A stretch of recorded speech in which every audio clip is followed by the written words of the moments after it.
A very good morning, colleagues. It is now exactly 19 minutes past 9. It's 4 minutes after we had scheduled the start of this morning's program. Very warm welcome, Miss Blaus. I hope I'm pronouncing your surname correctly. You can just press there we go. Please feel relaxed. You are very welcome to your own parliament. We are the Portfolio Committee on Women, Youth and Persons with Disabilities. We've been given a very important task, to identify candidates to serve on the Commission for Gender Equality. We thank you very much for putting your hand up to serve your nation.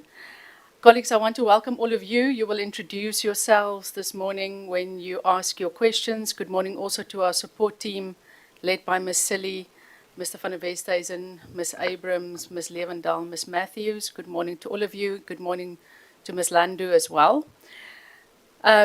For the record, please would you be able just to state your full names and whether you've got any conflict of interest that you would like to declare at the start. Good morning, Chair. Good morning, honourable members. My full names are Crescentia Caroline Blaus, and I have no interest to declare at this moment. How we will start this morning, each honourable member will have a few minutes. They'll have about 10 minutes with you this morning. They'll ask you 2 sets of questions each. You've got 10 minutes to respond to them. You can just keep on looking towards me. I will indicate to you when you need to round up. We'll have 50 minutes or an hour for this interview. At the outset, maybe just tell us a little bit about your application form, a synopsis of what was contained in your application form, a bit about you, about your background, what are you currently doing, your expertise, your qualifications, and why you believe yourself to be a suitable candidate to be recommended to serve on the Commission for Gender Equality. Thank you, Chair. I am a gender activist and African feminist attorney. My work has focused on the achievement of substantive equality in South Africa and social justice for 15 years now. I have particularly worked within the public interest or the NGO civil society sector for those 15 years. My work is intentional on utilizing an intersectional lens so that we can achieve true substantive change. And what that means for my work is to ensure that there are changed outcomes for marginalized and vulnerable groups in South Africa. The thematic issues that I've worked on in South Africa have spanned across spatial justice, issues of land, housing, and equality in relation to that, women's rights within the workplace, particularly to work in just and favorable conditions and in environments free from violence. I have conducted this through strategic litigation and using a multi-pronged approach of advocacy tools that accompany that. My work around the achievement of equality in South Africa comes at a personal lens for me as well. I am born in the Western Cape from the Cape Flats, and so I've, from the time that I've opened my eyes, been exposed to social inequality, social ills, poverty, and violence, particularly against women within our underprivileged communities. And so that drive for gender equality comes both at a personal but strategically informs at a professional level what change outcomes look like from a community perspective. I am employed at the Women's Legal Center as an attorney there, and I also sit as the deputy chairperson on the board of management at the Sarki Bartman Center for Women and Children, which is the shelter organization in South Africa, which has achieved Kuseleka status during my tenure as well as deputy chairperson on the shelter. My work spans across strategic litigation. I also contribute to research through academic journal articles that I've published and written. I am currently still reading for my LLM at the University of Cape Town. And outside of my strategic public interest litigation work. My work has evolved as well in relation to safeguarding and organizational culture and what that looks like from a workplace perspective.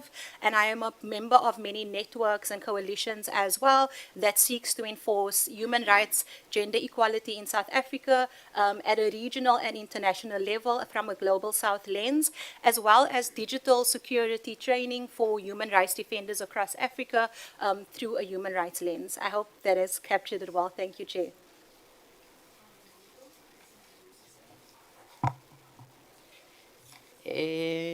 Good morning, colleagues, and good morning to all those who are outside this interview who are watching at home.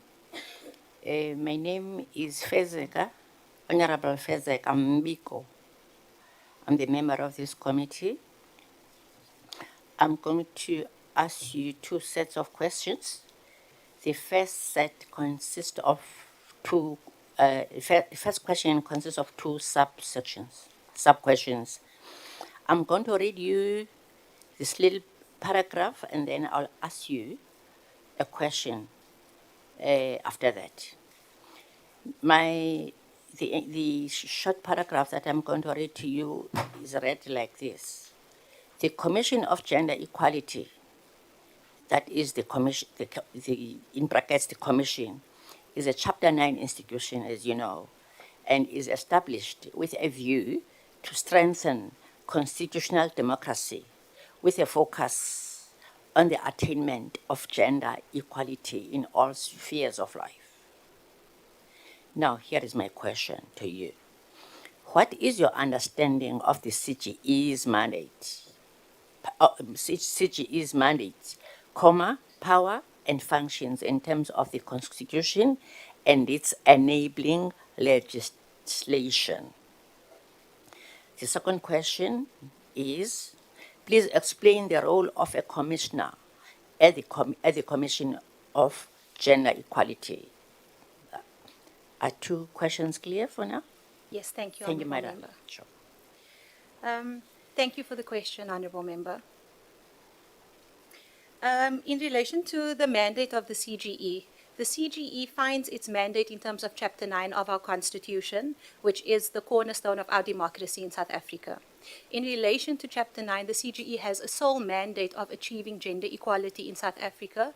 And if we look at it through the lens and the values of the Constitution, that gender equality must be substantively, because the Constitution envisions a transformative society based on the substantive ideal of gender equality.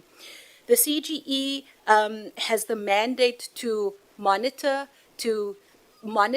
issues of gender equality within our society, to create education and awareness, policy informed by legal reform. And the CGE, in terms of its function, is empowered in terms of the CGE Act, which is the legislative authority that speaks to the CGE mandate as well. So the mandate is contained there in terms of the Chapter 9 and the constitutional mandate to achieve gender equality, but the functions are then operationalized in terms of the legislative authority, the CGE Act. And so those, like, as I said, those functions include whether it be investigation of complaints of gender discrimination in South Africa, the monitoring of those complaints, and the achievement of gender equality in various sectors. The mandate of the Constitution seeks for it to interact and have close relationships with civil society organizations, public interest sector, business sector, as well as government departments. And it also has the oversight role to play in relation to that mandate of gender equality. As a commissioner, I believe that a commissioner of the of the CGE is an ambassador of the mandate of the CGE as an institution. And as that ambassador, it is my obligation to then provide exposure to the mandate of the CGE, to create visibility of the CGE within society, but also to create a dominant narrative around gender equality on behalf of the institutional mandate at that high level. The commissioner's role is also to develop strategy and support the organizational operations of the CGE from a high level strategic input. But a commission is also the servant of the institution. It aims to serve the mandate of the institution, the operation of the institution, and the society more broader in relation to gender equality. Commissioners in that role is also accountable to this portfolio committee in relation to its oversight and accountability mechanisms. And as I said, the commissioner is that watchdog that serves to hold duty bearers to account, but should also be accountable to South Africa in relation to gender equality. Thank you very much, ma'am. Your second set of questions, I'm also going to read a short paragraph or sort of like a comprehension of some sort. Here it reads like this. The CGE's strategic plan, that is 2025 to 2030, states that the Commission of Gender Equality's strategic framework for the next 5 years is derived from the pillars enshrined in the Section 11 of the CGE's Act 39 of 1996, as amended, and Section 187 of the Constitution of the Republic of South Africa. Oh, okay. Let me reread this. I'm very sorry about that. The CGE Strategic Plan 2025 to 2030 states that the Commission for Gender Equality's strategic framework for the next 5 years is derived from the pillars enshrined in the Section 11 of the CGE Act 39 of 1996 as amended, and Section 187 of the Constitution of the Republic of South Africa. Yes, that is the full stop.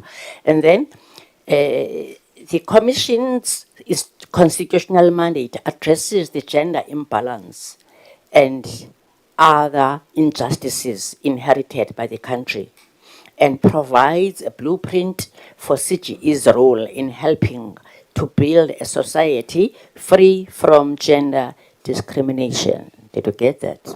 Yes. Now, here is your question.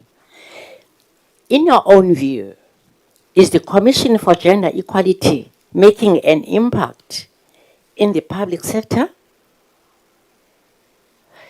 If needed, how can the CGE reposition itself to make an impact given its wide mandate? Here is a second question. In your assessment, in what areas has the CGE successfully fulfilled its mandate? And what, in your opinion, are areas that require more focus? My last question to you is like this. What, in your view, are key challenges or risks that the Commission for Gender Equalities faces? And what are suggested mitigation strategies? Thank you. Thank you, Honourable Member. In relation to the CGE's mandate and whether it has achieved impact effectively, I think I've been following the work of the CGE through my work as a Chapter 9 institution and through my work and trying to achieve substantive equality in South Africa. And I think that we have not reached the full potential of the CGE. I think that the CGE still has a long way to go. It's a complex institution in relation to its unique mandate, and how I think the CGE could reposition its impact is by adopting a basket of care approach that is centered on lived experiences. I use the term basket of care as a tool to interrogate systemically and operationally from a governance perspective how the CGE creates impact. What that could look like is So in terms of the question of how do we reposition for impact, it's one, creating the dominant narrative on gender equality in South Africa, and that being reinforced by the CGE and by its commissioners. I think that when we use this basket of care approach and we interrogate what that looks like for the CGE as a Chapter 9 institution, we're able to look at this development and attainment of gender equality as those two additional functions in terms of Section 11 and the CGE Act. And what that looks like at a practical level is thinking about how the CGE positions its network, its data trends, its research and advocacy, and use that holistically with strategic litigation. And once we reposition ourselves in terms of our core mandate being a dominant narrative, or controlling the dominant narrative within society on gender equality, we then establish public confidence and trust within the work and the mandate of the institution. I think the CGE has done a lot of work over the years around strategic litigation in its interventions on various issues in South Africa relating to women's economic empowerment, women's rights within the workplace, women, vulnerabilities in relation to traditional and cultural practices within South Africa, and also in relation to violence in various court cases, such as the Mashlangu court case and other cases as well. However, I think the areas that still require some focus is in relation to one, visibility, two, understanding and clarification to ordinary citizens around the mandate of the CGE and how the CGE can work for the country. When we think of visibility, we have to think about the ways that in society has changed, the societal norms and the manifestations of violence within our society, and how the CGE can be more responsive and visible to those needs. And something that has evolved is the digitalization of our society, the use of digital tools, the moving away from traditional media forms to social media and digital platforms as well. And I think the CGE could strengthen its national footprint if it became more visible using those tools. And I think as commissioners as well, we can extend that exposure and visibility through whether it be writing op-eds and having the public opinion in relation to gender and the gender narrative, not only in relation to violence, but also in relation to the business sector, the private sector, and other stakeholders in South Africa. So it's one of the key challenges that I think we are facing is generally the pushback against gender equality and harmful stereotypes that still exist within our communities that makes it hard for us to truly achieve gender equality in South Africa. But I think the CGE is making strides. However, I think that it hasn't reached its full potential. And as a commissioner coming in, I would bring my strategic litigation expertise and that multi-pronged approach to what a basket of care service looks like to contribute to the work and the mandate of the CGE. Thank you, Honourable Member. Thank you very much. Honorable Polwane.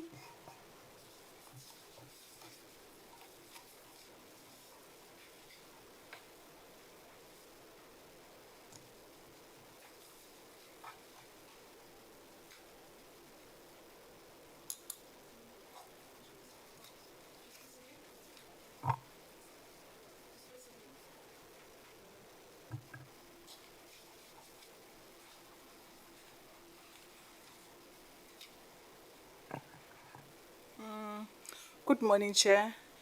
Good morning, honorable members and our support staff. Ms. Blouse is the surname. Yes, Ms. Good morning. Good morning, Honourable Member. Yes, I'm Honorable Polwane.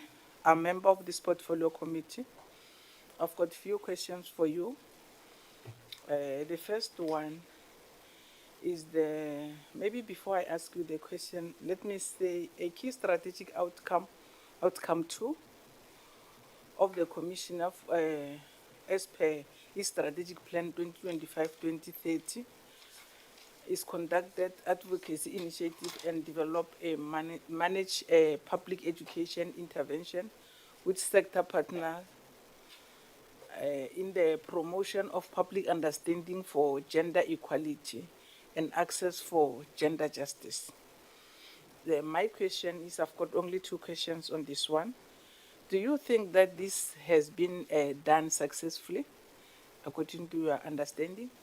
What innovative means would you adopt to promote the public awareness on the access for the commissioners?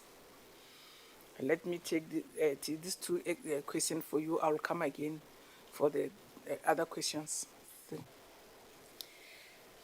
Thank you, Honourable Member. In relation to whether we evaluate whether advocacy and education in terms of the strategic outcome 2 has been done successfully, I think we need to interrogate what impact and meaningful success looks like for the institution. Because we can host various education initiatives and advocacy initiatives, but if we are not effectively monitoring what the change outcomes of those initiatives are, we are merely reporting on education that we've conducted.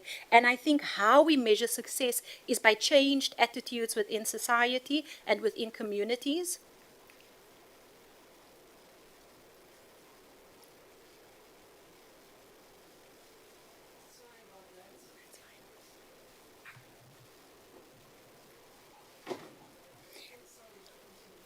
I think how we measure impact is through how we measure whether that's been done successfully is through the change of narratives within our society, within our communities, within our schools, and in the way that various stereotypes and harmful narratives affect young boys, young girls within schools. And so I think public education and advocacy needs to be looked at from an intersectional lens or interrelated lens at a high level, at an organizational level, and at a community level, and how those three things feed into each other and feed into trends. As I mentioned around the basket of care service, how we will measure impact and success is where we are doing those community initiatives, and we can see those trends become the data set of the institution, and that data set informs research, which then informs strategic litigation meaningfully. And what you then have is where you're doing litigation, you've done even the pre-litigation kind of initiatives through that public and education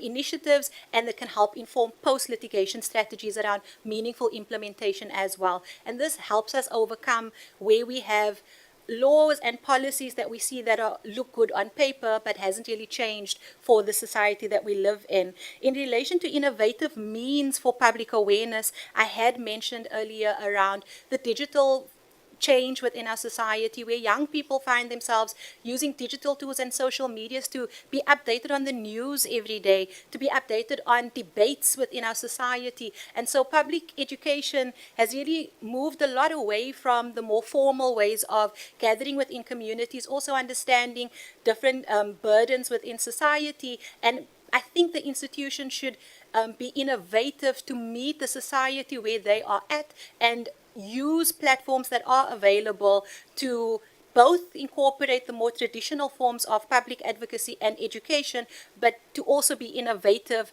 and to respond to the societal needs, because that's where we will meet the lived experiences of those most vulnerable. Thank you, ma'am. The other question, why do you think that the Constitution requires that the CGE, as for all the Chapter 9 institutions, be both independent and impartial, and also impartial, and also protect that independent? And the next question, do you regard yourself as being independent-minded and impartial, and why? Thank you.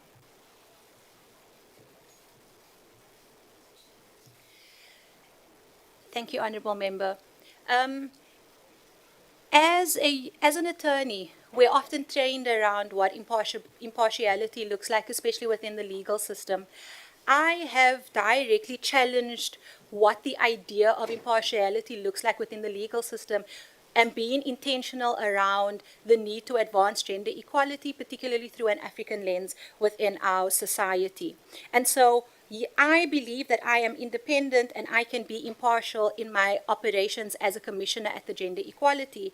However, when the Constitution what the Constitution requires of us as commissioners, yes, is to be independent, impartial, but also to be transparent, to have integrity, and to act in the best interests of the institution.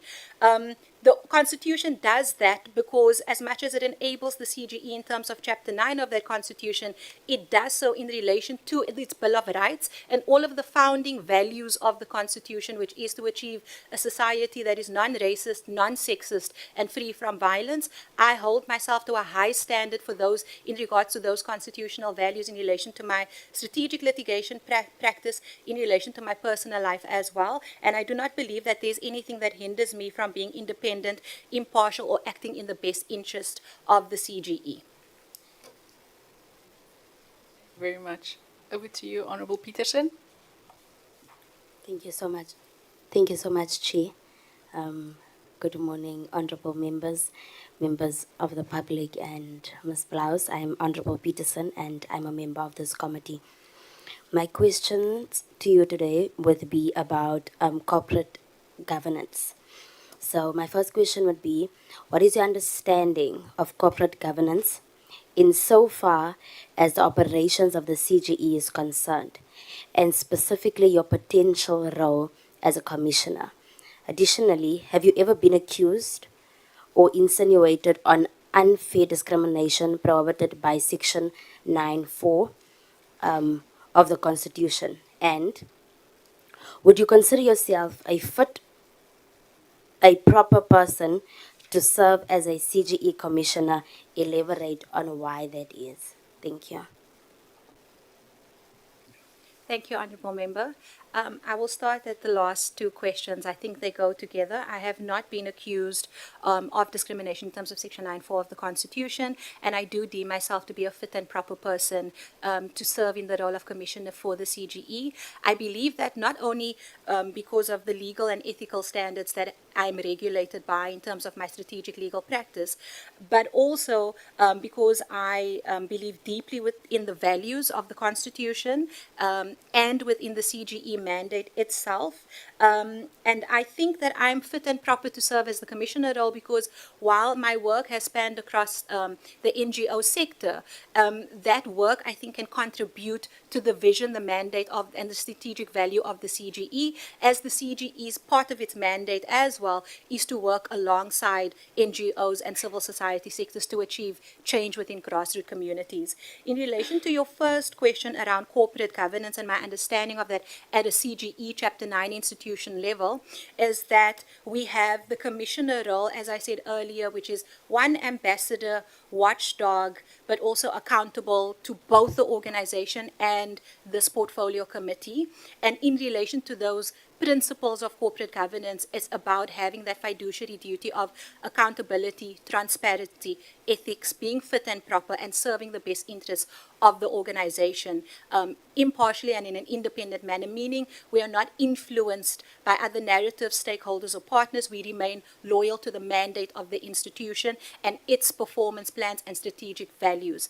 And your question in relation to corporate governance, in relation to the operationalization or operation of the CGE, I understand it to be commissioners at the high level in their plenary informing strategy and performance of the institution through different committees that they may sit on and contribute to, be it legal, be it research, be it advocacy committees, be it communications committees, and that influence and strategy filters down through the CEO to the staff. And I think that there is a way to balance that corporate governance and oversight meaningfully with support to the CEO office and the operationalization and capacitation and development of staff through that strategic influence. But that is the structure, the corporate governance structure, and the principles related to the CGE.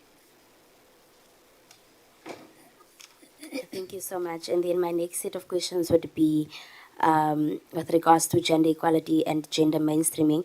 So my first question would be, as a commissioner of the CGE, how would you advise government departments and entities and the private sector to mainstream gender in order to achieve gender equality? And then, what in your view are the key mechanisms or measures to foster gender equality in society? And then in conclusion, or lastly, what is your understanding of gender discrimination? How would you deal with complaints of homophobia or intolerance towards gender non-conforming persons? Thank you.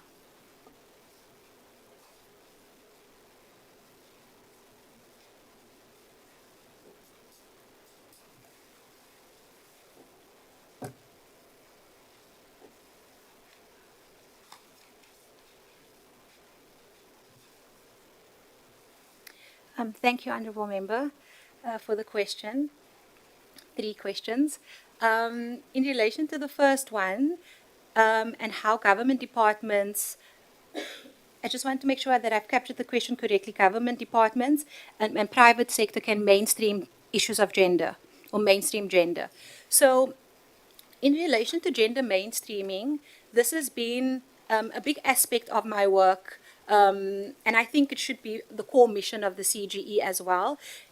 How you gender mainstream is by placing a gendered lens before all issues in society. There's not an issue in society that does not have a gender lens and should not have a gender lens to it. Whether we speak about the environment and its rights and its interrelation to gender equality, whether we speak about housing and its interrelation to gender equality. And I think so earlier when I spoke about this dominant narrative that the CGE can have, I think that is one of its core values and missions, and how we help government departments and private sector is one through education initiatives, education initiatives around the importance of language in gender mainstreaming and understanding the implications of language when we speak about gender,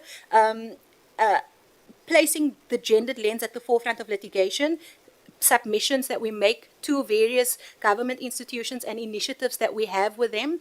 And then as well, I think at a board level, we think about structurally how we place that gender lens even before the operations of the institution.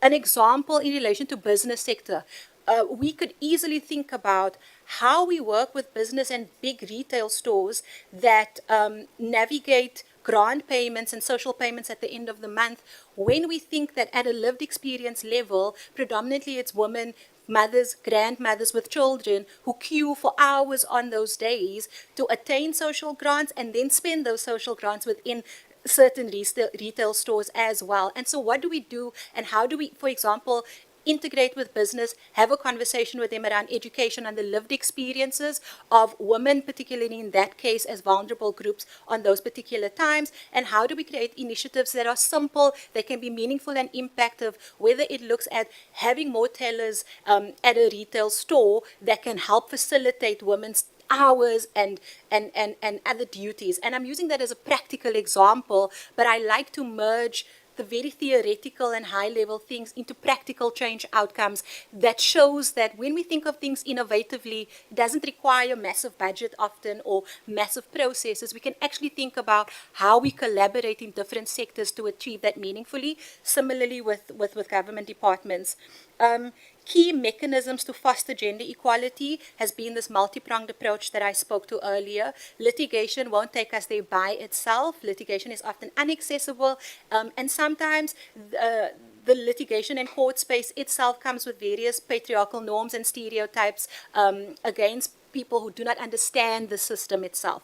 And so using that multi-pronged approach is one of the key mechanisms to foster gender equality, but also changing and shaping the narrative through commissioners at a high level, whether it would be public opinion pieces that are written by commissioners, whether it would be conducting lectures and participating in lecture series and symposiums at higher institution and learning spaces where we can shape the voices of young people coming through our higher learning institutions. In relation to gender discrimination and homophobia, I believe that we should have a zero tolerance attitude towards sexism, racism, homophobia, and discrimination in any forms, because that is what the Constitution envisions, and I think that's what we should uphold as commissioners to the CGE. Thank you very much. Honourable Mbiko, are you on your way? Because I just want to limit movement while we are busy with the interviews. Okay. Thank you very much, Ms. Blouse. I think if you want to move now, I can excuse you to go to your meeting and come back. I just want to limit the movement because we are live.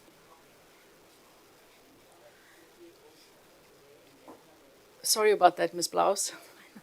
Members are logged in virtually and are present. We want to give you our full attention, and we are sorry about the movement. I'm going to hand you over to our next two colleagues who will also interact with you for 10 minutes each. I'm going to hand over to Honorable Maya Lola. Good morning, Chair. Greetings, colleague, and greeting, Ms. Blouse. My name is Bopi Raisi Bewagamailula. My first question is, what is your understanding of the National Strategic Plan on Gender-Based Violence and Femicide? And why is it important in the South African context? Also, in your view, what is the role of the Commission for Gender Equality in supporting the implementation of the NSP on GBVF and addressing gender-based violence and femicide in South Africa? Lastly, given the CGE's constitutional mandate, what activities or initiatives can the Commission undertake to raise awareness, prevent GBVF, and strengthen accountability among stakeholders responsible for responding to GBVF? Thank you.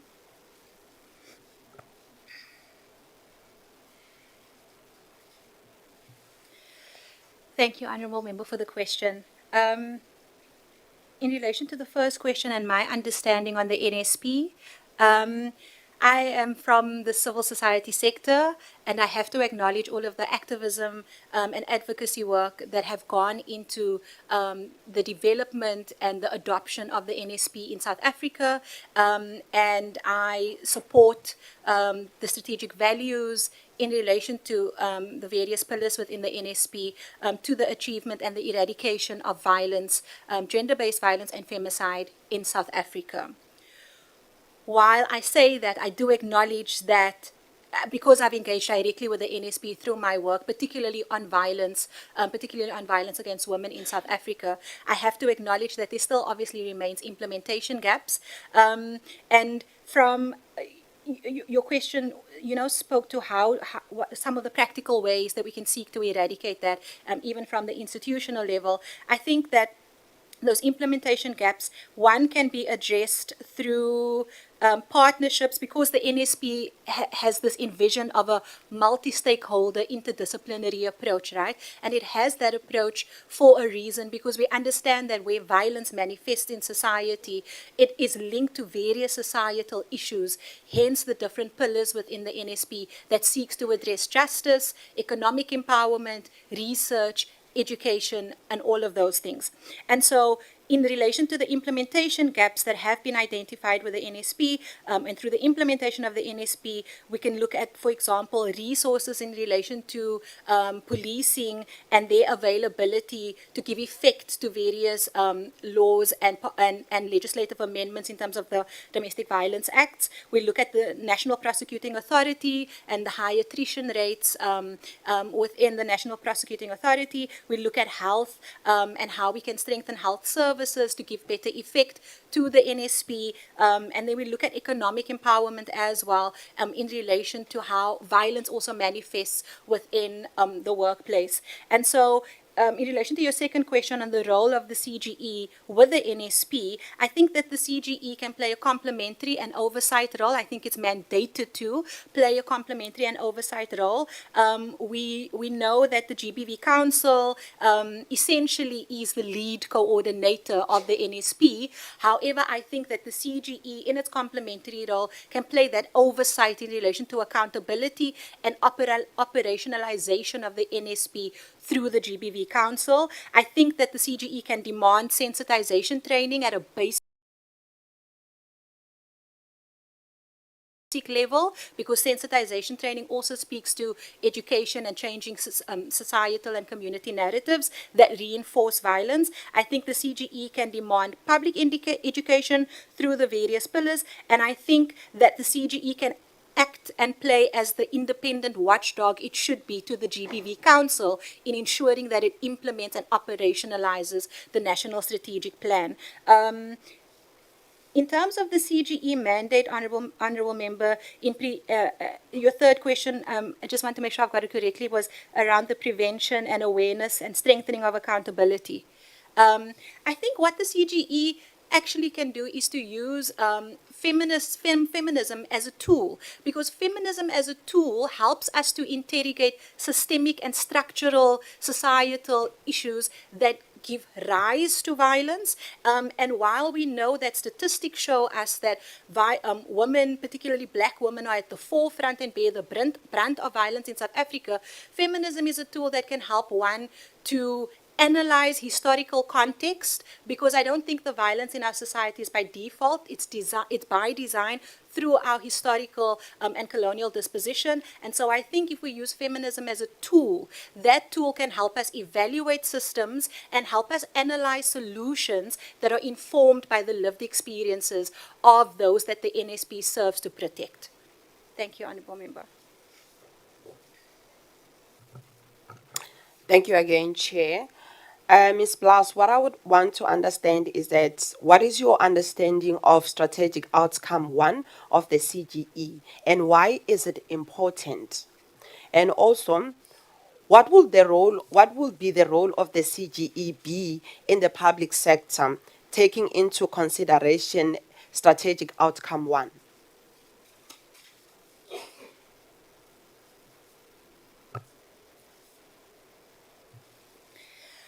Thank you, Honourable Member. Outcome 1 of the CGE strategic mandate speaks to legislative reform and litigation. And I think, one, when we think of strategic litigation and litigation as conducted by the CGE, there needs to be a consideration of how we achieve substantive equality. So how litigation and law reform, legal reform, actually creates change within our communities. When we look at litigation or precedent that has been set in our apex court, for example, around domestic workers and their inclusion to social security and compensation benefits in terms of COIDA, while there was precedent in our apex court and legislative reform that gave effect to those rights, we still find, for example, domestic workers who are not protected in terms of their rights as provided for in terms of COIDA. And so I think in relation to strategic outcome 1 by the CGE and the role we have within public sector is to... I really want to apologize, ma'am. You are in the middle of your interview and people are interrupting you. Unfortunately, our colleagues were stuck in traffic. There was a bus accident. They have been following the interview online.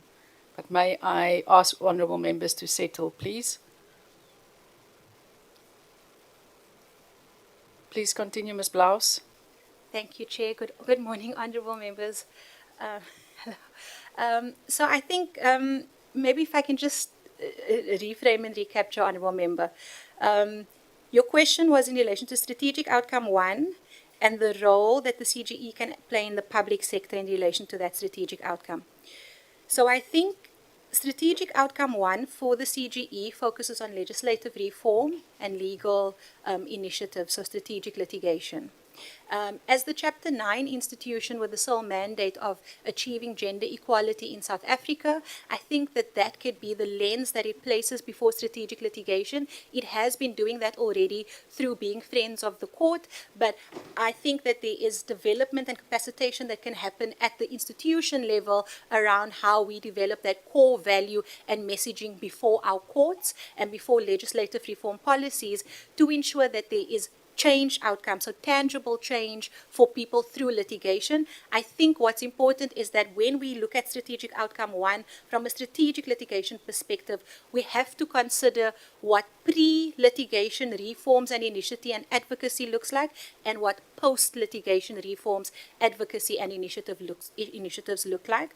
And in relation to the public interest sector, I think that there are various institutions, NGOs, and organizations in the civil society sector that is also conducting similar legislative initiatives, and we need to think about how we walk alongside those organizations as the oversight body for the achievement of gender equality, and how we partner and collaborate with those sectors to achieve that through legal reform and legislative review.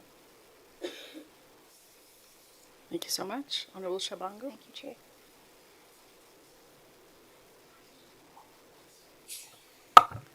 Thank you, Chair, and good morning to yourself, honorable members, the staff, and good morning to our guests. This is truthful. Thank you for coming for this interview. I've got a very simple question. To answer this, you can save yourself time for the next question, because I've got two sets of questions.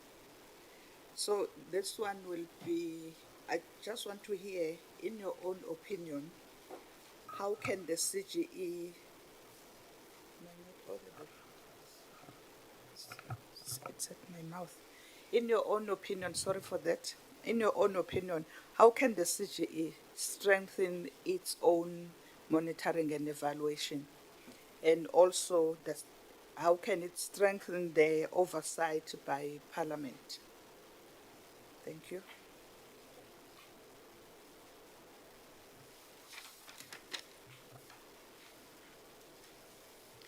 Thank you, Honourable Member, for the question. Monitoring and evaluation is important as it connects strategy of the institution with accountability of the institution. And so I think that monitoring and evaluation can be twofold, both an operational tool for the institution and at a commissioner level for accountability as well.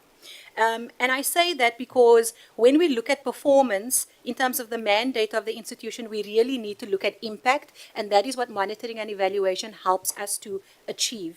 So when we're looking at monitoring and evaluation within the CGE as a Chapter 9 institution, we have to look at the traffic of complaints that come through the door, how we handle those complaints, and what the impact is of our redress or initiatives in relation to those complaints. We have to look at what activities are being conducted by the CGE, and it is not sufficient for us to report on activities without reporting on impact of those activities. And a monitoring and evaluation tool helps us to formulate that kind of link between performance and impact, but also helps us to be accountable, especially for the budget that we are expending. And so when we look at monitoring and evaluation, we must look at the financial management of the institution, the performance of the institution, and also very importantly, the organizational culture of the institution, because that also informs impact, it informs strategy, and it informs the way the commissioners work together, as well as the way the commissioners works with the CEO and staff. And so I think that is a holistic approach that needs to be looked at in relation to monitoring and evaluation. I would review, if coming in as a commissioner, I would conduct a mapping exercise of what monitoring and evaluation tools exist within the commission level and institution, and would seek to contribute to that to provide changed outcomes through the institution's work.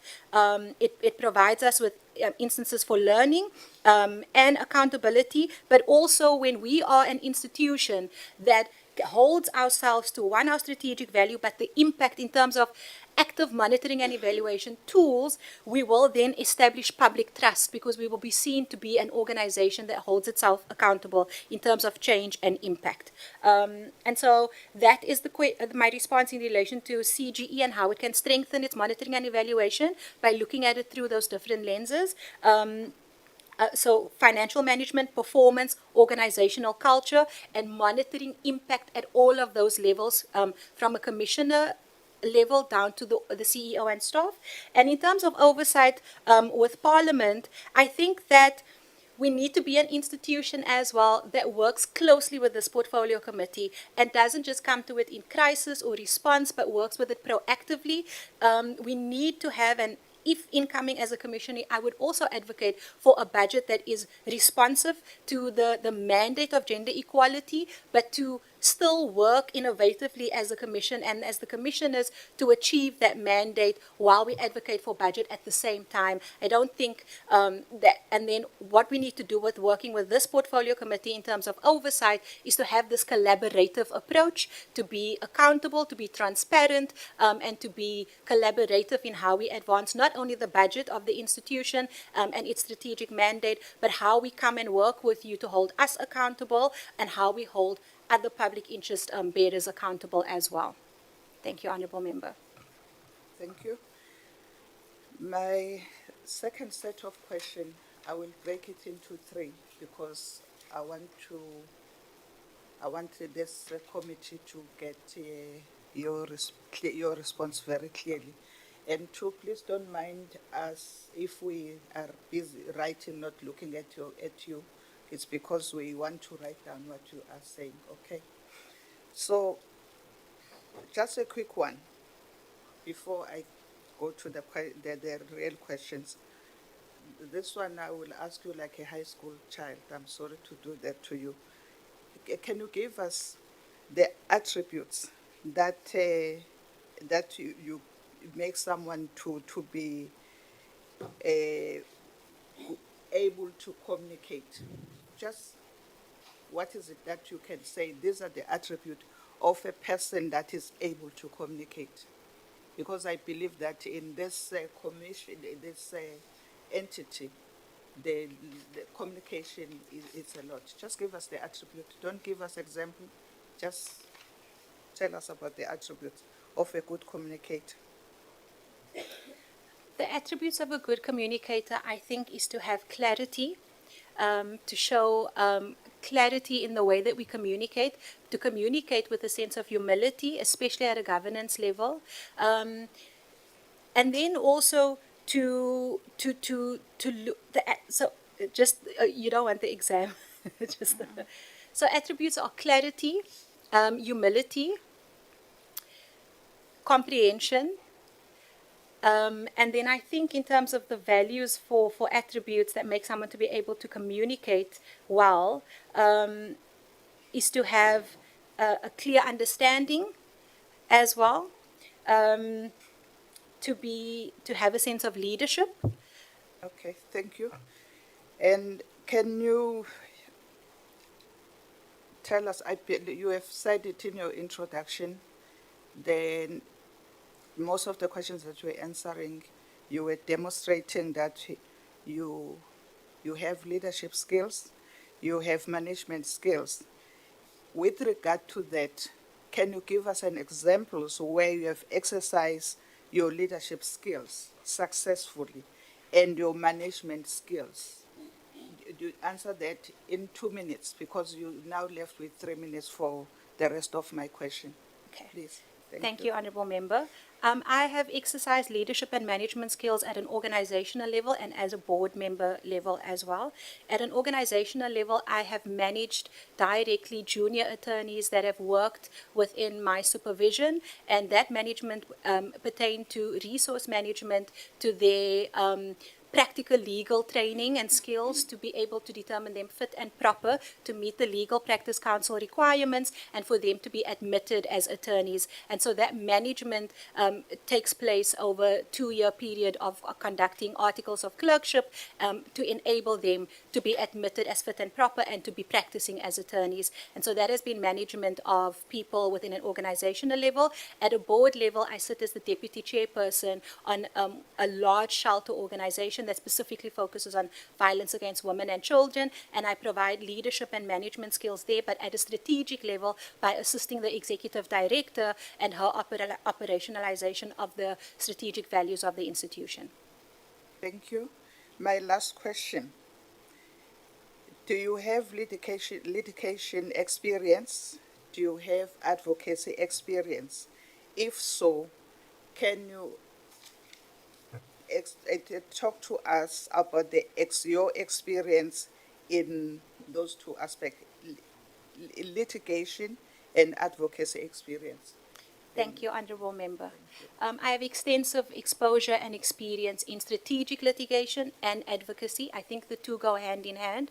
I do not believe that we can have litigation without advocacy that accompanies it. Examples of that at a practical level is that I led for our organization the amicus intervention before the Constitutional Court in the case of Mashlangu, in which I specifically put before our apex court what a gender lens looks like in relation to domestic workers and their rights to COIDA, and that went with advocacy campaigns such as social media campaigns to create public awareness and education on COIDA, the amendments, and the lived experiences of domestic workers. I have litigated and set precedent in relation to violence against women across South Africa, both in the Western Cape and Gauteng High Courts, in establishing women's rights to speak freely and exercise their right to freedom of expression as a tool to end violence. And I have more recently participated and led the complainant's case in a quasi-judicial process which sought to hold a sitting judge president accountable for sexual harassment within the legal profession, and we've obtained a finding of gross misconduct, which has been a landmark case in South Africa and historical precedent for the legal profession and the realization of sexual harassment and what victim-centered processes ought to be in litigation.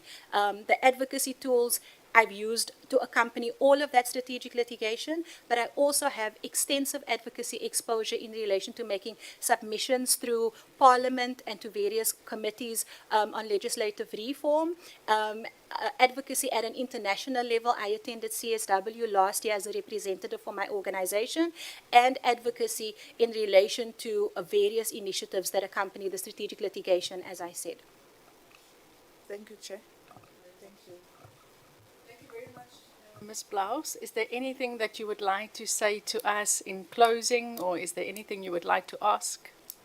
Thank you so much, Chair, for the opportunity, and honourable members for the opportunity to interview with you today. I think I would like to ask from yourself, Chair, around what this committee envisions in terms of how a commissioner can balance strategic oversight while still having a hands-on approach to make impact meaningfully for the institution. I think if you are appointed, you will be able to answer that question when you appear before our committee. So for now, I think if anybody else would like to input, but I think for now that is what we will say. You can strengthen that relationship between Parliament and the Commission if you are appointed. So for now, is there anything else that you would like to say in closing to us? Thank you, Chair, and thank you, honourable members, for your time this morning. Ms. Blouse, I just need to, at the end, tell you what the process is from here going forward. We started with the interview process yesterday.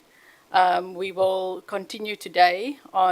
Tomorrow we'll have 4 more interviews to be conducted. On Tuesday next week, we will discuss the outcome of the interview process. We will score our candidates. Thereafter, we will compile a report for the National Assembly, which will serve in front of the National Assembly for its consideration and support.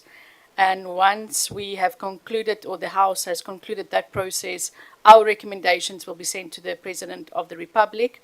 He will ultimately then make the decision on who should be appointed to serve on the Commission for Gender Equality. We want to thank you for your time this morning. I apologize for the movement in the small venue, but thank you very much for sharing your ideas and insights with us. The issue around the visibility of the CGE is something that we as a portfolio committee continue to champion with the Commission, and we do think that there is a lot of work still needs to be done in terms of making the CGE a household name and an entity or a commission that is accessible to all South Africans. So thank you for sharing your ideas in that regard, and thank you for the work that you are doing at the Women's Legal Centre as well as the Saartjie Baartman NGO. Thank you for your time. We wish you well and travel back safely. Thank you, Chair. Thank you, honourable members.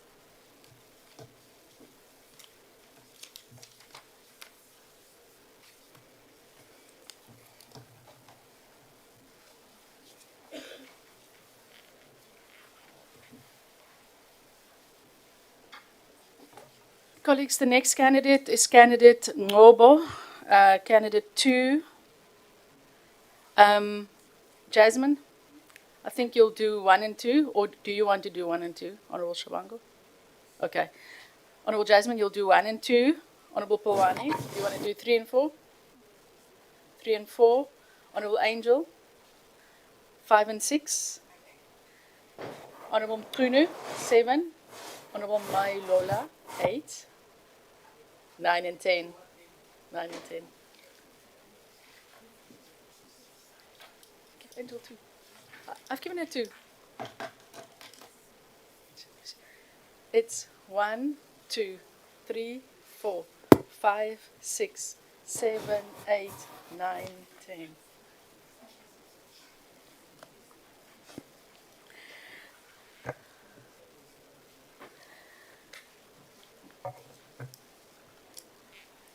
Good morning, Ms. Ngobo. Good morning, Chairperson. You are not an unfamiliar face. We've seen you at Parliament on numerous occasions, so welcome back to Parliament, ma'am. Thank you. I remember you also attended our statutory rape inquiry discussions in Johannesburg. Good morning, ma'am. Please, for the record, can you just state your full names? Good morning, Hlonishwa and the other parliamentarians. My name is Siqolile Delight Ngobo. And please, Fuze, if you can indicate whether you've got any conflicts of interest to declare. No, I don't have any conflicts of interest to declare. We are the Portfolio Committee on Women, Youth and Persons with Disabilities. We've been given the very important task of identifying candidates that could be considered to serve on the Commission for Gender Equality. We want to thank you for your time this morning. We thank you for availing yourself for this interview and also to serve your nation. Honourable members will be interacting with you this morning. Some of them will have 2 questions for you. In that case, they've got 10 minutes to interact with you. Other members will have 5 minutes with you, but they'll give you their names and how they want you to answer their questions. So feel free, feel relaxed. We are looking forward to learning more about you this morning. Maybe at the outset, if you can tell us a little bit about yourself, your background, what was contained in your online application form, just a synopsis, who you are as a person, your skills, expertise, and what you can contribute if you were to be considered to serve on the Commission for Gender Equality. Thank you, and thank you again for inviting me to this interview. I'm very grateful for the opportunity. I will just give you a very quick and short synopsis of my CV. So beyond matric and university, I started working in children's rights and almost graduated through because at this stage I've worked on children's rights, women's rights, and my background has always been on human rights. And I've worked on the intersections of gender, HIV, sustainable development, also the people's rights movements, but particularly the indigenous people's rights of Southern Africa. I was fortunate enough early on in my career to work for 2 international NGOs, and that exposed me to not only South Africa struggles, but also exposed me to both regional as means of SADC, but the continent of Africa as well as the globe on inequality particularly. And that allowed me to really understand that inequality comes in a way that intersects. So you see an individual, but behind them there are so many other layers that define their oppression and inequality. So you cannot simply think of a one fits all type of intervention. So that is what I bring, and that is what I think is very particular about what I will bring as a commissioner into the CGE. I've also been able to lead in organizations where I've worked. My last 10 years, actually, I was both in two provinces, Free State and Western Cape. I was the provincial head of the CGE. So I understand how to lead within the CGE, but also how to interact with the mandates of the CGE and the public at large. And my last 3 years, since 2023 August, when I left the CGE, have actually allowed me to work even broadly in South Africa, where I've been offering support to the Department of Women in the implementation of the NSP GBVF in the country, which came as a resolution of the second summit of the president, where it was very important that now we have the NSP, but can we test it, can we implement it and see how it worked? So that allowed me a broad understanding of the intersections again and the realities of women, men, boys and girls, and gender diverse individuals in South Africa as to how they intersect with the concept of gender equality, the concept of social inclusion, because for me that concept is very important. But thirdly, the concept of women empowerment. And this work has allowed me to understand that gender equality can coexist with women empowerment without taking anything away from anyone. And if only we are looking at it through the social inclusion eye, where everyone matters and everyone's rights matters, but how do we then ensure equal rights, equal opportunity, and equal ownership of spaces, resources, and everything else? So I bring that very wide, broad career behind me that has brought me to this interview today. Yeah, I think I'll just stop there for now. Thank you very much, Mr. Mobo. Honorable Peterson. Thank you, Chair. Good morning. Greetings, Ms. Ngobo. My name is Jasmine Peterson, and I'm a member of this committee. My question to you today would be about the legislative mandate. So the Commission of Gender Equality is a Chapter 9 institution established with a view to strengthen constitutional democracy with a focus on the attainment of gender equality in all spheres of life.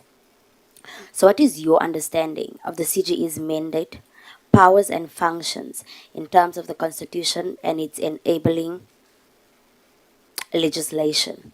Please explain the role of a commissioner at the Commission of Gender Equality. Thank you. Thank you so much, Honorable Peterson.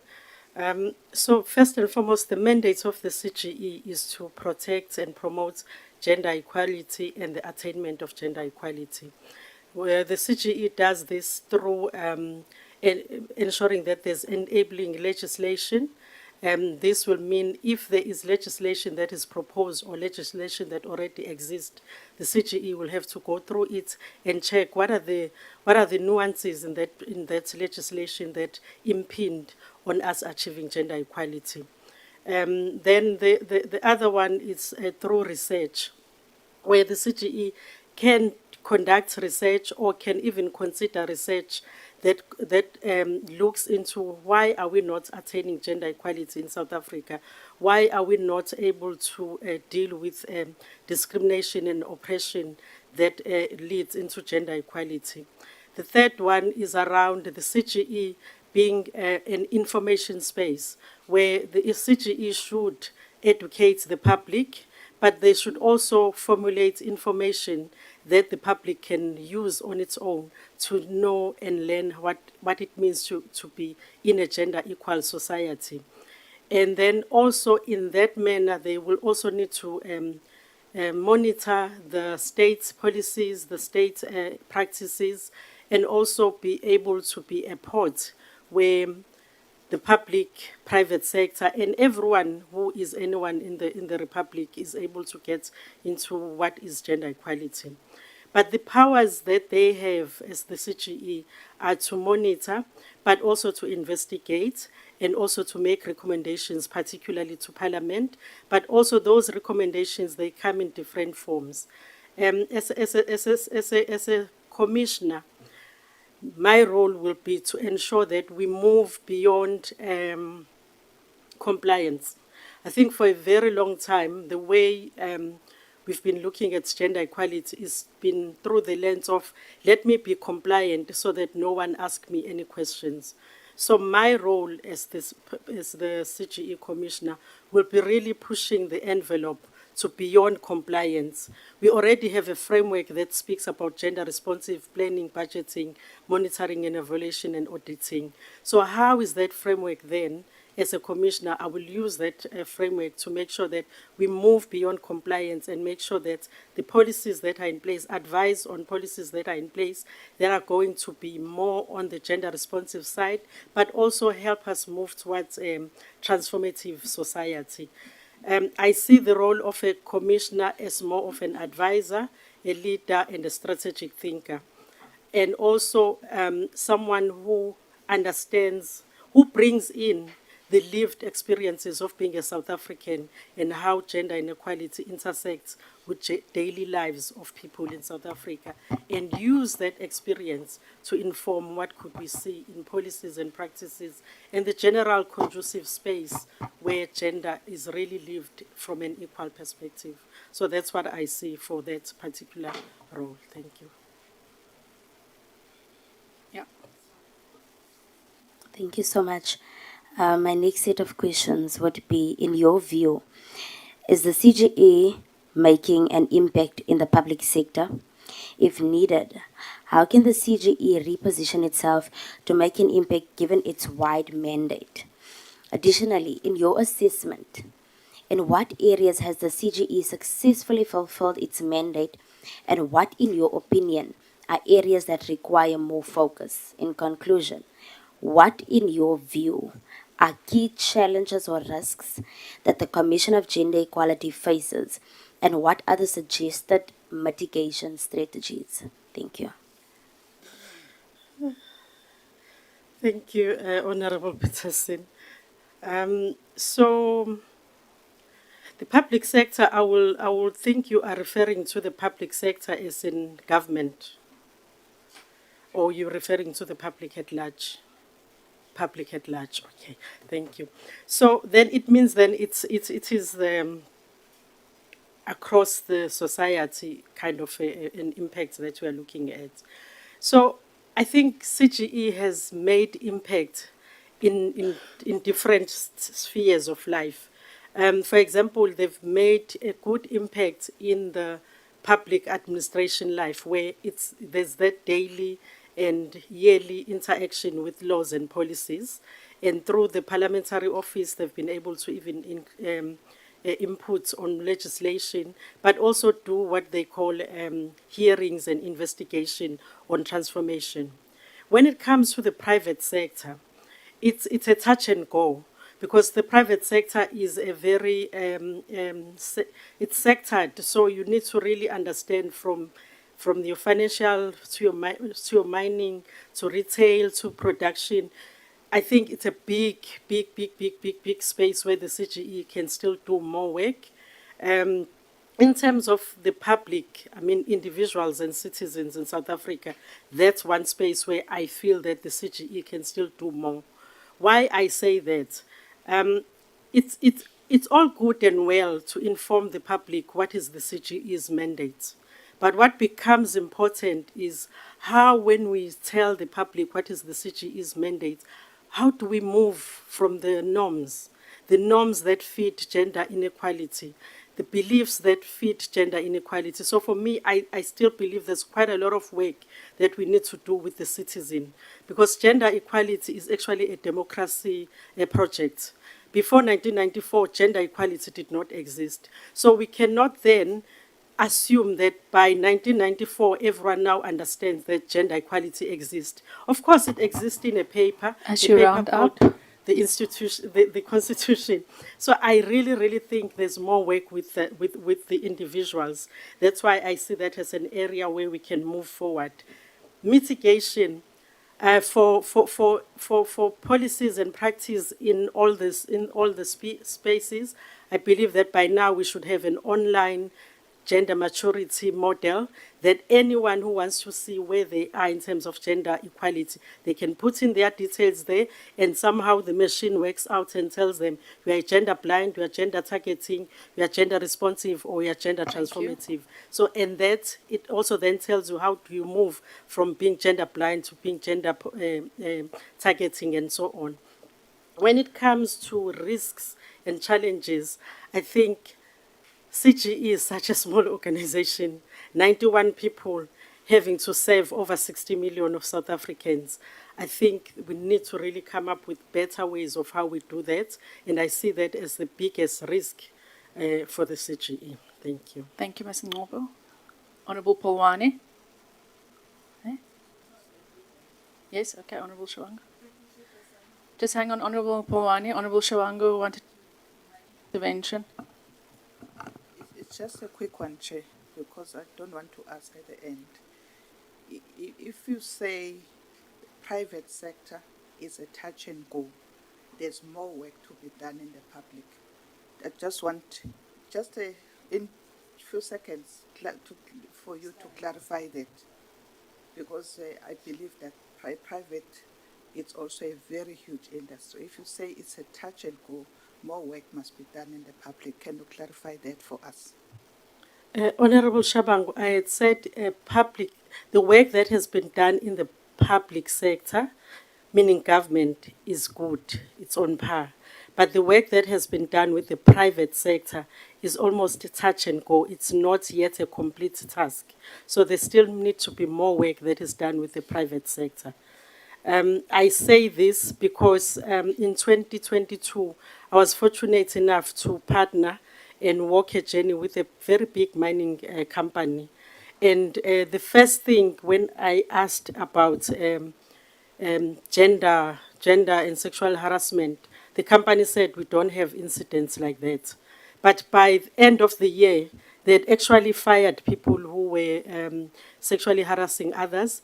They were actually now putting in place mechanisms to prevent gender harassment and sexual harassment in the world of work. So when I say it's a touch and go, it's because currently what the CGE does, they investigate, call the companies to the hearings, and then let them go. And then a year later, we then ask. Thank you. Thank you. Okay. Answer, Ms. Ngobo. I'm sorry. You'll have ample opportunity to expand on all your points. Honorable Polwane. Thank you, Chair. Greetings to Ms. Ngobo. Keep it out. Ngobo. Ngobo, yes. Yes, thank you. Morning. Morning. Kirneilo Polwane. I'm a member of this portfolio committee. I've got two sets of questions for you. We will start with the first set.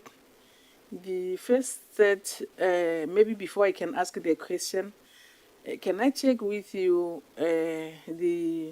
maybe start by saying the key strategic outcome for the outcome two, the strategic outcome two of the Commissioner as per strategic plan 2025-2030 is to conduct advocacy initiative and develop managed public education intervention with sector partner in the promotion of public understanding and with sector to promote public understanding for gender equality and access to gender justice. My question is, do you think that has been done successfully?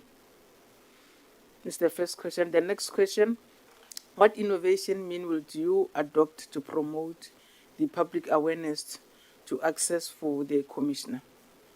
Thank you. Thank you for the question, Honorable Polwana.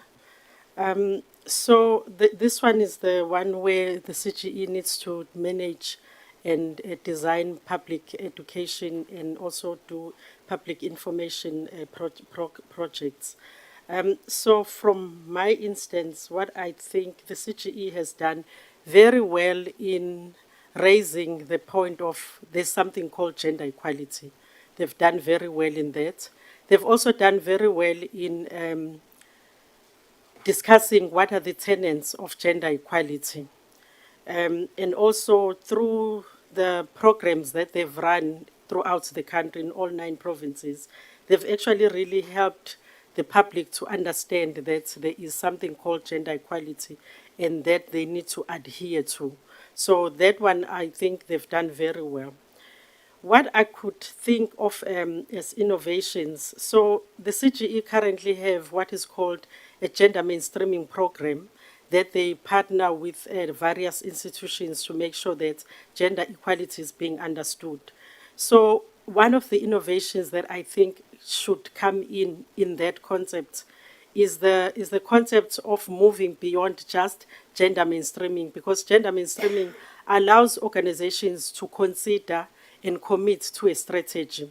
But what we need is organizations and institutions to commit through gender mainstreaming, but to then also tell us how are they going to integrate. So we need to move from just a concept of committing to gender mainstreaming, but go to a place where we say, what is gender integration? So if we speak to a municipality that has needs to do gender transformation or gender mainstreaming in terms of bringing people who are not currently part of the institution.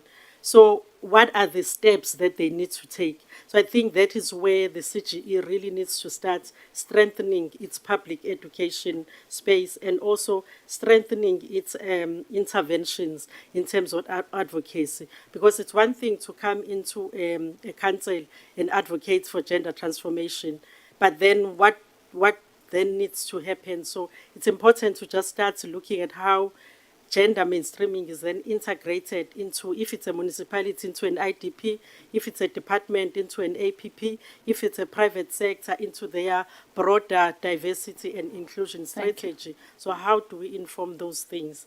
In terms of access to justice, the CGE does tell people where to go to get help. And I think that is what they can do.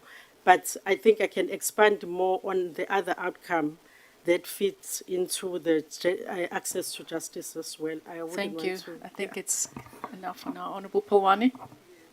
The second said, Ms. Ngobo, why do you think that the Constitution requires that the CGE, as for all the Chapter 9 institutions, be both independent and impartial, and also protect that independence? Is the first question. The last one, do you regard yourself as being independent-minded and impartial? If so, why? Thank you, Chair.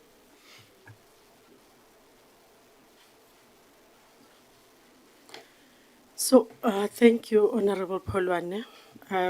So the CGE, by its nature, because it is an institution that is meant to support democracy, so it should be independent and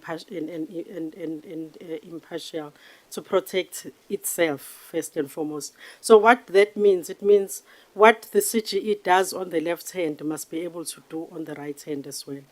Also, what they do should not be something they do because someone is looking at them, but it's something that guides how the CGE postures itself in terms of how it does its investigations, how it comments on legislation, and how it monitors the broader policies and interventions or interventions and practices of the state and also private sector and other institutions.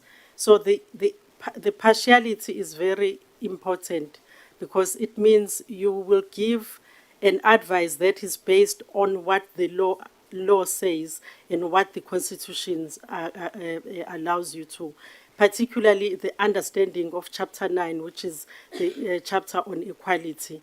So that equality is accorded for everyone. So you don't have to say, I will give this here, but I will not give it there. So that becomes very important, and it's the guide of the CG. The independence, it doesn't mean you don't associate with people, but it says you associate with people, but remember that what you see and hear does not have to intervene when you have to make a proper decision. And also who you are doesn't mean you should use it. For example, we all walk around with gender stereotypes and gender biases. When it comes to independence, you have to take those things out and just deal with what the law provides and what the Constitution provides. So that is what I think the independence is. Myself as an individual, I am lucky that from the onset I was trained in human rights.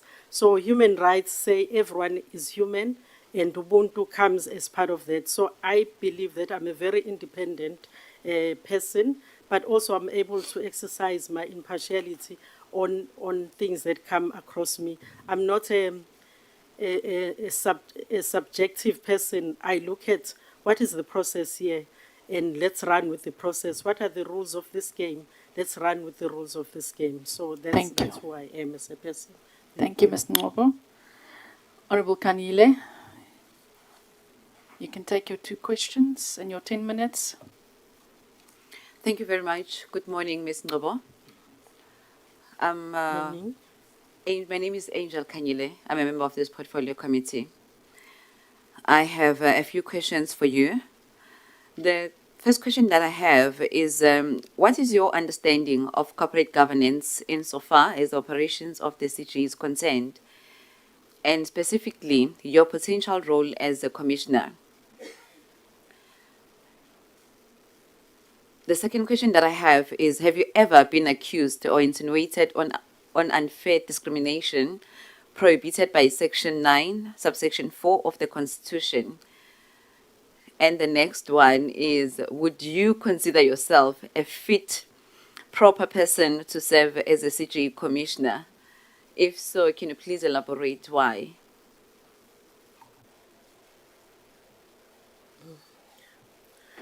Thank you, Honorable Kanyile, for your questions. So the first one for me, the understanding of corporate governance is really based on the fact that as a governance structure, we are first and foremost guided by the PFMA in terms of how we look into the finances. But also in terms of the governance itself, we will be leaning towards what King 4 provides in terms of being an ethical leader, being transparent as well, but also being very consultative in a way. So for me, that's what guides my principles of leadership. In terms of the CGE, I think because of its positioning, that already comes with who the CGE is in terms of its corporate governance. But I think there's no organization that doesn't need an oversight. So as a commissioner, I think that is what I will be bringing in terms of corporate governance, and also ensuring that there is a smooth running of the organization, but also without interfering on the operation. So I understand that the role of the commissioner is that of almost a board member, if you were to put it in a corporate space, but also it's a role where you then provide guidance rather than instructions of do this, do that. The second one around unfair discrimination, I think I understand the Pepuda Act very well, that speaks about all the grounds of unfair discrimination, starting from age, ethnicity, sexuality, marital status, etc. So when it comes to that, I really understand the grounds of non-discrimination in South Africa. And as a person myself, I have never been charged or been accused of treating anyone unfairly. You will even see in my work that I've worked actually across many spectrums. I've worked with young people, older persons, even men and women. So I find myself to be that person who doesn't wear the lens of discrimination in my life. Am I fit and proper person to serve as a commissioner? Yes, I will say I am fit and proper. I'm fit and proper. I think at age 14, I was actually very fortunate to have been one of those children that were flown from provinces to come to Cape Town to inform what is now the section around children's rights in the Constitution. So at a very young age, I got the exposure to what South Africa is all about and what could be the potential of a democratic South Africa. So I walk in this space with that knowledge of knowing that we need to do things that we've never done before to get to where we want to go. So yeah, I see myself as that fit and proper person. Thank you, Honorable Member. Thank you very much, Ms. Ngobo. The other question that I have for you is, as a commissioner of the CGE, how would you advise government departments and entities and the private sector to mainstream gender in order to achieve gender equality? And what is your understanding of gender discrimination Also, please tell us, how would you deal with complaints of homophobia or intolerance towards gender non-conforming persons?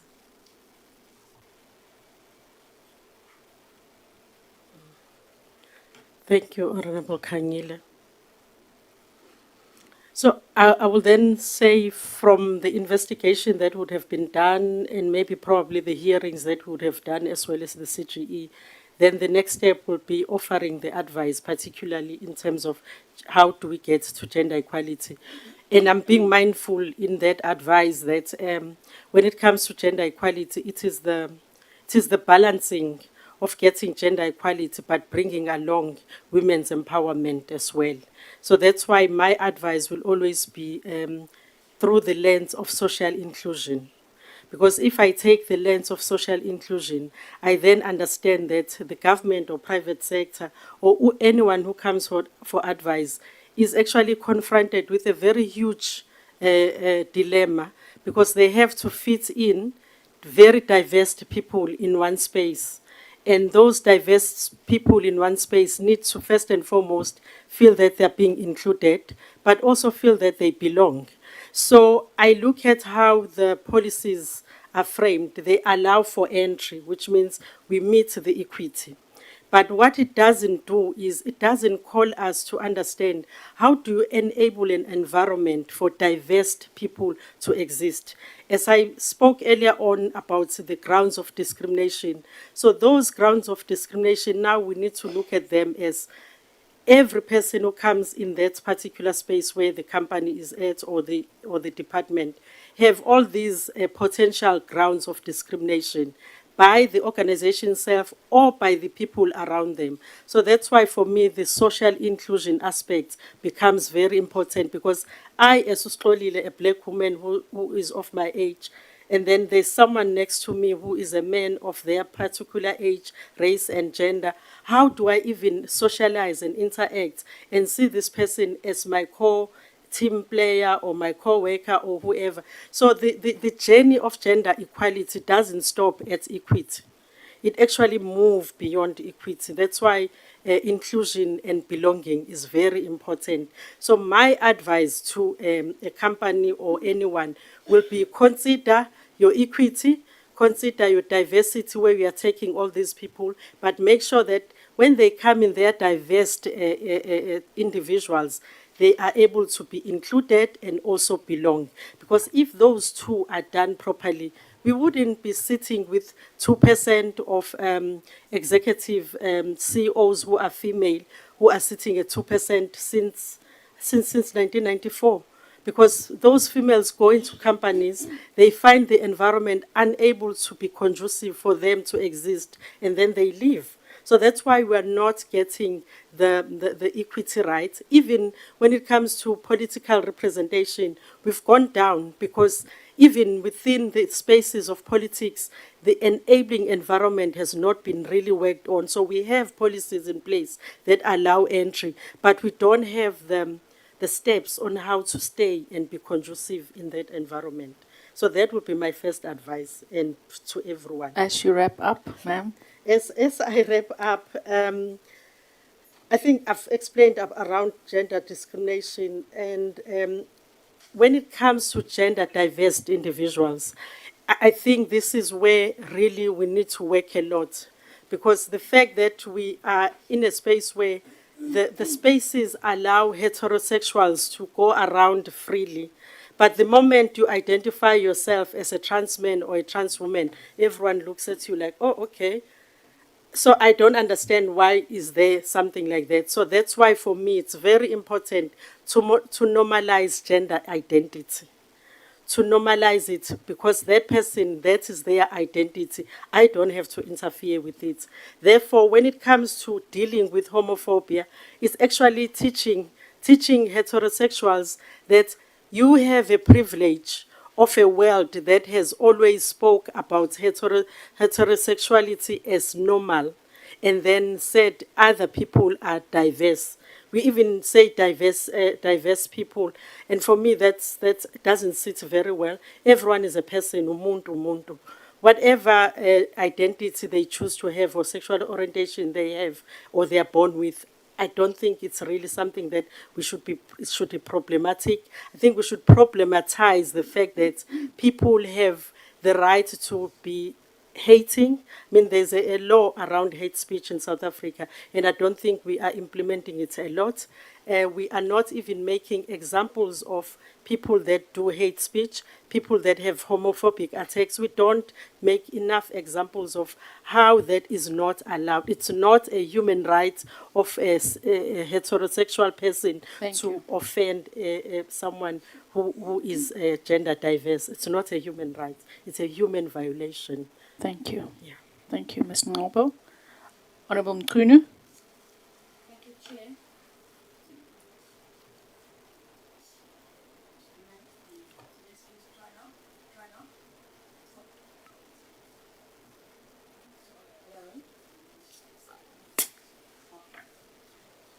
Thank you, Chair, and Sabona Mangobo.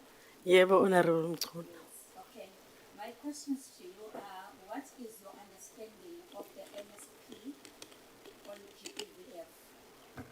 The second question is, what is the CGE's role insofar as addressing GBVF in the country is concerned? The last one is, what kind of activities can the CGE undertake to create awareness as well as combat GBVF? Thank you. Honorable Macingwan. Yeah. Thank you for the question. So my understanding of the National Strategic Plan on Gender-Based Violence and Femicide is that it's a guideline or a framework that is there for the whole country to work towards ending gender-based violence and femicide. So it is applicable to us as individuals, applicable to government, the private sector. Actually, it promotes a whole society approach with 6 pillars that it has.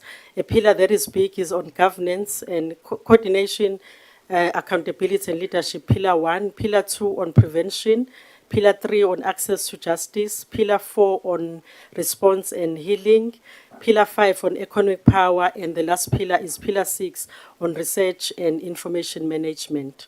The way I see it, if I was standing as a commissioner, the first and foremost role of the CGE is to actually monitor whether the NSP is working, monitor whether the NSP is being implemented, and where it's being implemented, is it actually helping? Because as you can see that it cuts across almost 15 departments that need to do something. When you read the NSP, you realize that for each pillar, there is a lead department and there are supporting departments, there are supporting entities and everyone. So if you are monitoring, you should also have that monitoring of all those entities, not only the states. So that would be the first one. The second one is around, you asked me a question around activities that the CGE could be doing. The first activity that the CGE could be doing is to popularize the NSP and the benefits of implementing the NSP. The second one, the CGE could actually partner, particular on Pillar 6, which is on research, in particular on Pillar 3, which is on legislation and laws, and then Pillar 1, which is on leadership and accountability. Why do I say this? Pillar 1 speaks directly to the National Policy Framework on Gender Empowerment and Women's Empowerment of 2000, which really sets out the gender machinery. So I see the CGE playing its role under the heads of the gender machinery in being a partner to Pillar 1. And then why do I choose Pillar 3? Pillar 3 is about legislation and access to justice. And one of the outcomes of the CGE, which I think is outcome 1, really speaks around issues of access to justice, laws and policies. So there could be a partnership there. That doesn't mean that they propose and become the lead, but they could participate in a way either as an advisor or a way as a thinking partner if they don't want to interfere with the independence of the CGE itself. And then the last pillar, Pillar 6, which is on research and information, CGE turns out out very good reports when it comes to research. But those reports will not change the trajectory of gender GPV in South Africa if they are done in isolation with what is expectable as an outcome for Pillar 6 of the NSP. So I see, and the CGE mandate actually allows the CGE, because it says the CGE may may consider other research. The CGE may do research. So I see those interactions. So that's another activity that I can see. On awareness, I think already the mandate on public education allows the CGE to create awareness around what is gender-based violence and femicide, but also goes further. I remember when I was still the head of Free State, I proposed a project on gender terminology for the CGE in all 11 languages of South Africa. And the reason for that was so that we can bring gender equality personal. So when ukhuluma nami inesizulu uthi ushaywa kwabantu besifazane, I understand what you mean. But when you come and say violence against women, I'm like, uthini? So for me, what is important is that the CGE already has tools that are in indigenous languages of South Africa. They can use those tools to actually speak about what is gender-based violence and also bring it into the localities. We understand the nuances of tradition, the nuances of culture, the nuances of religion. How do those nuances actually feed the beast called gender-based violence and femicide? Thank so you. I see it like that. Thank you, Fuze. Next opportunity will be Honorable Mayolola. Thank you very much, Chair. And good morning, Ms. Ngobo. My name is Poppy Raisibe Wahamailula. What I want to know is that what is your understanding of the strategic outcome 1 of the CGE and why is it important? And what role should CGE play in public sector in achieving the objective of strategic outcome 1? Additionally, also, what is the role of the CGE in monitoring South Africa's compliance with the International Gender Equality Commitment and Obligation? Lastly, how can CGE strengthen the implementation of this international commitment in South Africa? Thank you. Thank you, Honorable Mahalia. Mayolula. Mailula. Oh, Mayolula. I had an H there. My apologies, Honorable. So the strategic outcome 1, it's the one around enabling legislation and also ensuring that there is investigation and monitoring of policies and practices of the states. So state and private sector. So you asked about how can the CGE, why is this important first and foremost? So why is this important? It's because with the dawn of democracy, there were quite a lot of policies that excluded women, excluded the concept of gender equality. So initially the task was to skim through those old policies and check whether they are promoting gender equality. We are now 30 years into democracy, and I think the role of the CGE still exists because the policies are there, but there is the practices that enable policies are actually not thoroughly monitored. So I still see why outcome number 1 is important for the CGE and should continue being important. As earlier on I alluded to the social inclusion concepts that I bring into looking at everything that the CGE is doing. For example, maybe I could attach it to the second question. The monitoring and compliance to international frameworks that South Africa has signed onto. And this starts as basic as in the SADC, where we have signed onto to the SADC Gender Protocol. And then in Africa, we have signed into the Maputo Protocol, but also made sure that we of lately, we've even introduced the Convention on the Prevention of Violence Against Women in Africa. But internationally, we have your CEDAW, we have your Beijing that we are talking about and reporting to. But then also we have the new concepts that came post the MDGs called Sustainable Development, which has a very clear goal on Goal 5 on gender equality. Why I give you this whole picture is because in us monitoring the compliance, we always need to then weigh this lens of gender equality. How are we complying to CEDAW? All the provisions of CEDAW, are we complying through them by putting in laws in place? For example, I find that the NSP GPVF really starts to begin to show how we are complying to the Convention on the Elimination of Discrimination Against Women holistically as a country. But also I see how we are even looking at the Maputo Protocol when we are complying to that. So I think the role of the CGE is to make sure that once the country writes its compliance report, we go through that report and actually do public consultations where we ask the citizens, is this what is filtering down in terms of the implementation and the enjoyment of the provisions of what these international instruments are giving us in South Africa. It doesn't only end on South Africa depositing a report to the CEDAW committee, for example. It is about, is it filtering and changing my life on daily basis? That is where then we'll know that the attainment of gender equality is actually felt. And I just want to briefly give you an example of a journey that I've embarked on since 2019 actually, where we've assisted on the compliance and reporting on the voluntary national reviews on the implementation of SDGs.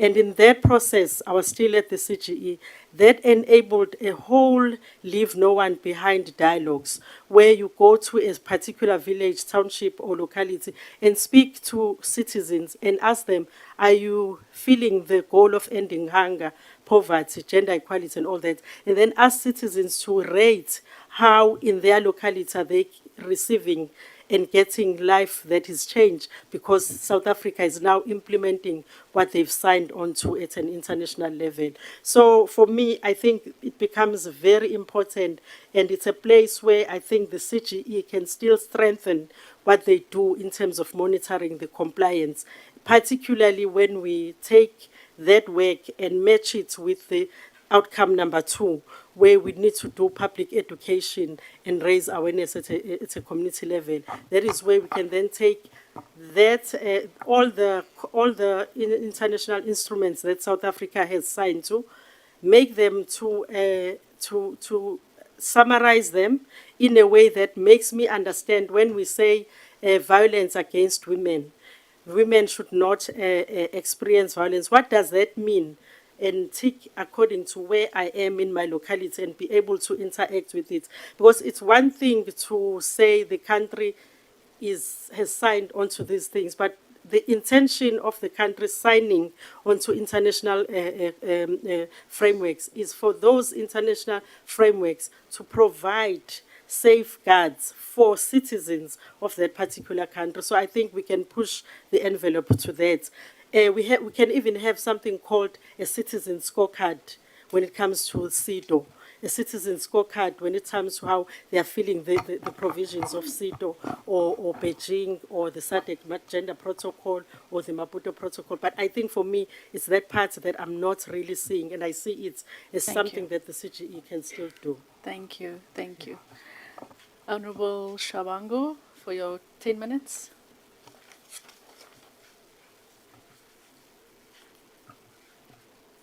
Thank you, Chair.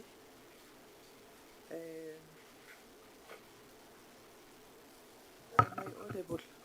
Okay. Okay. Thank you again, Chair. Honorable Shabangu, serving in this committee.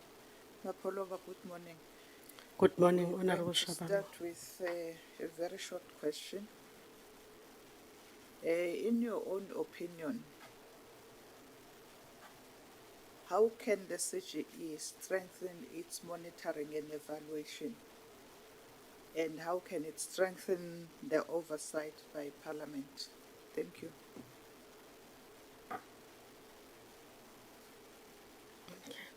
Thank you, Honorable Shabangu, for your question. The first one, it's around the CGE strengthening its monitoring and evaluation role. And I think I will bring back from the discussion that I've already been on, where it doesn't just stop at monitoring for compliance, but it has to move beyond compliance. So the CGE could actually invite public sector, private sector, everyone that they have to monitor on a gender equality journey. So it doesn't become a once-off in 5 years, but it becomes a journey, because even the World Economic Forum tells us that it will take us almost 100 years to get to gender equality.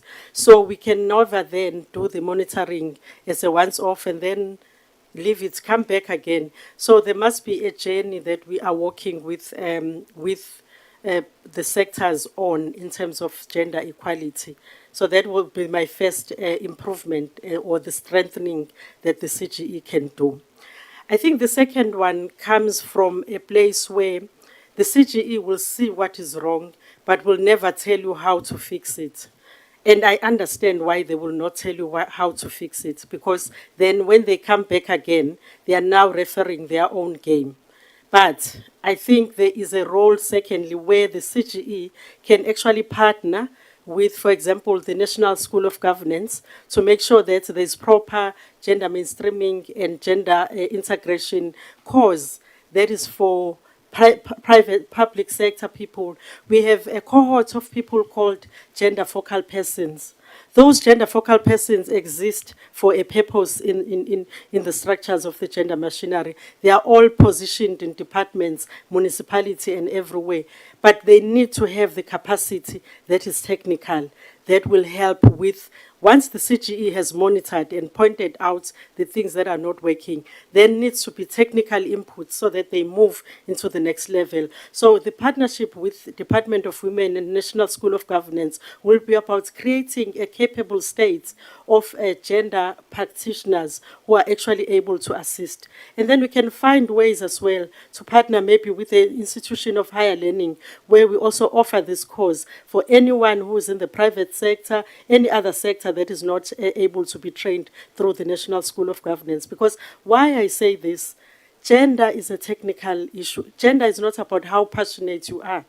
There comes a time where you need to advise technically how do we move from gender targeting, for example, to being gender responsive and being gender transformative. And it's not because we are able to organize a march or we are able to organize 16 days of activism. They are gender, maybe you need to design gender indicators that will lead to gender equality. Maybe you need to even tag the budget. We have the gender responsive budgeting and planning, but how do we even tag the budget to show that as a department we are now being gender responsive and also actually doing gender budgeting? So there is a technical nuance that I think the CGE, given its credibility and also its knowledge as an institution, maybe they can have what is called a Gender Equality Institute, I don't know, but something that allows this gender to be made available as a knowledge that will then help in terms of research and development going towards gender equality for the country. I hope I have answered you. Please move to the second one. You haven't answered my second question. Okay. The second question is the strengthening of the oversight. I think the CGE is actually reporting to Parliament. So the strengthening of the oversight is really about ensuring that, first and foremost, the reports that we submit to Parliament actually help Parliament to know where to go and where to nudge so that we get towards the gender equality journey. The second one is also using Parliament as a soundboard, because as Parliament, you are the representative of people, of the people. So you will know even from your constituencies what are the burning issues in terms of gender equality, and maybe have a working group exercise with parliamentarians around what are the emerging gender issues from your constituencies. How do we then take those constituency issues and put them into the outcomes of the CGE, which is the outcome one around policies and legislature, and also education and eventually research. So it's that open relationship you, that I'm Claire. talking about. Thank you, Ms. Ngobo. Let's move to the next question, which I will break it into 3 parts. You have 5 minutes to answer the next question, but I will break it into 3 parts.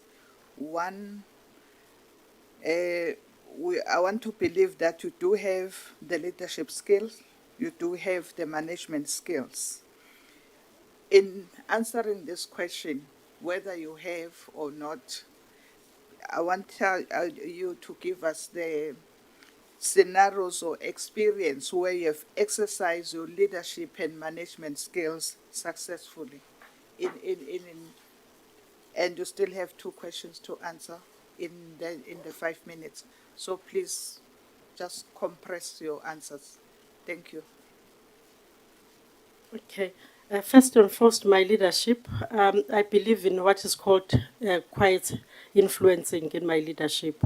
So one of the leadership example that I can give you, I was the provincial head for Free State at the CGE, and I was presenting to the HODs forum where I was asking for representation of women. I remember the HOD of transport saying, the way you have presented Mengcobo, I'm now sure that I need to appoint a director.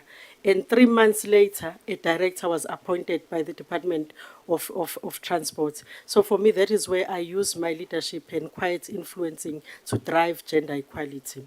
When it comes to management, I manage through a lens of transformative leadership. So, and again, I will give you examples. So, there has been an opportunity for me at one point to actually travel and represent the CGE in a platform in Ghana. But because I knew that I have done that part of work, but I had people that were reporting to me, I decided that I will actually enable someone else who's an officer in my office who can go and represent the CGE very well there. And in that way, I was actually practicing the leadership and the management of breeding a pipeline of new management and leaders by exposing younger professionals to the spaces of leadership and management. So yeah, so those are the 2 scenarios that I would like to give you. Thank you. Then the next question is about the litigation experience and advocacy experience. Can you also appetize this committee on your experience with regard to litigation experience and advocacy experience in 2 minutes? Thank you. Okay. When it comes to litigation, I'm not a lawyer, but what I've always done is to support people who are taking anyone to court. So my experience in litigation is about offering advice, and I have offered advice to a group of marginalized women who are currently asking for their rights, where they have been violated in terms of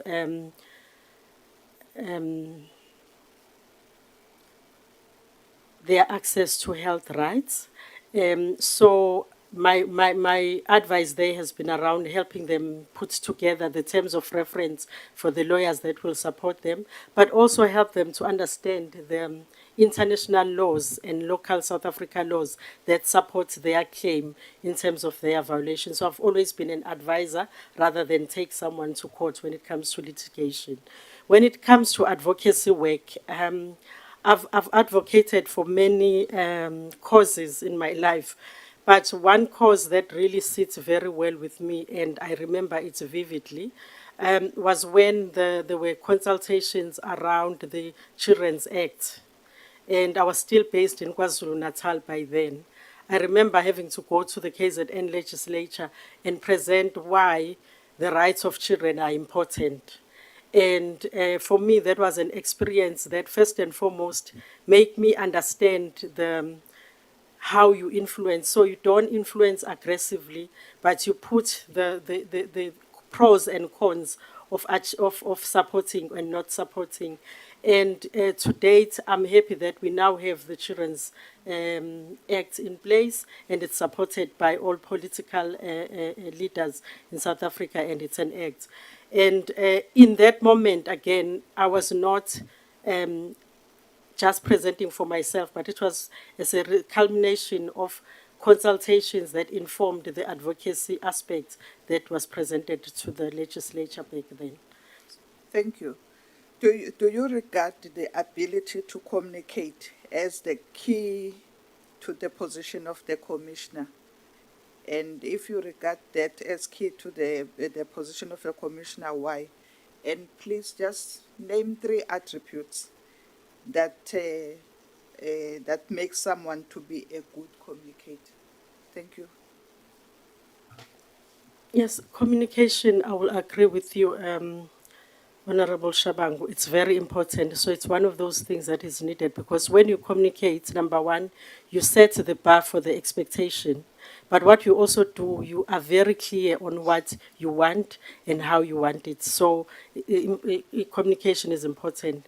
But in that communication, it also, for me, what is important, maybe the key attributes of communication, it's around understanding the context that you are communicating in. Secondly, understanding the power of your position as the person communicating. And then the third one is around communicating with humanity.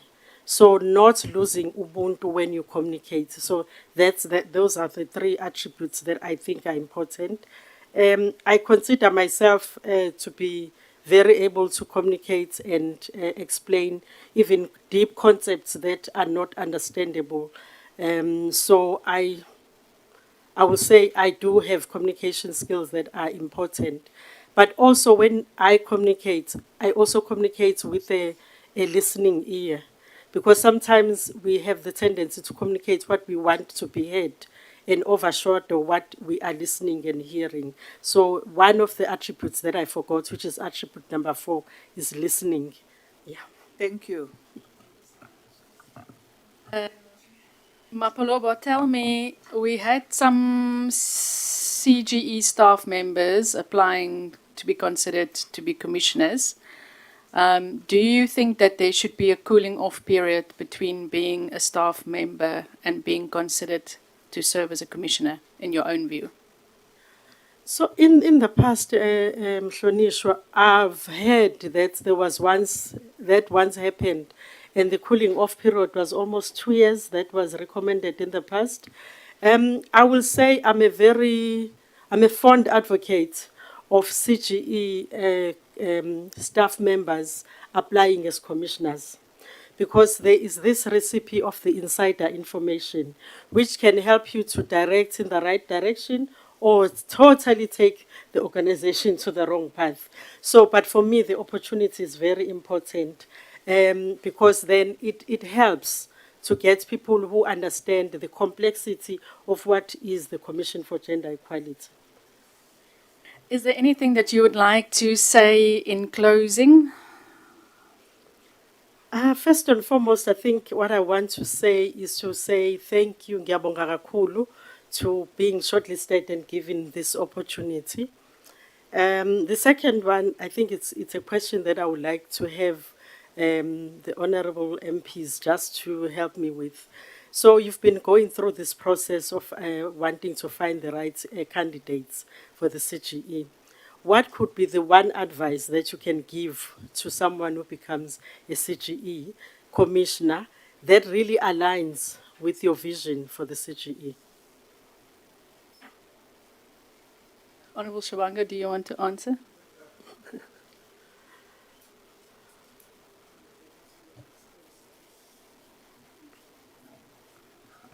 No, the chair, not really to give you a straight answer, but I believe that the commissioners themselves, they will come with the skills that is needed for this entity. But at the same time, for me as a member of this portfolio committee, I'm looking at commissioners that are able to work together, because in this entity you don't work alone. You work with people with different personalities. We're looking at that the commissioners themselves, they are people who are professional enough, who are grown up, people with experience, who will understand these different personalities that they work with. And again, looking at the gender, the age diversity, because I mean, as the one that belongs in the 60s, and looking at the current generation, we need that maturity. We need that what they call it, emotional intelligence in the commissioners, that they need to gel, they need to understand the current generation and nurture them to be what they are supposed to be. I can't really give you a straight answer, but that is what I'm looking at, me personally, as a member of this portfolio committee, because there's definitely personality clash in every environment. But thinking of the commissioners is people that are experienced, is people that can negotiate, is people that can advocate and make this entity work. Thank you. I think also, Fuze, the one issue that we've been discussing as this portfolio committee is, and it's some of the issues that you've touched on, the Commission for Gender Equality is not a household name. So when we do appoint commissioners, we want people who will be passionate about the work of the commission, people who will be working day in and day out to ensure that the CGE becomes a household name so that it raises its visibility and accessibility. So I think anything in life, when we've got a passion for the work we are doing, we will succeed. And that is really what we are looking for, commissioners that are passionate for gender equality and want to see the CGE succeed, but also be more accessible to the people who need their services. So that is really what we are looking for, apart from the issues that Honourable Shabangu had also highlighted. As we say goodbye to you, I want to say thank you for spending your time with us this morning. Thank you for sharing your insights. Thank you for availing yourself to serve your nation. I want to inform you that the committee will still be busy with interviews for the next 2 days, whereafter we will then deliberate on the outcome of the interviews next Tuesday. We will score the interviews. We will then produce a report that will serve in front of the National Assembly in June, still before this Parliament rises. From there, our recommendations will go to the President of the Republic. He will ultimately make the final decision on who should be appointed. So that is the process going forward. But thank you very much again, and we wish you well and travel back safely. Thank you so much. Thank you, thank you.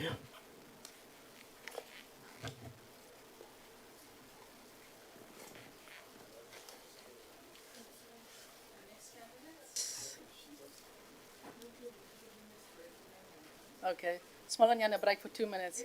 But it mustn't be 5 minutes. Can be a small and Yana 2 minutes.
Very good morning, Professor Buitendag. I hope I've pronounced your surname correctly. You can just press your mic there. There's a button. It's on the.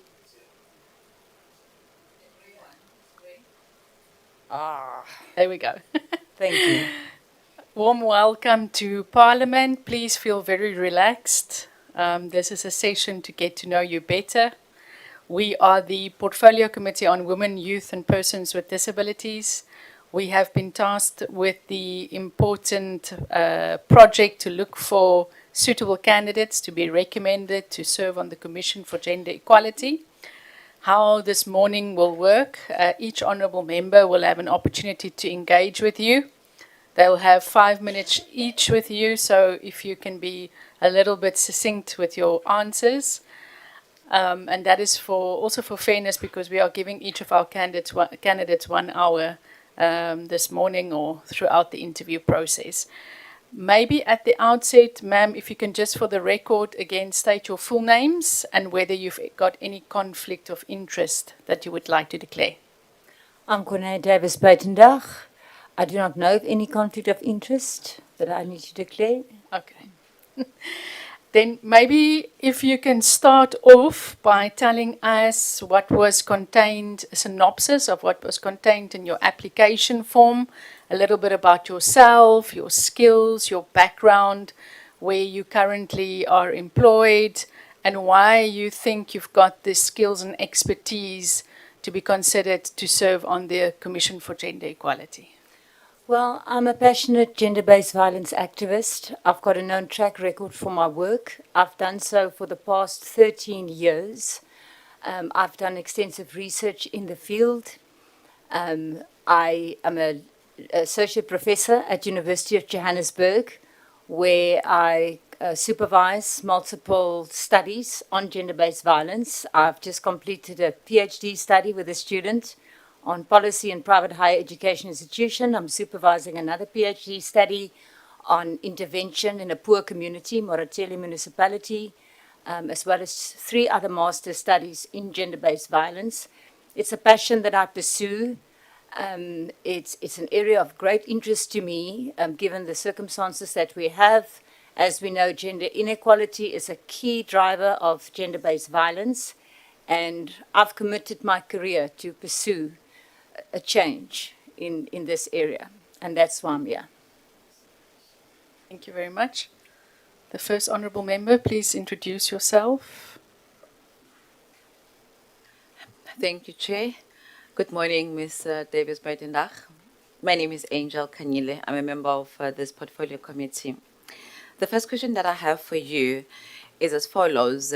What is your understanding of the CGE's mandate, powers and functions in terms of the Constitution and its enabling legislation? The second question is, could you please explain the role of a commissioner at the Commission for Gender Equality? Thank you. Okay, well, in terms of Section 187.1 and 187.2, it's the role of the Gender Equality Commission to promote gender equality in every way that it can. In terms of the second section, it's got the powers to investigate, to inquire, to mandate all aspects relating to achieving gender equality. And then we've got Act 36 of 1996, in which it says that it's the responsibility of this commission to interrogate and to monitor how gender equality is achieved, and that means also inquiring the government organs and private sector organizations, and to explore how legislation is, and to review legislation. And that is the responsibility of this commission. And it needs to pursue the achievement of gender equality at all levels and all bodies, and also to make sure that it adheres to the international conventions for gender equality.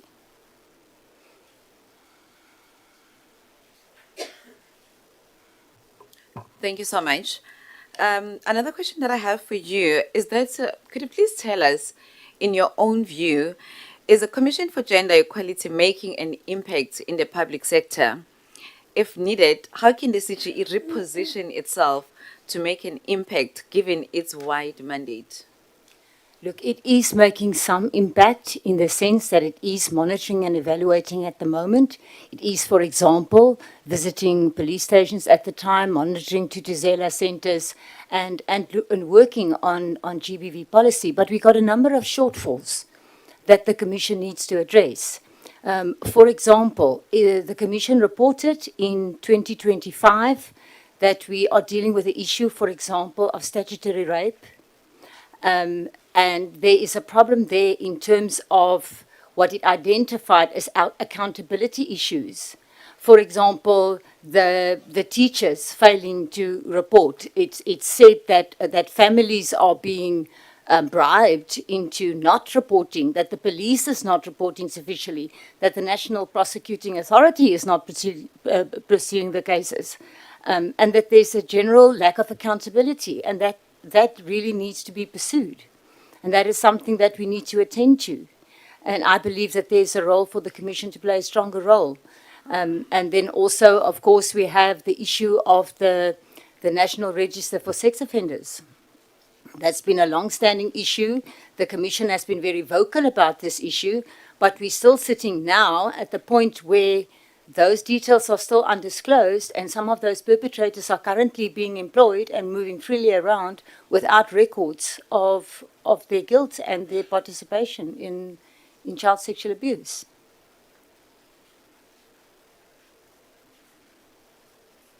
You done? Thank you so much. Honorable Shabangu. Thank you, Chair. Good morning, Prof. Corne. Good morning. I'm Honorable Shabangu, a member of this Portfolio Committee. Can you hear me clearly? I can hear you, Honorable Shabangu. Because they said I'm talking very softly. I'm trying not to intimidate the Thank you. candidate. Yes. Thank you. It's a scary thing. Okay.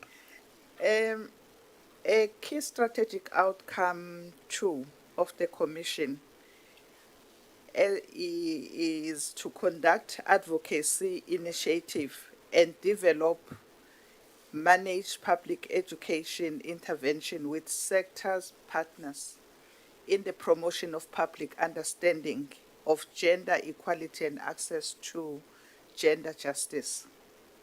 Do you think that this has been done successfully? What innovative means would you adopt to promote public awareness of and access to the Commission? Thank you. Thank you, Honourable.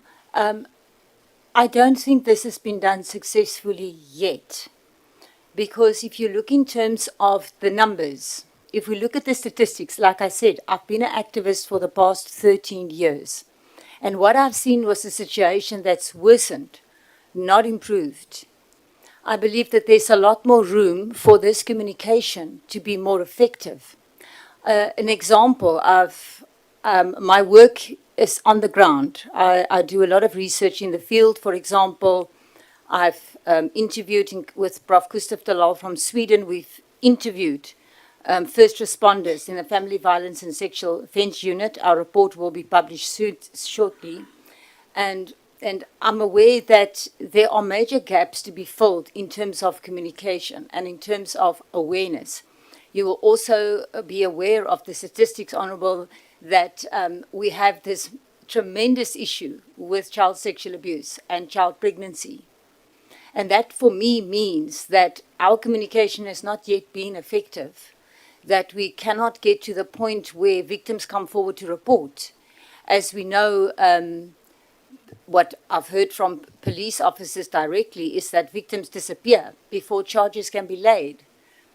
So obviously there is still a barrier in terms of communication and in terms of awareness of where people can go and how we can resolve this issue.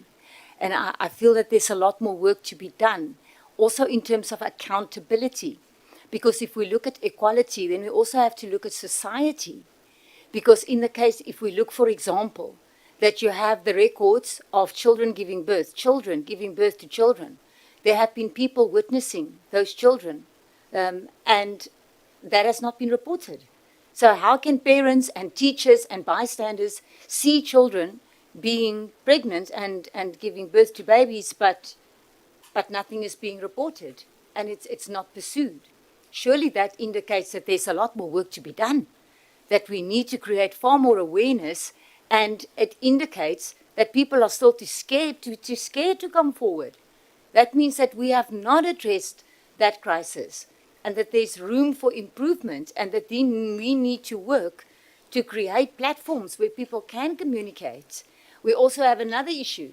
For example, I work with an NGO. I'm a trustee of an NGO that works against child rape and secondary abuse. And they informed me the other day that we've got an increasing problem now with the perpetrators becoming younger and younger of age, as young as 12 years old, that are committing acts of rape. And that apparently is informed by exposure to to pornography, online pornography, that people have access to, children have access to.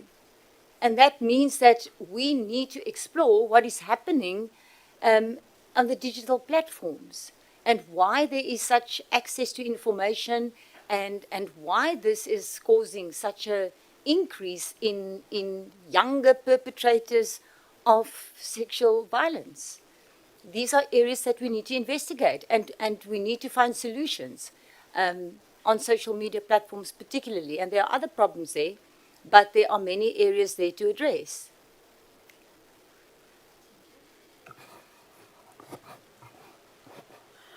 Honourable Angel, I think, do you want to come in now? You left out, you indicated you wanted, she had left out a question.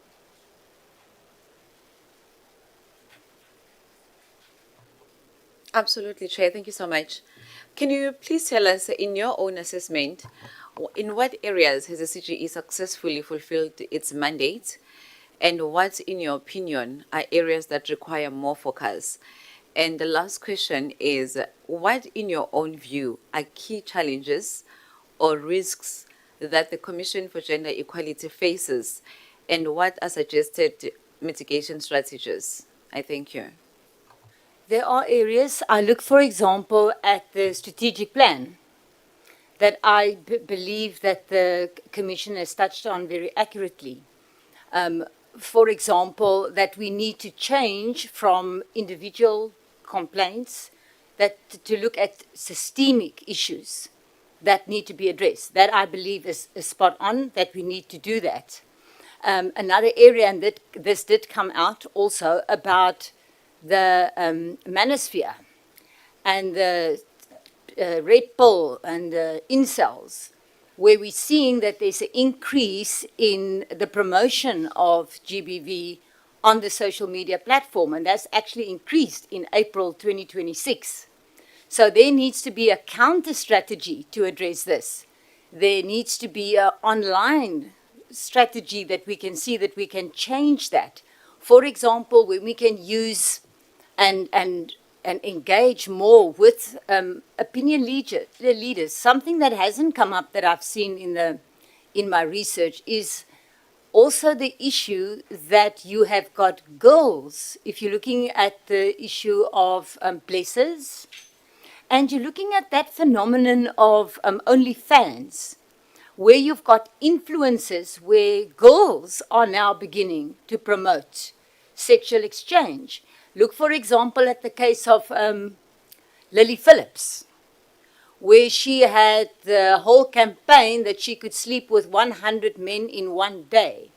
And that had more than 100 million followers for this campaign. So there is also a way, besides that we have the manosphere and the fact that men are acting as if they're victims, we also have girls starting to promote sex work. And we call it, we also have a publication coming up with that is #Morals Must Fall. So that is something that we also need to address. So the CG is effective in terms that it's pointing out very specific issues and specific challenges, and that it is engaging with aspects that we can address. So I am in total support of that strategic plan, and I believe that we can work with that. But then I also believe that we can be more strategic in terms of communication, in terms of how we can create better awareness and how we can change these kind of sentiments where we have different genders participating. We also, of course, cannot underestimate, and the CGE has pointed this out, how much work needs to be done in terms of the LGBTQIAPK plus issues. This is an issue that has been raised, that the Commission has addressed and say that there is more work to be done. I led a study in 2022 where a student engaged with JSE-listed public sector organizations, and very few of them were actually that aware or even had policies in place. So there's a lot of work to be done in terms of that awareness, because we are still dealing with corrective rape, homophobia, and a lot of issues related to Thank you. to gender, and the council has addressed that, and I believe that there is work to be done in that area. Thank you very much. Over to you. Oh, yes. Chair, Prof, I've got only 2 questions for you. Yes, I can hear you make a lot of research. My first question is, do you think that the Constitution require that the CGE, as for all the Chapter 9 institutions, be both independent and impartial, and also protect that independent? Is my first question. The next question is, do you regard yourself as being independent-minded and impartial? And if so, why? Thank you. I believe it's absolutely essential, Honourable Member, that the council is independent. That is actually in the section 181.2 and 3, showing that the council needs to be totally independent, as not to be dependent on any financial resources or any other influence that can influence the credibility of the council. That is essential, that independence and that integrity be maintained. That is one of the key things that gives it credibility and authority, and shows that even for uncomfortable subjects, uncomfortable topics, that it can hold all stakeholders accountable. And that independence has to be exercised across all bodies, private sector, government organizations, South African police, correctional services. All of these have to be executed, and it has to be there for the credibility. I believe that I am such a person. I come from an academic background. My research has been driven by my passion for the cause. I became an activist because of my students who alerted me to the prevalence of child rape and sexual abuse. That is how I became an activist. I believe that I have the sufficient knowledge and skills. I've done extensive research. I have been participating in the National Strategic Plan, Pillar 6. I've collaborated with international universities, for example, Western University in Canada. We are now entering into an agreement with University of Parma in Italy. I collaborate with Professor Gustav Dalal, who's done research in 58 countries and is now qualifying for a UNICEF chair, to demonstrate that we are supporting the cause, and that we want to see a change that happens, and that we will dedicate all our knowledge and all our awareness and encourage all the research that is currently happening to eliminate gender inequality and gender-based violence. Thank you, Prof. Next, Honourable Member. Thank you very much again, Chair. Greetings, Ms. Beitendach. I've got only 3 questions. What is your understanding of corporate governance insofar as the operation of the CGE is concerned? And specifically, your potential role as a commissioner. Also, have you ever been accused or insinuated on unfair discrimination prohibited by Section 9, subsection 4 of the Constitution? And lastly, would you consider yourself a fit proper person to serve as a CGE commissioner? Elaborate on why that is. Thank you. Okay, the role of corporate governance. There is so much work to be done in terms of doing the right thing and in terms of accepting the responsibility for the promotion of gender equality. So, corporate governance is essential for us to pursue and to involve all the stakeholders, especially, for example, if we look at the role of the private sector. I've conducted a study in 2022 where I engaged with 76 CEOs in the private sector. And then we did a survey among employees in South Africa, and the study was representative of all the province in South Africa. And they indicated that they have a strong need for more information on gender-based violence, support mechanism. They believed that it was essential for governance to address the issue, to provide necessary means of support, and to do everything that can enhance their knowledge and their awareness of the extent to which gender-based violence impact on all sectors of society. So, no, I've never been accused of acting against in any way against for my work in gender-based violence. I'm known as an activist. My work is generally known. I have represent my university and my partners at the Johannesburg Stock Exchange a number of times. I've been on media many times. I've spoken on radio many times.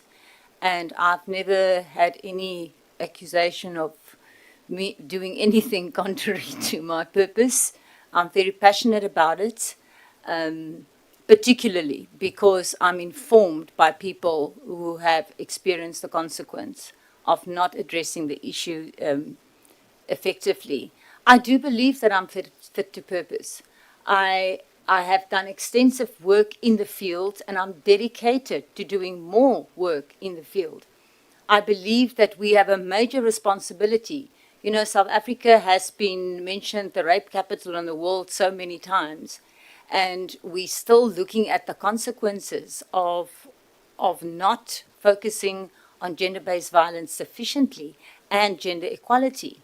And I believe that I'm fit to purpose because I know my subject very well and I'm dedicated to make a difference. Thank you, Prof.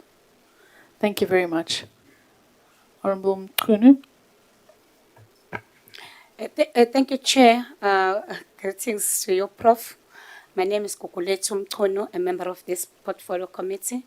I have two sets of questions for you.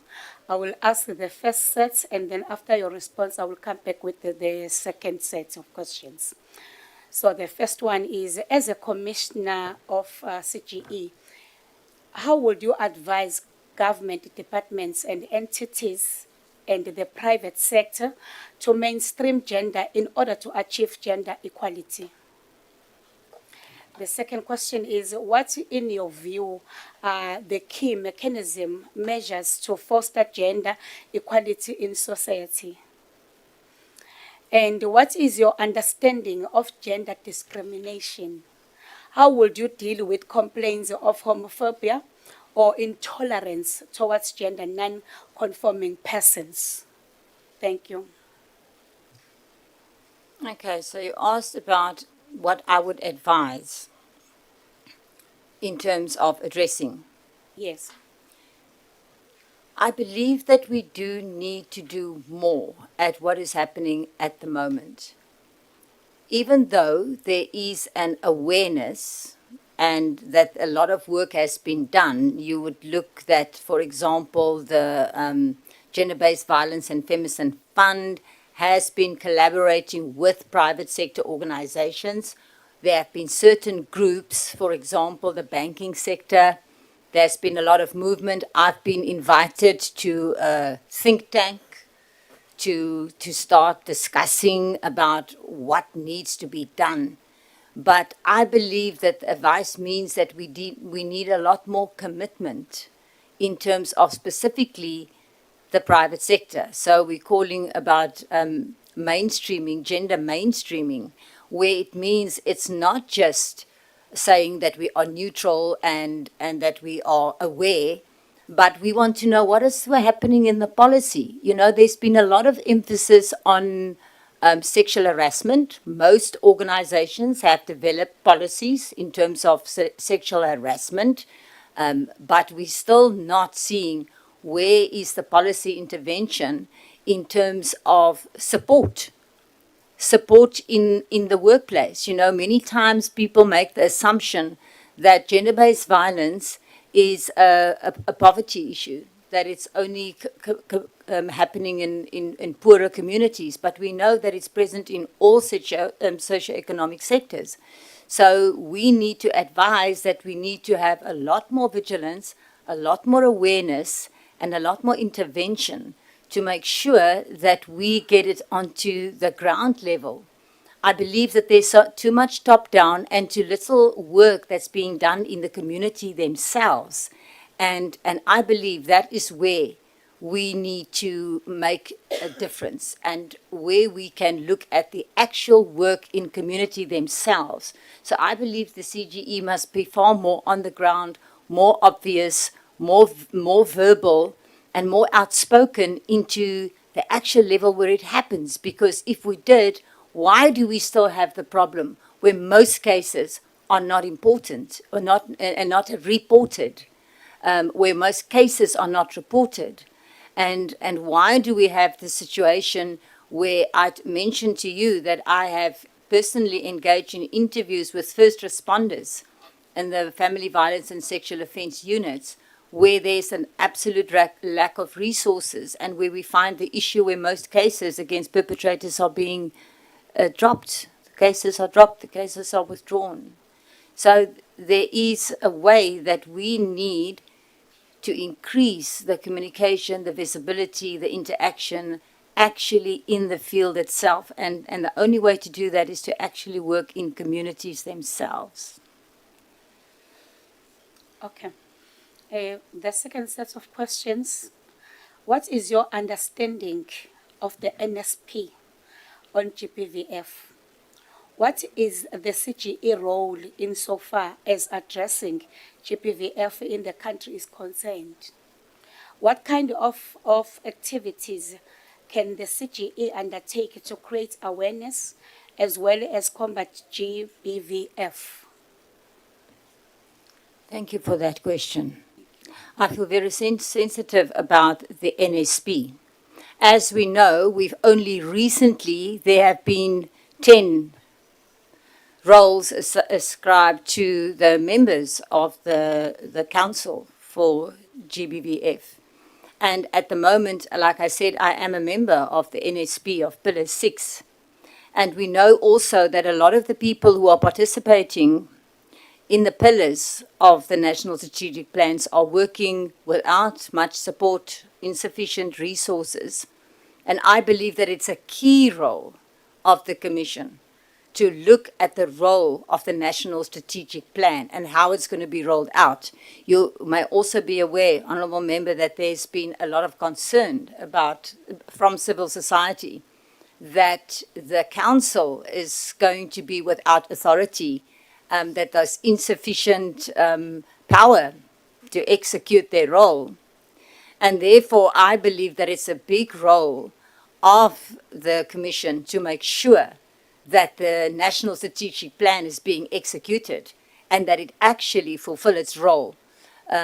Because if you're looking at the pillars and you're looking at what each pillar is supposed to do, we can see that there's a major shortfall there at the moment.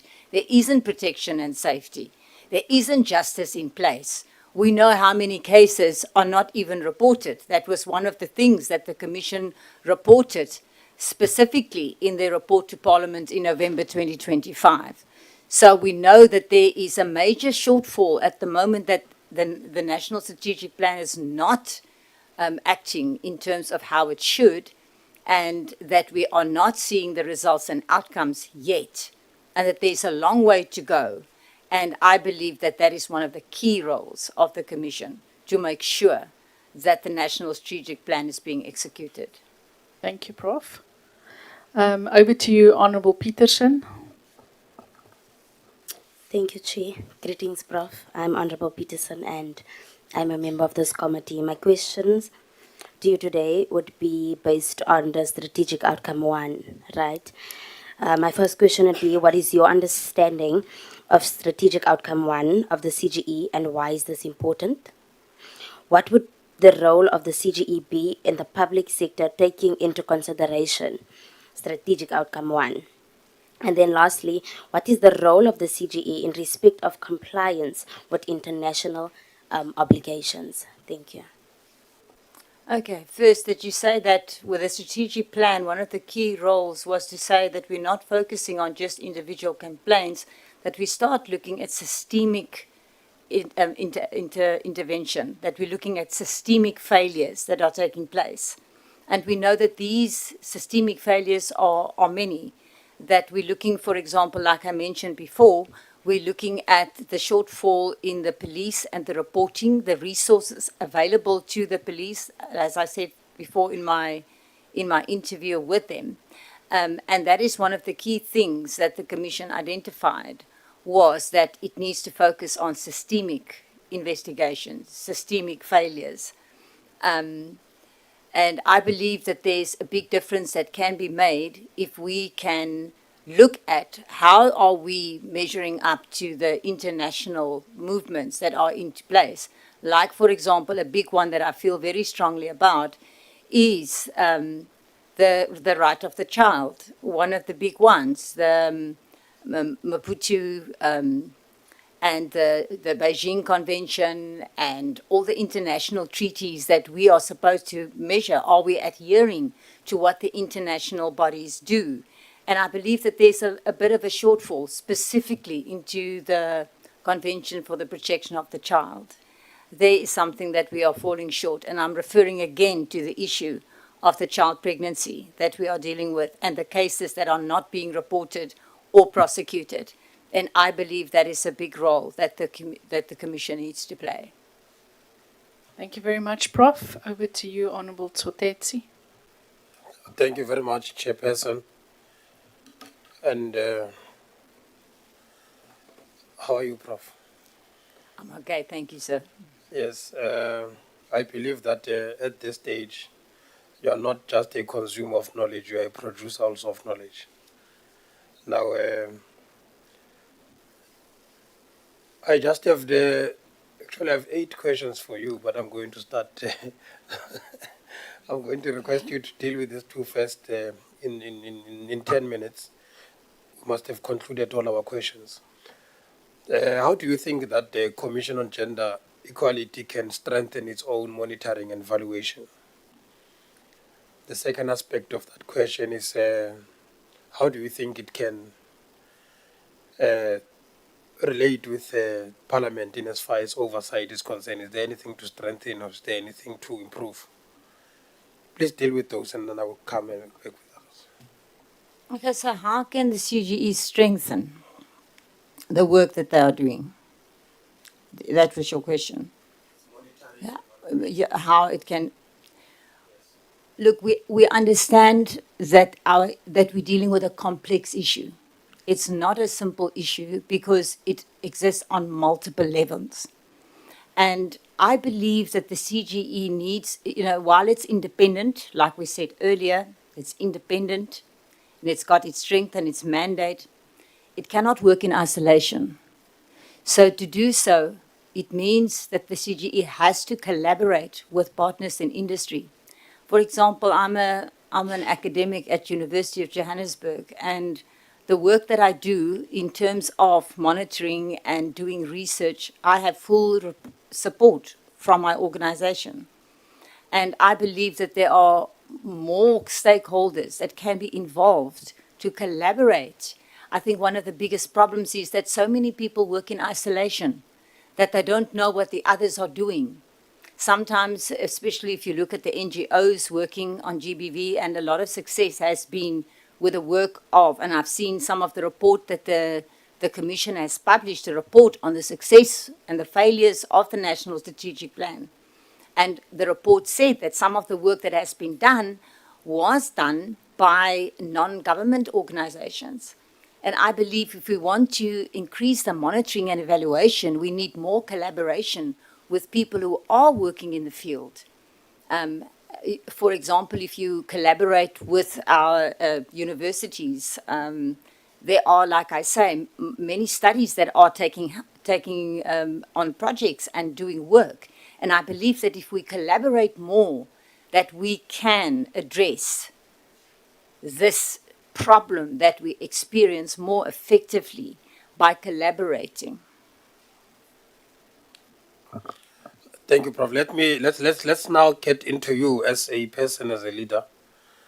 Do you believe that you have leadership skills? And if so, can you provide us with examples of you successfully exercising these leadership skills? The second one is, I've got just a few of them, please just write them down. The second one is that do you regard the ability to communicate as a key to positions of commissioners, and why? What, in your opinion, are the key attributes of someone who is able to communicate successfully, and do you believe that you have those attributes? Do you have any litigation experience? If so, can you kindly provide us with such in detail? Do you have any experience with regard to legislative or policy review? If so, can you provide us with the details in that regard? Do you have any advocacy experience? If so, are you able to provide us with such? So please deal with that. And you can also give us a sense if you have any managerial experience. We know that you have done a lot of things, but if you've been in the center of driving them. Thank you very much. Well, in terms of leadership, thank you for asking that question. I'm known at University of Johannesburg as a gender-based violence expert. I've been invited for interviews on television numerous times, and I've also spoken on radio at numerous times. So I am recognized as a leader. I was contacted a few weeks ago by the Family Life organization in Washington, D.C. It was a panel in which people from various countries were involved to talk about the issue of gender-based violence. And I was invited to be the only experts, and that was in Washington, D.C. I was also invited to participate in the study on intimate partner violence conducted by University of Western in Canada. I delivered a conference paper in Sweden in collaboration with them and the study was specifically about the impact of gender-based violence in private sector organizations and the cost, and how that cost can be reduced by educating people on the prevalence of intimate partner violence, which you know is the most prevalent form of gender-based violence. So I've been invited to participate in that study. I've also been invited for a study done in other countries in South Africa, in Africa also, for the work that we do in terms of raising awareness. So I believe that I've demonstrated my leadership in terms of the work that I do. Whenever there's a contact for interviews at University of Johannesburg, I'm the person who they contact. I also believe that the way that I attract students to pursue the topic of gender equality and gender-based violence, that students choose to be supervised by me in their studies, and that the studies have been completed. I also believe that I've demonstrated leadership in terms of the publications that we have done in addressing it, and that I'm generally known as being committed to gender-based violence. In terms of, and I believe that answers your question about my attributes. My attribute is that I'm passionate about the topic, that I'm passionate about equality and assisting in any way to achieve it. I haven't got litigation experience. The field of expertise is not law. I'm not a law student. I've not studied law. I've communicated with the Faculty of Law at University of Johannesburg. They cooperated with me in work we've done in collaboration with UNISA. We have run some projects. So in litigation itself, I've not been involved in at all. I'm aware of policy. I'm aware of the reports. I study the findings and involvement. But no, I'm not an expert in the field of law. I just read about the findings in law. Okay, are you done? Prof, maybe just a question from me. So, say for example, you are to be appointed to be on the Commission for Gender Equality. How would you deal with, you'll be different commissioners. Currently, most of the commissioners are said to work well together, but there is a sense of individualism among some commissioners in that some of them want to do their own thing, some of them are pulling together. How would you ensure, and for us as a portfolio committee, we want to see a united Commission for Gender Equality where we all share the same vision, mission, and ultimately then grow this organization into one that is accessible and visible. So how would you deal with internal tensions amongst commissioners if you were to be appointed? Well, thank you for asking that, Honourable Van der Merwe. I think the key factor is communication. Communication is my area of expertise. My field, my discipline is strategic communication. And it's important to develop a strategy that we do not always agree on how everything is done, but at the same time, it is necessary to develop strategic communication, that we look at the bigger field and say, but let's look at the objective, despite our own individual opinions and our beliefs and how we think things must be done, or specific areas that we have personal interest in, we still need, as a commission, to have a transparent communication strategy to say, but we need to focus on the change we need to make. And to do so, we need to adopt a very specific communication strategy. And a strategy is focused on the outcome, on what we want to achieve, regardless of our individual opinions and how we think should be done. We still need to focus on the outcome and the cause and how things need to change. Thank you very much, Prof. You've now come to the end of your interview with this portfolio committee. Is there anything that you would like to ask or say to us in closing?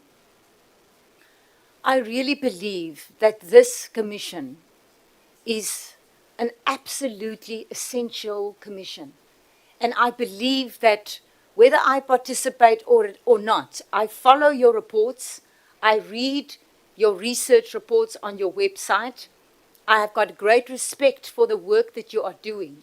And I believe that if we have people committed to make a change, to actually work towards equality, that we can actually create platforms where people feel free to communicate, that we can work together to destigmatize the issue of gender-based violence, that prevent people from communicating about it, that perpetuates what's going on in our country, particularly the violence that is happening towards our children. I believe that this commission can make a difference. And I believe that if we work together, and that if we develop strategies together, and that we hold parties responsible, that we can make a difference. Remember, we don't have a success rate globally. Very few countries can demonstrate how they have addressed it. The Beijing platform that's been developed in 1995 still do not show how have we achieved gender equality globally and in South Africa in particular. And I believe this organization, this commission, have the power to do so. Thank you. Thank you very much, Prof. Thank you for sharing your insights and your passion with us. And thank you also for the work that you're already doing in your spaces and being an advocate and an activist against gender-based violence. We appreciate that work that you are doing. I want to outline what will happen from here. We are still seized with interviews today and tomorrow. On Tuesday next week, we will reconvene in this venue where we will deliberate on the outcomes of our interviews. We will score our candidates. Thereafter, we'll prepare a report for the National Assembly with 7 candidates that we'll be proposing. The Honourable President of the Republic will ultimately decide then on which 5 commissioners to appoint or candidates to appoint. So we want to once more thank you for being with us this morning. Thank you for your time and travel back safely. You are excused. Thank you, Prof. Thank you, honourable members. I appreciate the opportunity. Thank you. Thank you. Not addressed to all the PhD candidates, your supervisor. Yes, yes. One is graduating now, and the other will do an intervention study. Thank you so much. Thank you, Prof. Thank you, Prof. Colleagues, the next candidate now, Johnny, is Miss Magida.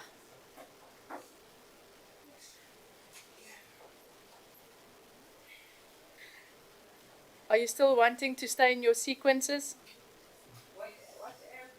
Okay, what? This is the second last interview. Okay, you want to stay in your sequence? For the day. Tomorrow we continue.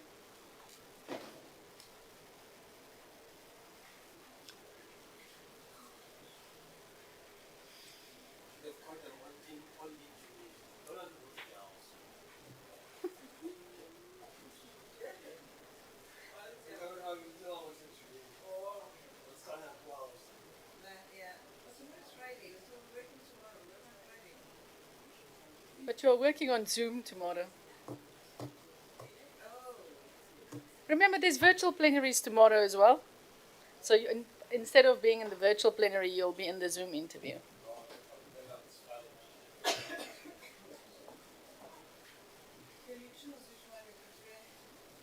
Hi, Bo.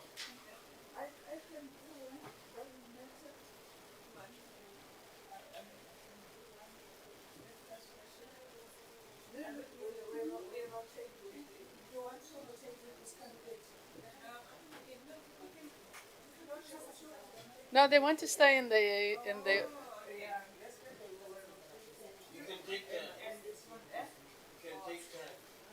Do you want to swap with? Do you did it? Okay.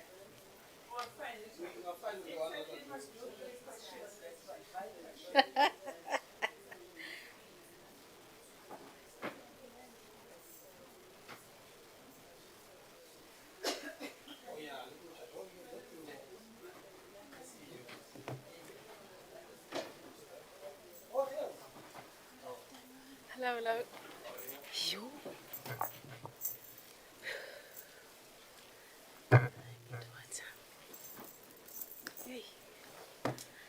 A very good afternoon, Miss Magida. Is that the right way to pronounce your surname? 100% correct. Where do I press? No, it's on. It's on. Okay, thank you. Good afternoon, Ms. Magida. Very warm welcome to this interview with the Portfolio Committee on Women, Youth and Persons with Disabilities. Please relax. You can see the friendly faces of honourable members. These are your public representatives. You are in your parliament, so please feel comfortable. Yes, ma'am. We have been given the task to identify suitable candidates to serve on the Commission for Gender Equality. The purpose for today is to get to know you better and to understand what contribution you could or would want to make to the CGE.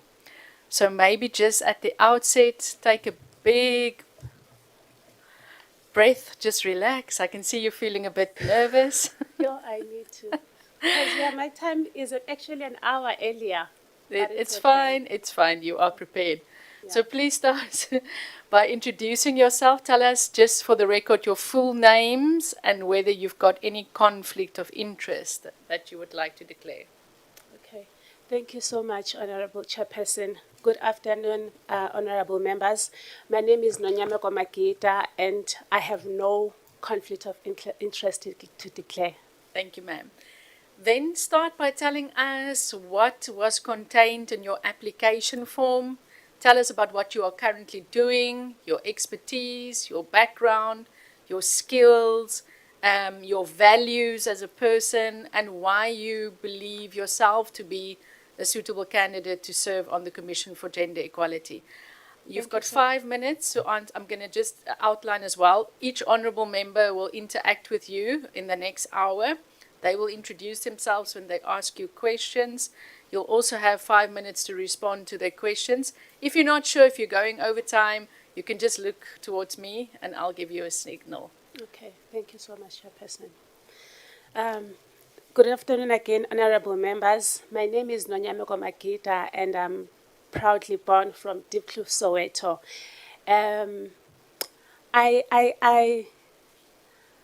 I come with a public service experience where I served in the Gauteng Department of Education for 7 years, and that has exposed me to policy implementation, governance, and engaging with different stakeholders.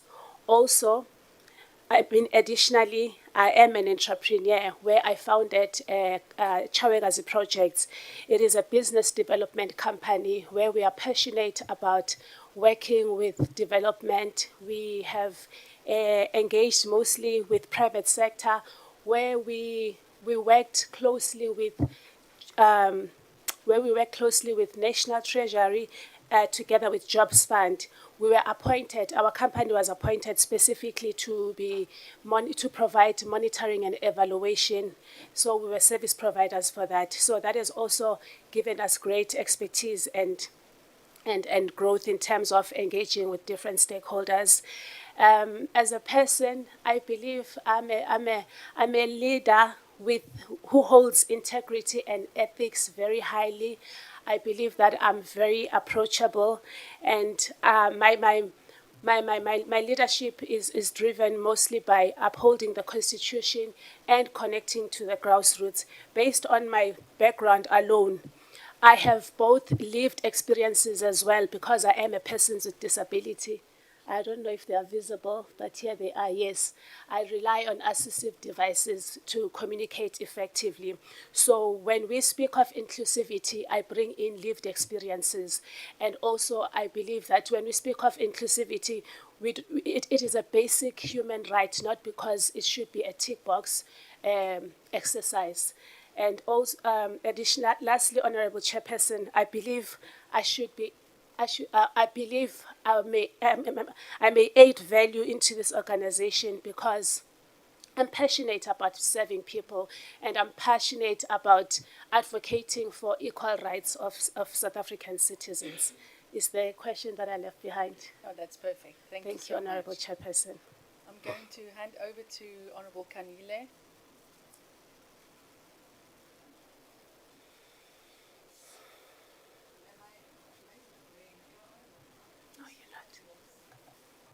Oh, thank you so much. Thank you, Chair. Good morning, Ms. Makita. Good day. Apologies for that. My name is Angel Kanyile. I'm a member of the Portfolio Committee on Women, Youth and Persons with Disabilities. I have a few questions for you. Can you please tell us what is your understanding of the CGE's mandate, powers and functions in terms of the Constitution and its enabling legislation? And the second question that I have for you is that can you please explain the role of the Commissioner at the Commission for Gender Equality? Thank you. Thank you so much, Honorable Kanyile. My understanding of the CGE mandate, firstly, is that it is an independent institution as established in the Constitution of South Africa, Section 187. And being independent, it means that it must perform, or it's got duties to uphold, protect, and advance equal rights, equality. And also, it does not only end there, it also has powers that is to investigate, lobby, educate, and monitor. I also understand, Honorable Chairperson, that the institution CGE is independent, and that means it is accountable to the National Assembly through Parliament oversight. and therefore it should perform its functions without prejudice, without fear nor favor.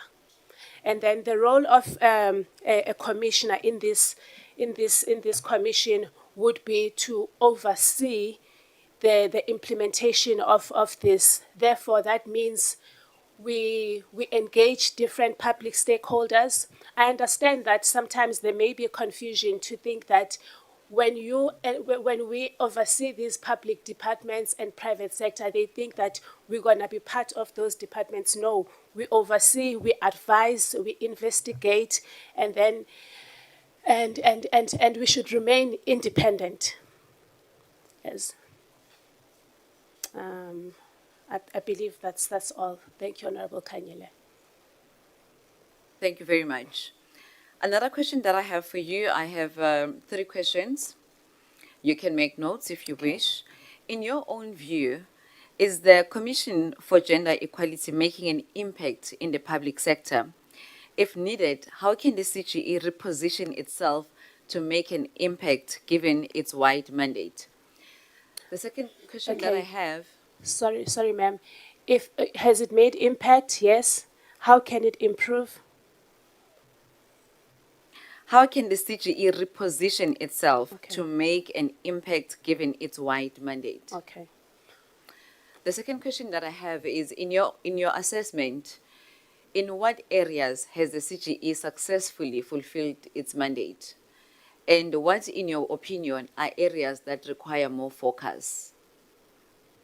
And the last question that I do have is, what, in your view, are key challenges or risks that the Commission for Gender Equality faces, and what are suggested mitigation strategies?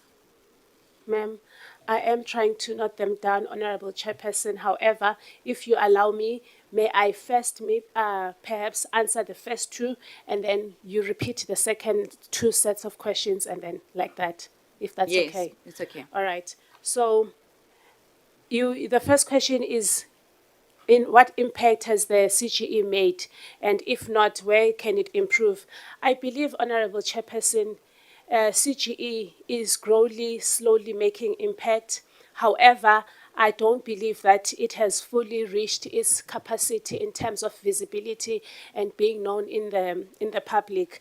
I say it has achieved its impact because I've seen that it has held a number of engagement and dialogues.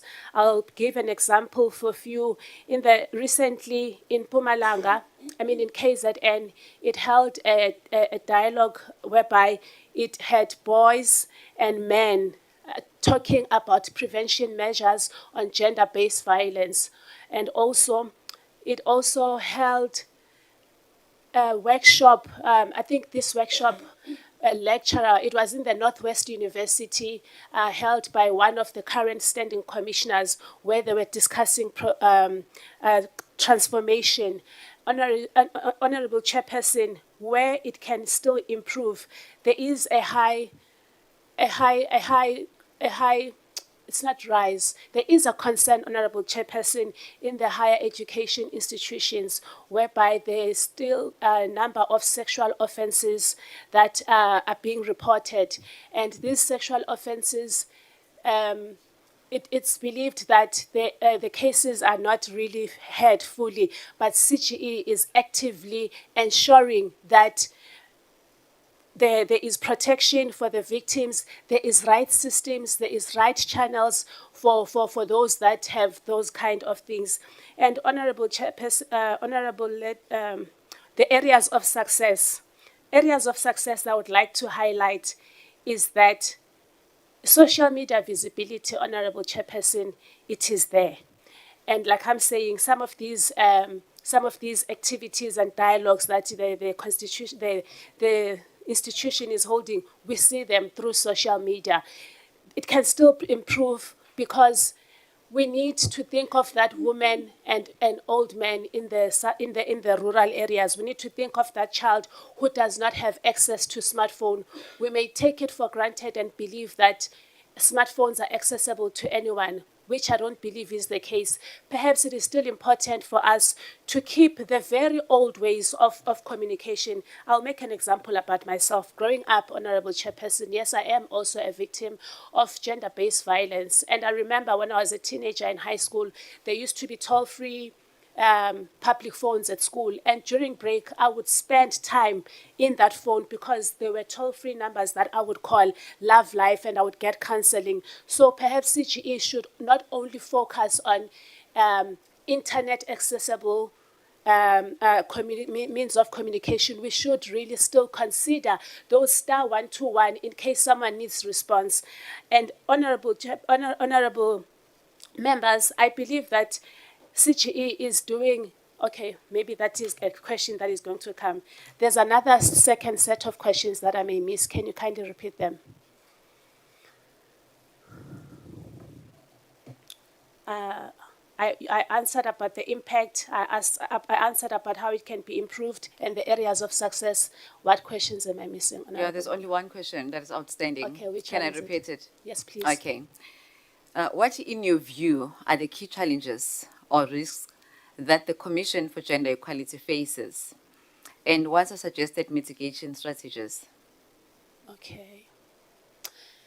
The challenges that the Commission, I believe, is currently facing, it is that maybe lack of implementation on its recommendations. I therefore believe that perhaps there should be investigation in terms of why are these recommendations that are sometimes set not being implemented? Is it pure resistance, or is it because there is lack of understanding? And if there is lack of understanding, perhaps the Commission could look of ways of ensuring that its recommendations are implemented.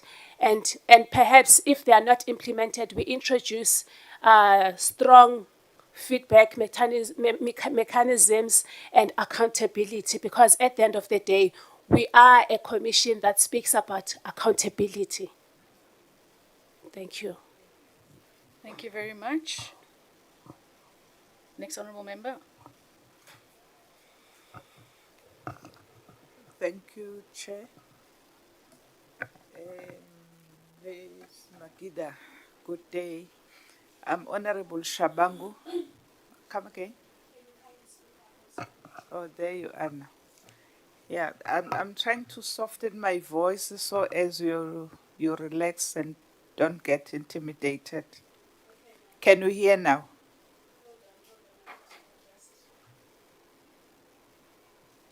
I'll try and speak louder. Is it better now? Okay.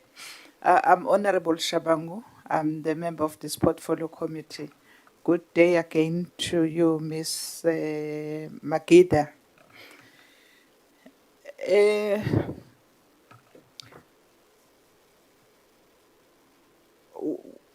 Do you think, in your own opinion, I just want you to answer this in your own opinion, do you think that the CGE has been successful in conducting advocacy initiative according to strategic outcome 2, conducting advocacy initiative, development and manage public education interventions with sector partners in the promotion of public understanding of gender equality and access to gender justice? That's one. The second one, what innovative means would you adopt to promote public awareness of and access to commission? Thank you. Thank you so much, Honorable Shabangu. The outcome to strategy, I believe it is the education of the public. Yes, I do believe that a CGE is on the right track in achieving that outcome. Again, I am quoting in terms of the engagements and the public engagements it continues to have.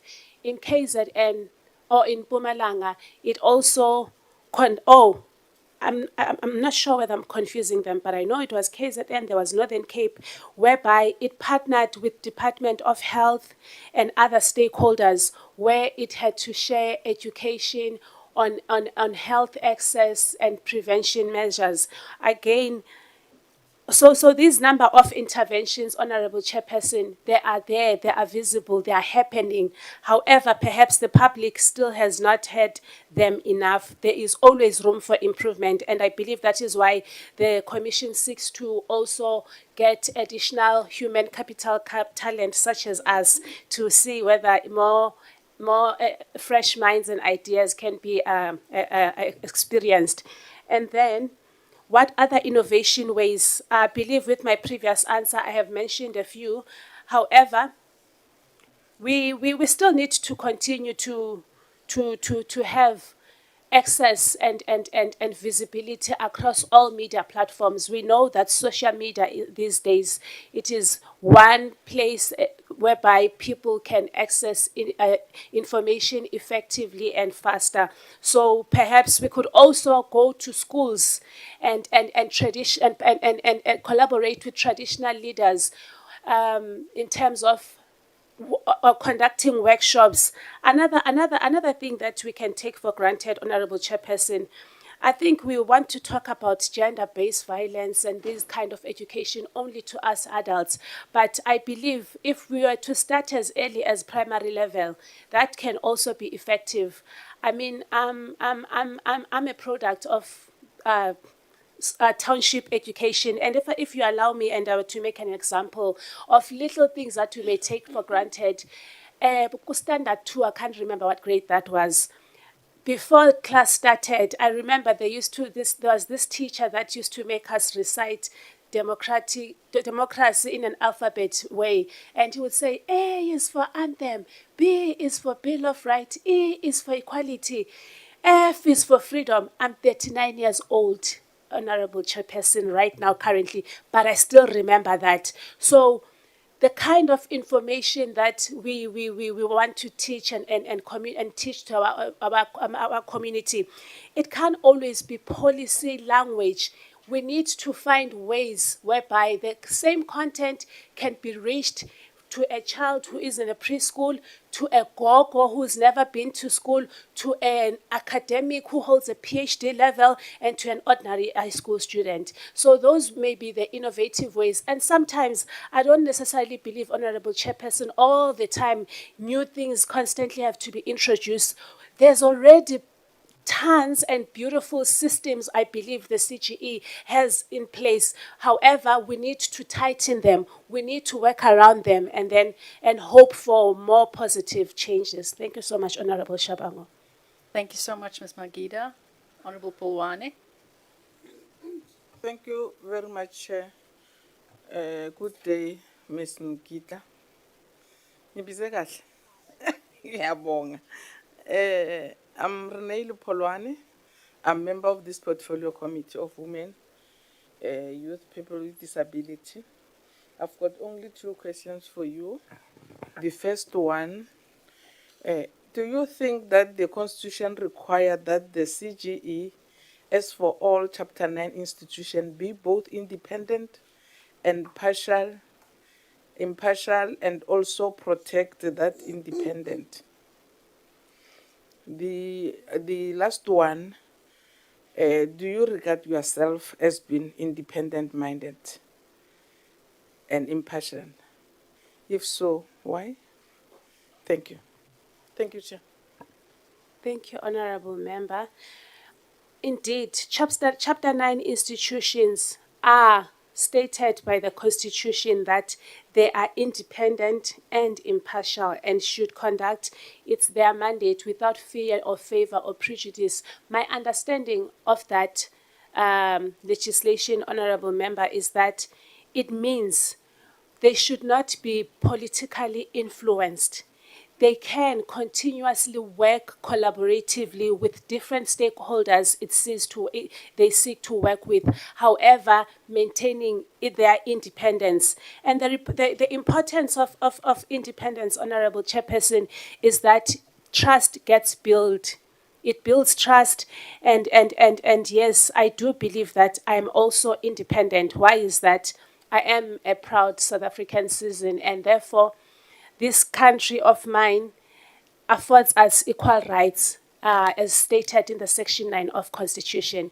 And having those equal rights and freedom to choose, we also know that, I also know and understand that the commission I seek to serve requires an independent body, meaning my personal choices and beliefs or political affiliations should be separated from the institution I seek to serve. Thank you very much, Ms. Magida. Honorable Mayulula.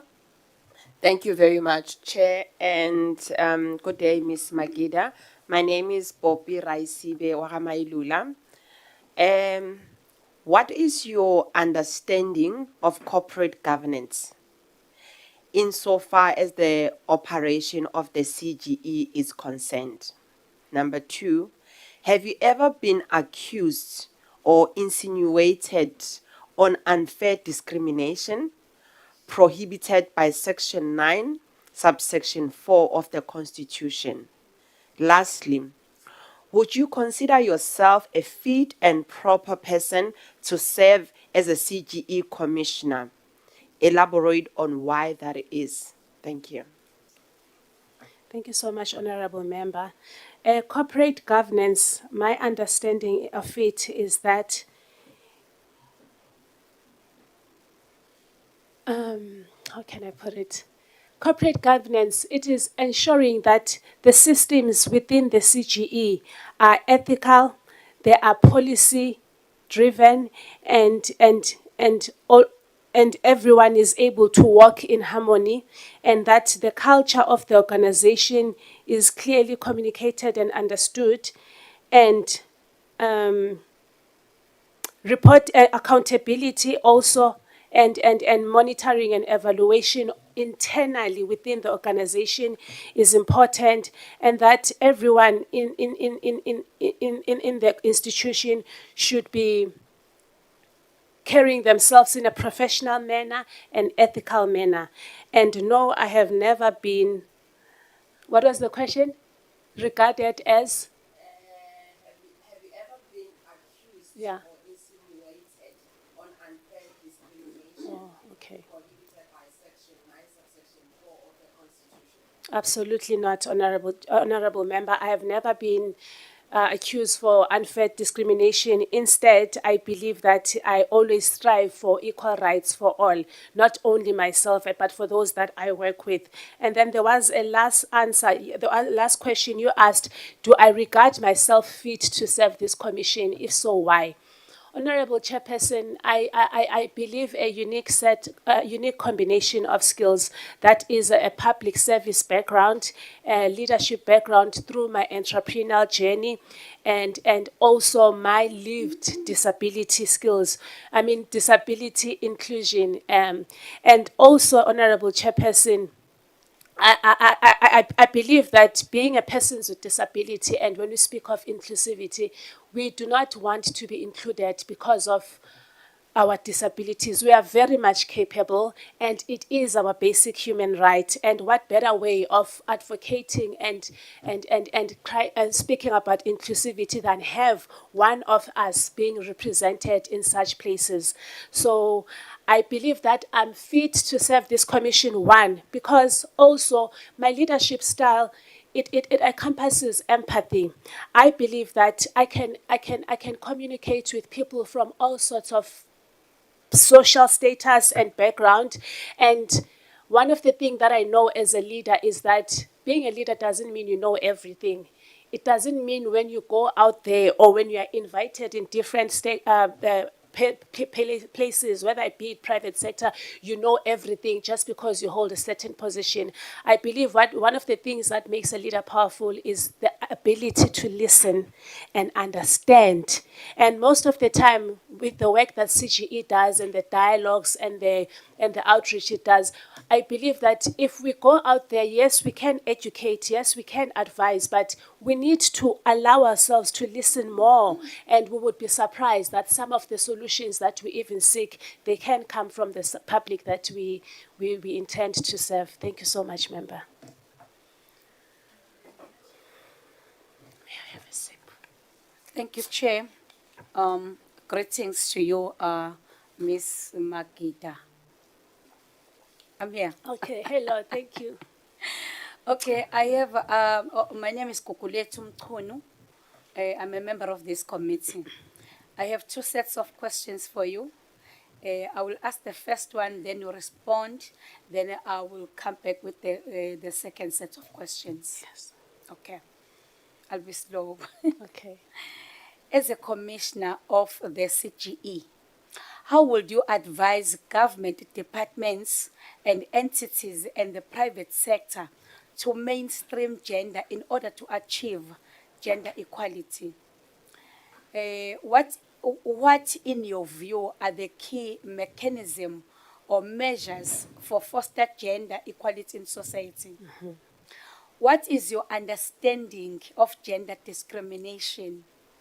How would you deal with complaints of homophobia or intolerance towards gender non-conforming persons?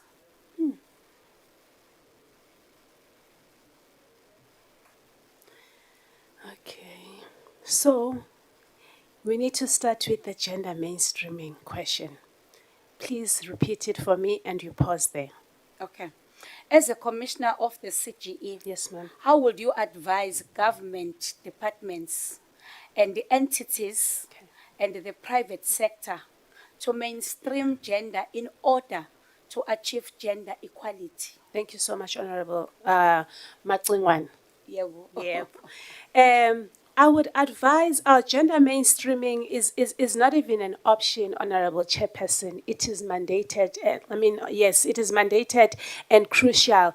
And I believe that whether it's private sector or public sector, it should be there in the formulation, in the beginning stages, whether be it formulation, be it the construction of a building. And I'll make an example if you allow me.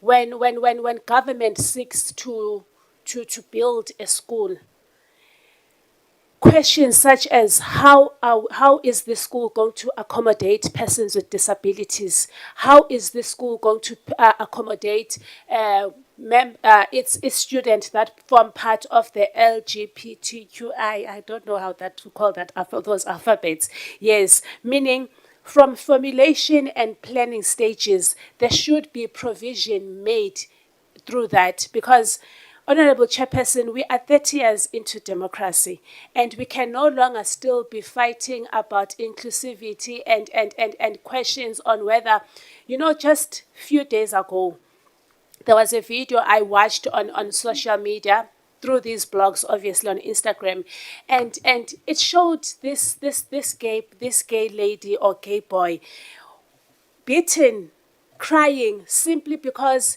he entered toilets that are female. This person identifies himself as a lady, and therefore, so he was apparently attacked, and obviously that came while I was still preparing for this, and I was like, this is exactly what this commission seeks to achieve. So from restaurants, this is now private sector, from restaurants to companies, we need to make provision that toilets, if they need to be built, we need to have those people in mind. And then secondly, Honorable Chairperson, what is the other? Okay, the other question is, what is gender discrimination? My understanding of gender discrimination is when people are unfairly treated based on their sexual origin, based on their race, based on their color, and treated unfairly. And if I were to give an example of that, a person, a male figure that seeks to be a nurse, and he's discouraged to say, but that is a female role. that is discrimination. And therefore, it is not acceptable because the Constitution, Section 9, makes provision for that, to say people are not to be discriminated against based on all these things that are listed. And then also there is a Pepuda Act, honorable members, Pepuda Act that has been placed to support Section 9. That act seeks to protect people from unfair discrimination and hateful speech. And the beautiful thing also that the Pepuda Act has provided, it is equality courts, which I doubt the public knows about those. Equality courts whereby if a member feels unfairly discriminated, they can have those courts, those cases reported there and heard there, honorable member. And then I need your other set of questions. Thank you. What is your understanding of the NSP Okay. on GBVF? Okay. What is the CGE's role insofar as addressing GBVF in the country is concerned? Okay.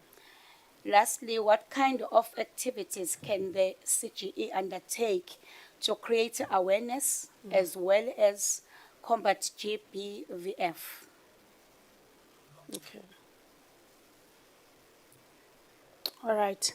Oh, Honorable Chairperson, my understanding of NSP is that it is the National Strategic Plan that was formulated after the Presidential Summit during 2018 and then put in effect during 2020 in responding to the rising crisis on gender-based violence. So the strategic plan, which is the National Strategic Plan, seeks to provide accountability, prevention, justice, and this National Strategic Plan, honorable members, has got 6 pillars, which I may like to, if you allow me, highlight 2 from those pillars.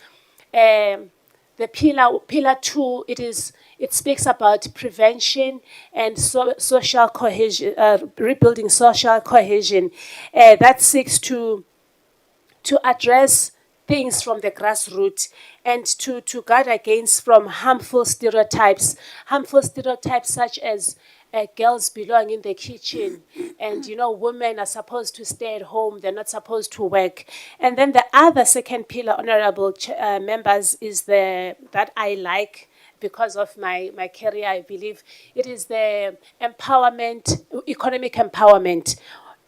It is known and evident that most women, and now it's not even just women, young girls, most women continue to remain and fall victims of gender-based violence because of the financial dependency they have on these men that they engage with. So this pillar, honorable chairperson, it then advises that women should be empowered and that we should be partnering with private sector in creating roles of employment for those victims, and then also give them vocational skills training such as sewing, entrepreneurship, so that they do not go back to their victimizers. And then this NSP, my understanding of it as well is that it is inspired and also measured through the other national treaties that we as a country have signed. And those treaties are the CEDAW, which is the Global Women Rights framework. And then also there's the Maputo Protocol, which seeks to address our African challenges such as harmful practices such as ukuthwala kwabantwana and kidnapping. And then also what is the last one? The Beijing platform. The Beijing platform, which is also another pillar that seeks to provide, to focus on poverty, education, and so forth, honorable member. And then you asked about activities and awareness. You said what other activities and awareness we can?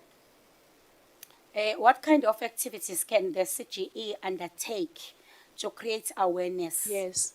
As well as combat GBVF? Okay. Honorable Chairperson, GBVF, gender-based violence and femicide, it is a crisis to our entire country. And in terms of the current activities in place, I'm not saying they can't be new, but I feel and believe that we should tighten on the already engagements, which is education, education, education.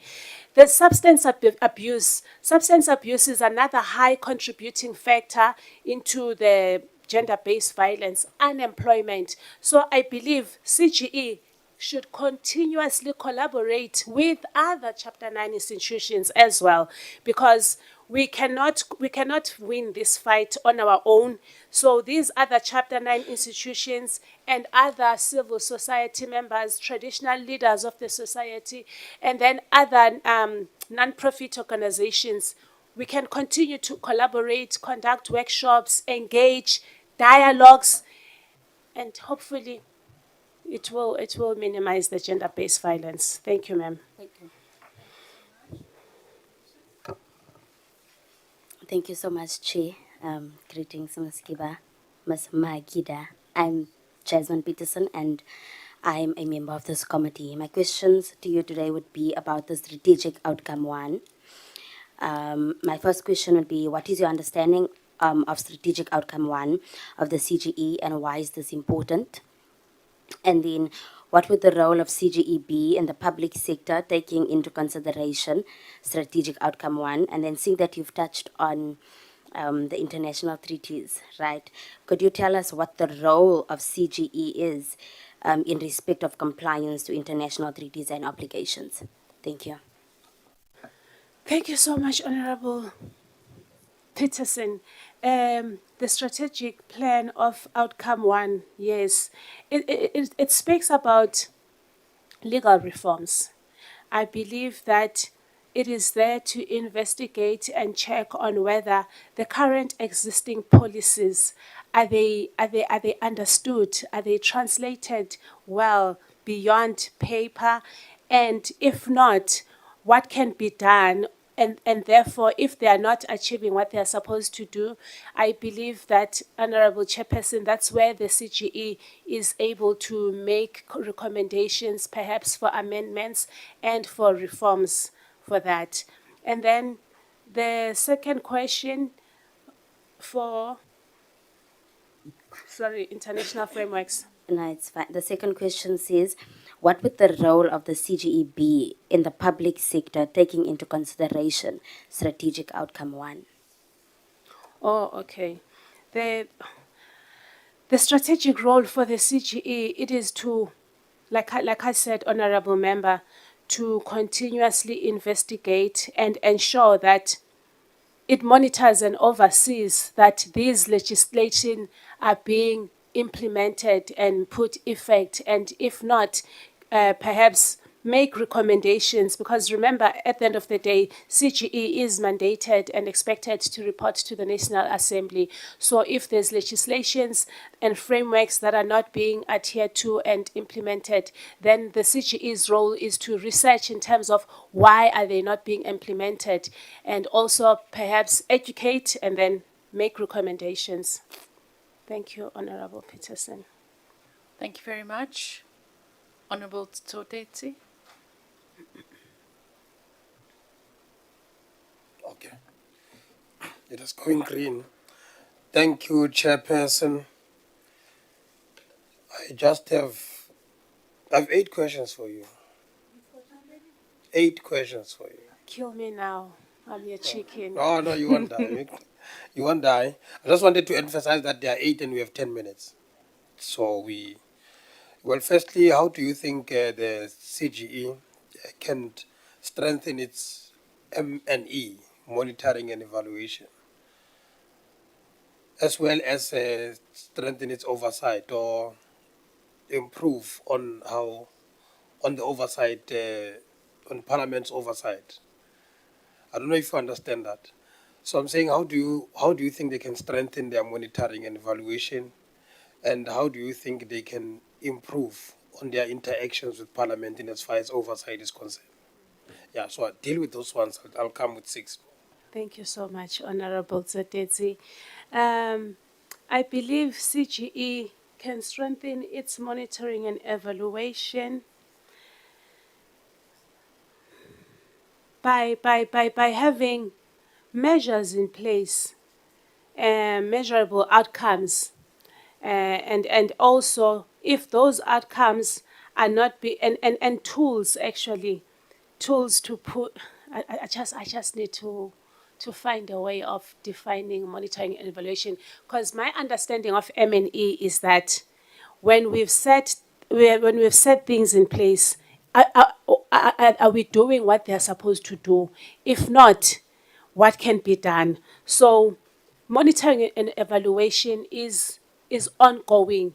It cannot be a thing of saying we are done. So perhaps CGE can continuously have some quarterly meetings and check-ins to say whatever objectives or KPIs it has set in place, are they being achieved? And then also oversight to to Parliament. Like I don't know whether I'm okay. I can't say I don't know. I believe CGE is accountable to the National Assembly, but if it means that it's accountable once a year, I believe it should not wait for that period. It should also have its reporting quarterly. That's the best I can answer, Honorable Chair. That's okay. That's okay. Now, you mentioned that you are in business. You are in business. Yes, sir. Okay. Now, do you have any advocacy experience? If so, can you provide us with the details in that regard? Do I have Any advocacy and experience? Yeah. And then that's number one.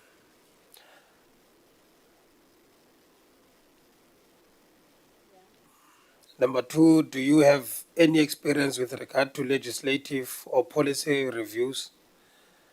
If so, you can also provide us with a bit of a detail in that. Number three, do you have any litigation experience? If so, you can also provide us with a detail in that. Number four, do you regard the ability to communicate as key in the position of a commissioner, and why do you think so? Do you regard it as important, and why do you think so? What, in your opinion, are the key attributes of someone who is able to communicate successfully? And, okay, don't know. Do I see the importance to communicate? Yes, if so, why?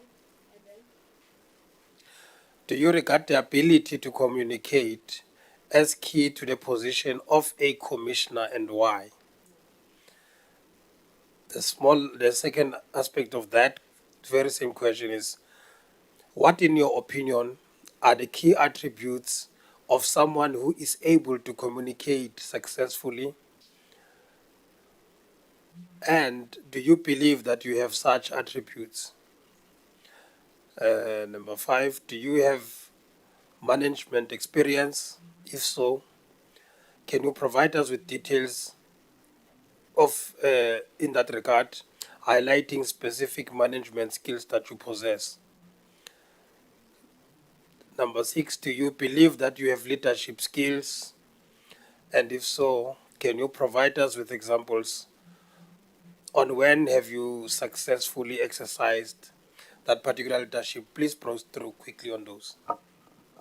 And just turn on your mic, please, Ms. Magida.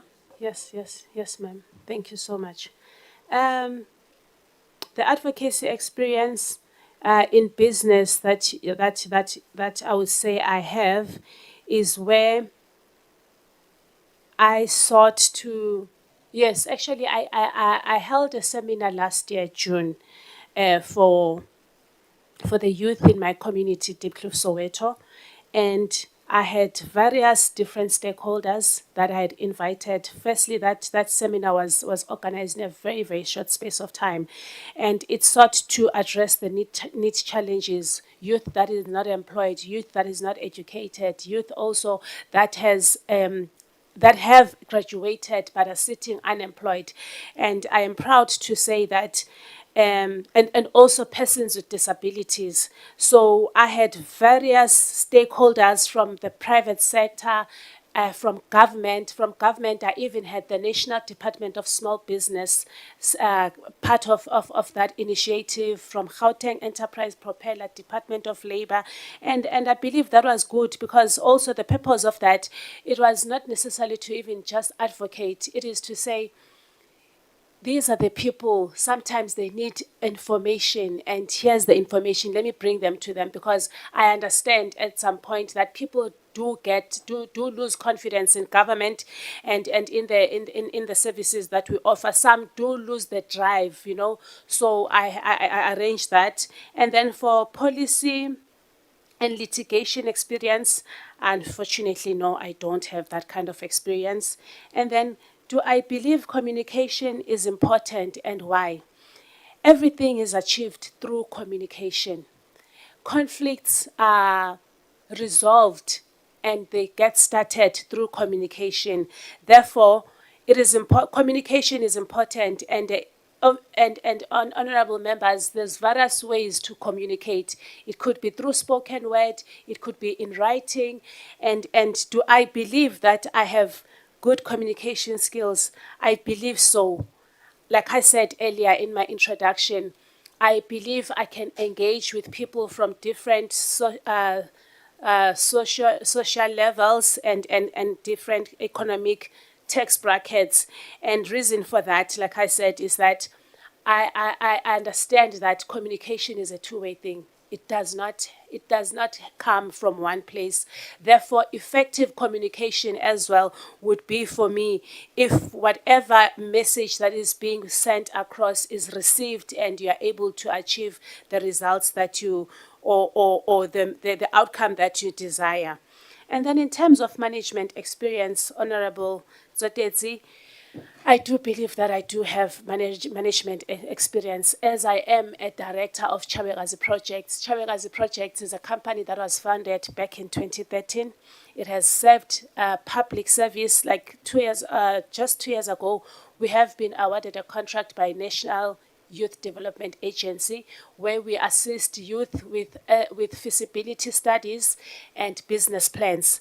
The M&E contract, I'd said, we were contracted. We were contracted by WDB Growth Fund, which is a company that is listed. And like I said, we worked together with National Treasury. I therefore believe that, Honorable Chairperson, we would not be able to hold such contracts and complete them with good reference and applause if maybe the leader behind was not capable of management. As also I do get seasonal employees as and when we get those kind of contracts. And then management experience, highlight skills. My skills would be communication, conflict management, public speaking, and just, okay, I'm trying to think of my strengths. I'm motivated by challenge and I get things done. I just need to understand what is required of me and I will dive in. However, I don't claim to know everything, because once you believe you know everything, then you are not teachable. But I'm saying, whenever there's a challenge or whenever I'm assigned a task, firstly, I know I've got a responsibility to understand and learn. So I strongly believe that I'm fit for this commission.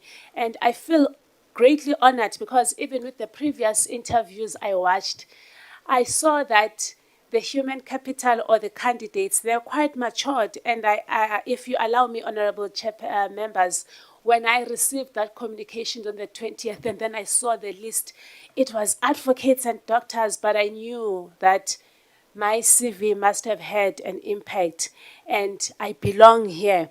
And that potential that this portfolio committee saw, I believe it's there, and it's just a matter of allowing me that chance, and I will prove to you why you need me here. Thank you. I like the confidence. Ma? Are you done, Honourable? Yes, I'm done, Chairperson. You want She's follow-ups? done. Okay. Okay. No, it's fine. Thank you very much, Ms. Magida. Is there anything that you want to ask us or say in closing? Because we've come to the end of your interview. Honorable members, as I said, on the 20th when I received this, I thought to myself, a girl from Diepkloof, Soweto.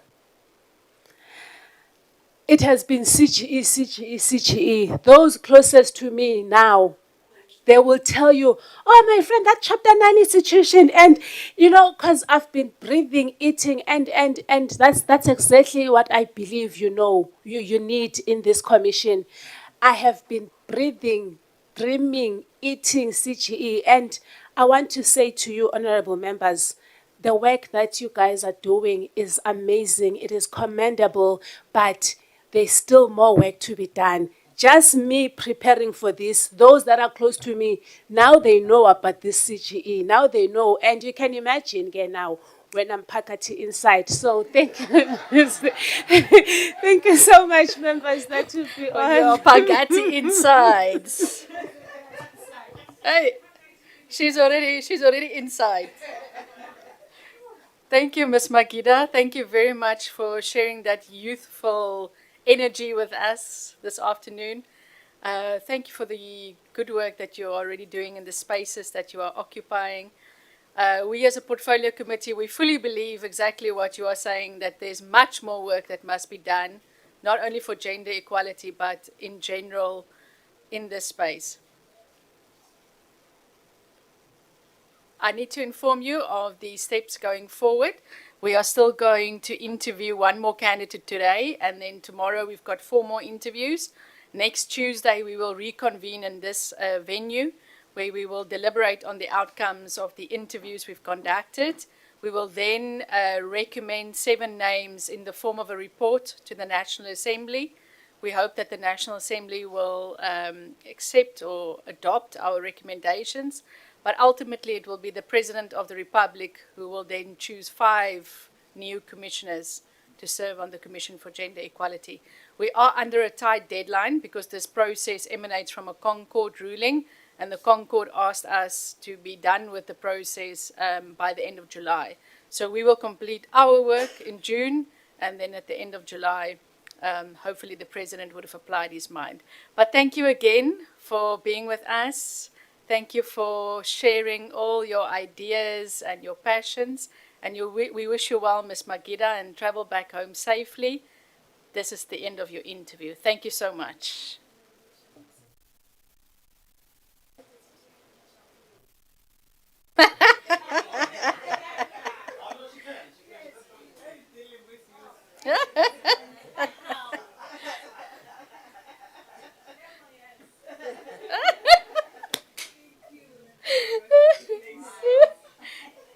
Why not? Why not?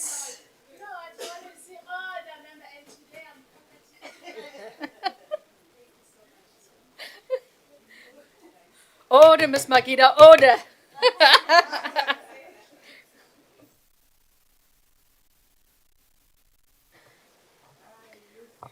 Exactly. Colleagues, I wanted to just quickly report to you that the NYDA, we had invited them to come on the 12th, as you know, which is next Friday. They've written back to us to say that they are busy, they cannot come to Parliament. However, I've now received another message from the Deputy Chair saying, in fact, they are not busy. So it seems that our problems are worsening. So I just want to say that I will have to look further into the matter, and if there are issues to escalate to the Speaker's office, I will have to do so. But we have extended an invitation to them for the 12th. The Office of the Chair has written to say she's not available. They'll be busy with other activities. They cannot come to Parliament. And then as I'm sitting here, I receive a message to say that they're not happy with the response because some of them want to appear before Parliament. You would also have last night taken note that the Deputy Chair had an interview on SABC 404. It was just after 8 o'clock. I stumbled across the interview where he said that the issue of the forensic investigator is now under review, and that they as a board are fully cognizant of the fact that they might be acting in a manner that is unlawful. So I just wanted to bring that to your attention, that we have extended an invitation. It seems that some are not willing to come and appear before Parliament. Others want to appear before Parliament, but it just underscores again that there are problems that we need to look into. Honourable Tsotetsi? We will do that. I will have to take guidance from Dr. Tembe and from the Speaker's office, but I just wanted to give you an update.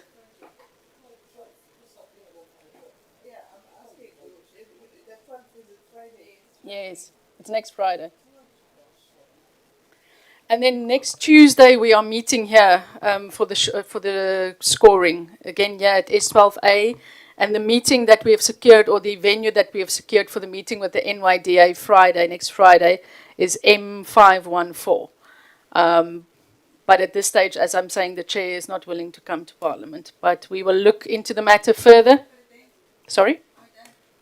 We are now breaking for lunch, and then there's one more candidate. Thank you.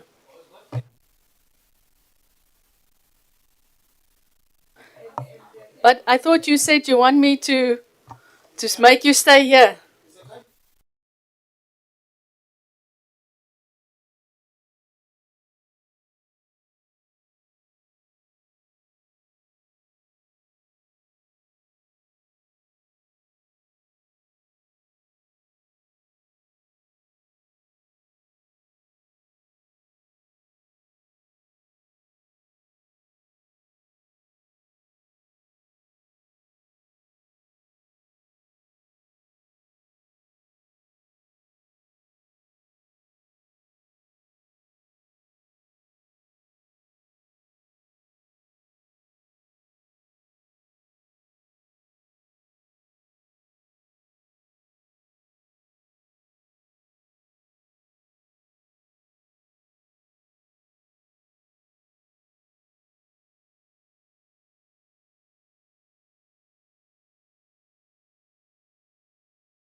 Hope I'm producing your surname correctly, sir. You can just give us your full names. And we also wish to apologize for making you wait a little bit. I'm also noting that we are conducting your interview a little bit early, but please feel welcome at Parliament. And please just give us your full names, sir. Thank you very much. My name is Olisa Yekani. Thank you. And can you just maybe indicate to us whether you've got any conflict of interest that we wish to declare? Not that I am aware of, except to mention that I am a journalist by profession, but I think it is captured very well in my CV.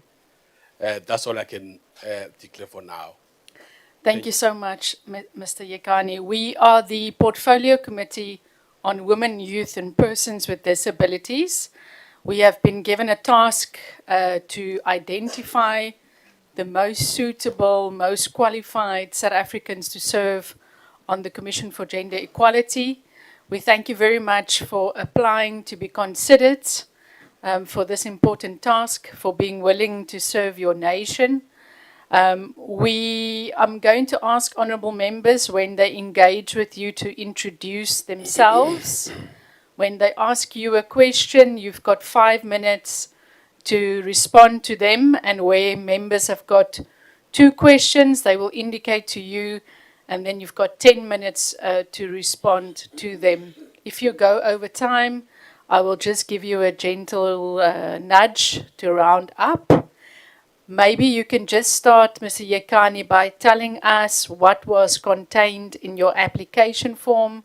Tell us a little bit about yourself, your background, your current work experience, your qualifications, your value system, and maybe just why you feel that you are a suitable candidate to be considered for the Commission for Gender Equality. All right.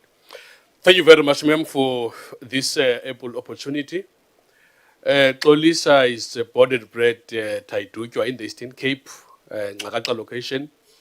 I matriculated from Efforter School for the Blind and Deaf, and then I went to Teflop, University of the North, then now it's called University of Limpopo, where I did a BA Media Studies degree, and then I furthered my studies to do BA Honors in Journalism.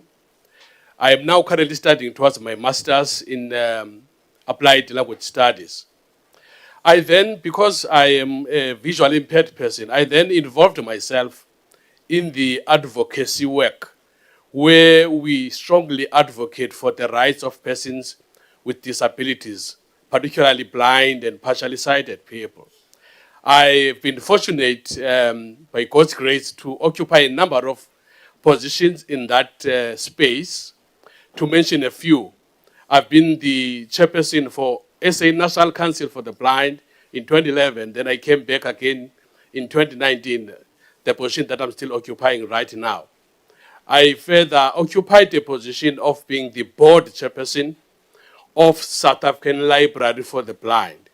This is the position I held for 3 consecutive years, where I demonstrated my leadership skills in governance, but strongly advocating for the rights of persons with disabilities. But I'm proud to tell the committee that during my tenure as the chair of that board, we managed to obtain clean audit of our finances for 3 consecutive years. And I pushed very hard through my advocacy spirit that amongst the staff of that library, they must make sure that they are blind people, because it's a library for the blind people. I'm a person who believes that we must lead by example. You can't say this is an institution for blind people, therefore you then have even 4 of them. Because what message are you putting across to people who are looking up to those who can say they managed to go to tertiary institutions and be able to obtain their qualification? I am proud to also mention that one of my highlights during that time, I appointed a female CEO. My intention was to push the agenda of transformation. It is historic in the history of that library that they have a female CEO. I'm glad that I was fortunate to be in that position, and my signature is on her appointment, because I'm also passionate about gender equality, giving people who were previously disadvantaged an opportunity so that they can prove their mettle, so that they can show their capabilities and abilities that they have. Remember, whether you have a disability or not, at the end of the day, you are the citizens of this country. You've got an obligation to make a meaningful contribution towards the growth of the economy, to change the lives of many people out there, because we believe that it is better when a message is said or is conveyed by somebody who lives a disability. It gets that much attention to people who are, and also playing an advisory role to those who never had an experience of working with persons with disabilities. Thank you very much. Thank you very much. Honorable Kanile. Thank you, Chairperson. Good afternoon, Mr. Yagani. Good afternoon, ma'am. I have a few questions for you. My first question is, what is your understanding of the CGE's mandate, powers and functions in terms of the Constitution and its enabling legislation? And the second question that I have for you is, can you please explain the role of the Commissioner of the Commission on on Gender Equality? Thank you. Thank you very much, Honorable Member. My understanding about the Commission for Gender Equality is that it is a Chapter 9 institution to strengthen our democracy. It's more about promoting respect for gender equality, protection, development, and attainment of gender equality. It is also its mandate. It's to monitor, investigate, research, running public education programs, advising and reporting on issues of gender equality, because the policies will find that they are there, but they need a structure like the CGE to constantly monitor that and see if there are any gaps in the policies in addressing the issue of gender equality, whether in the workplace or whether in the public sector or whether in the private sector. So this is one of the key mandate of this commission, and conducting some research where it is necessary, so that if there are any gaps in our laws in promoting gender equality, those gaps are fixed by this commission. And the role of a commissioner will not be different from the role that I occupied as a board member previously, because it's to make sure that you performing the oversight of this institution, making sure that its policies and practices are aligned with its mission and vision and the values of the organization, making sure that it performs very well financially and otherwise, mitigating any risk that you may see as a commissioner, that in the long run there could be some risk here and there. We're talking about issues like lack of funding and all of those. And as a commissioner, as a member of governance, you need to make sure that you mitigate those risks. So this is how far I understand the role and the mandate of this, and it is established under Act 39 of 1996. And in the Constitution is very clearly stipulated there that it has to monitor even compliance of other international and regional frameworks that also speak to the issue of gender equality. Thank you, ma'am. Thank you very much. I now have 3 questions for you. I'd like to find out from you if you'd like me to ask all of them as a pack, or you'd like me to separate them for you. Yes, you may say, I think you may separate so that I don't forget some of the questions when I'm answering. Yes. Okay, perfect. The first question that I have is, in your view, is the Commission for Gender Equality making an impact in the public sector? If needed, how can the CGE reposition itself to make an impact given its wide mandate? Thank you very much for that question. I think the CGE is doing such a massive task in the public sector. if you check the report, the research reports that they did in the past, they clearly reflect that indeed they're doing a good job, but we cannot say it is enough. We cannot say that it is enough. I can highlight one, a report that is very, very close to me. In fact, it touched me. The report on sexual harassment in tertiary, in higher institutions in tertiary institutions, whereby you find that learners get abused in various ways. And remember, these are future leaders of our country. Therefore, we cannot afford, we let them to be vulnerable in that way. So the commission, for me, is doing, is trying its level best. Because remember, there'll be also issues of resources, lack of resources. I'm sure they also wish to do more. But if I can answer the second part of your question, ma'am, how they can reposition, I think the commission needs to work more in making sure they are visible. They are more visible in rural areas, deep rural areas. For instance, currently the commission has got its office and the offices in all 9 provinces. But I think if they can try their level best to find ways of making sure there are their office satellites in those deep areas, because that's where a lot of these cases or injustices happening, whether it's a GPV or whatever. But I think the visibility, for me, it's one area that really still needs to be strengthened so that the commission can continue doing its marvelous work. Thank you. Thank you very much. The second question that I have for you is, in your assessment, in what areas has the CGE successfully fulfilled its mandate? And what, in your opinion, are areas that require more focus? Thank you. Thank you, ma'am, for that question again.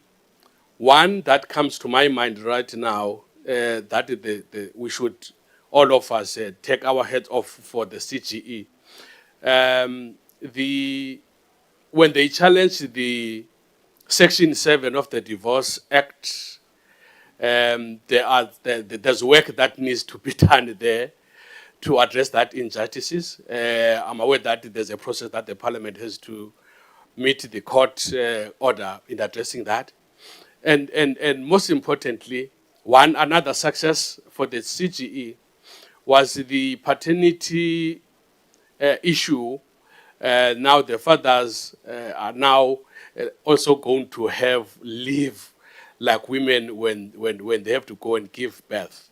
And I think that's massive. And the last one that I can also think of right now, which is fresh in my mind, is the Castor Semenya case. All of those cases, the CGE did very well there. And I think they set an example when they're saying policy development, seeing gaps in certain laws that we have currently. And I think they proved that very well by winning those cases. What was the last part of the question, ma'am? Sorry. Okay. Thank you so much for your answer. And the last part is, what, in your opinion, are areas that require more focus? Ma'am, the areas that require more focus for me, you'll agree with me that our country is facing such a serious problem. I think it was also named as a second pandemic. The GPV, I do not think we are doing our best, but I think we still have to do it more. As a person who's also working in the media space, I get so disturbed when we're doing the stories of people being killed. I think the GPV, if we can use the approach, our country has got a problem with crime, high levels of crime. And we saw in our communities that there were forums that were set up from the community to help the police, because the police themselves cannot fight the crime. Same applies to this GBV problem that we have. I think we need to do, it's one area that the commission needs to do more, especially in I can point one without wasting your time. I can point one or two examples. For instance, in the Eastern Cape, recently, there's a 75-year-old woman that has been killed, being accused of witchcraft, and it is in deep rural, and you find where is the office of the CGE? You can find it in East London, in the Eastern Cape, and hence I'm saying they need to be more visible. They need to engage more community and find creative ways of engaging the community to also participate in the work that is done by the commission, because the commission alone cannot address that challenge. Thank you, ma'am. Thank you very much for your answer.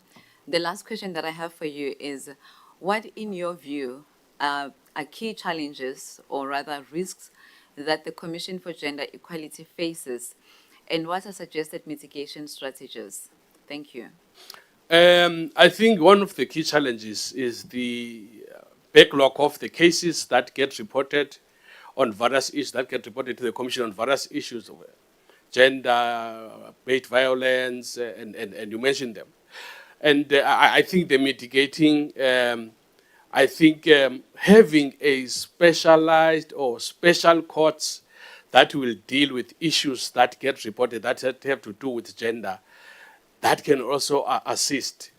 And also ensuring that the effectiveness of the Hate Crime and Hate Speech Act, because I think there are penalties that are very clear there, that can also be used. And lastly, if the commission will finally get its legal status where they can approach court directly, I think that can also assist in its work. Thank you very much. You done, Honourable Angel? Thank you very much, Honourable Kanile. Honourable Shawango. Thank you, Chair. Mr. Yakane, good day. Good afternoon. I'm Honorable Shabangu, member of this portfolio committee. Thank you, ma'am. Mr. Yakane, the question that I want to ask you is, it's around the strategic outcome 2 of the CGE. Do you think, in your own opinion, do you think the CGE has been successful in conducting advocacy initiatives and develop and manage public education intervention with sector partners in the promotion of public understanding of gender equity and access to gender justice? Thank you, ma'am. My answer to that question will be, since I've been involved in advocacy myself, you cannot say, this is enough, I've done enough now, therefore I should stop, I've addressed the challenge. Advocacy is an ongoing process, because every day you come across with new stories or with new challenges. But in terms of public education, I think they've tried their level best, the commission. However, I still feel that there's still a room for improvement. There's still a room for improvement, especially in making use of the media platforms. I know that they've been doing radio interviews, but I think as a media personality myself, I think there are other various ways that they can strengthen their public education programs in making sure that the public understand the issue of gender equality. Thank you, ma'am. Thank you. You touch a bit on what can be done to improve, because this question is not about they've done all. It's about, have they been successful? Success, it will be an ongoing thing, but you will be seeing some impact. So my next question will be about what innovative means would you adopt to promote public awareness of access to the commission. I know you have said a bit on the previous question, but I want us, you know how to tell us about innovative means that would bring to the commission to promote public awareness. Thank you. Okay. Thank you, ma'am, for that clarity. I think in innovative ways one can think of now, our calendar, our annual calendar has got these months that have got themes. You've got the Human Rights Month, Freedom, and so on and so on. I think the Commission can find creative ways of even collaborating with the other institutions in making sure that they educate people or the public about rights that speak to gender equality. There are various ways of doing that. They can still continue on radio with radio, but I think for me, my passion is more of reaching out to those rural areas, strengthening the relationship with traditional leaders so that the CGE is seen there doing some work or educating people right at the grassroots level. Like now, I'm coming from my rural area. I can't remember seeing a workshop that they say is conducted. I'm not saying they never did that, conducted by CGE, but it's one of the areas, and I mean innovative ways that if given the opportunity to serve on this commission, I'll make sure that we come up with creative ways of reaching those deep rural areas so that we educate. Our education campaigns should really yield positive outcomes. Thank you.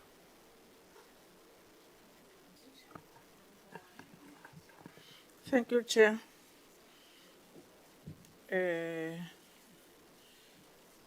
Good day, Mr. Yengani. Good day, ma'am. Yes, thank you. Mr. Yengani, I've got two questions. I will take one by one. Maybe before I ask the question, let me say the Constitution directed that the Chapter 9 institution on which the Commissioner for Gender Equality is one must be independent, subject to the Constitution and law. My first question is, why do you think that the Constitution requires that the CGES for all the Chapter 9 institutions be both independent and impartial and also protect the independent? Thank you, ma'am, for that question. I think an institution like Gender Commission, it's important that it is independent so that when it does its work, it does its work without favor or prejudice, because it deals with various cases that are brought to its attention. And one day you'll never know that there can be a case that comes from a organization or department that now has got a close relationship with the commission, and that will compromise its work. So hence it must, at all times, it must maintain its independence so that its results or its outcomes or whatever, whether it's a research or it's a case that they're dealing with, is purely impartial and no prejudice and without favor. Thank you very much. Thank you for answering. Lastly, do you regard yourself as being the independent-minded and impartial? And if so, why? Yes, I do regard myself as independent and impartial. If I take you back to my first question, opening question, about my involvement in the advocacy, I personally dealt with a number of very sensitive issues, and at times I had to take on people that are at the higher level in terms of authority. Because I coming from a space of being impartial, I want to listen to the both sides of the story that is being brought to my attention, and also listen to the other side, in order for me to arrive at an informed decision. If there's any further investigation that must be done, I know that it will be done fairly, without favor and without prejudice. So I regard myself as, because I dealt with a number of such cases, and my impartiality was displayed at all time because I didn't take sides. Thank you.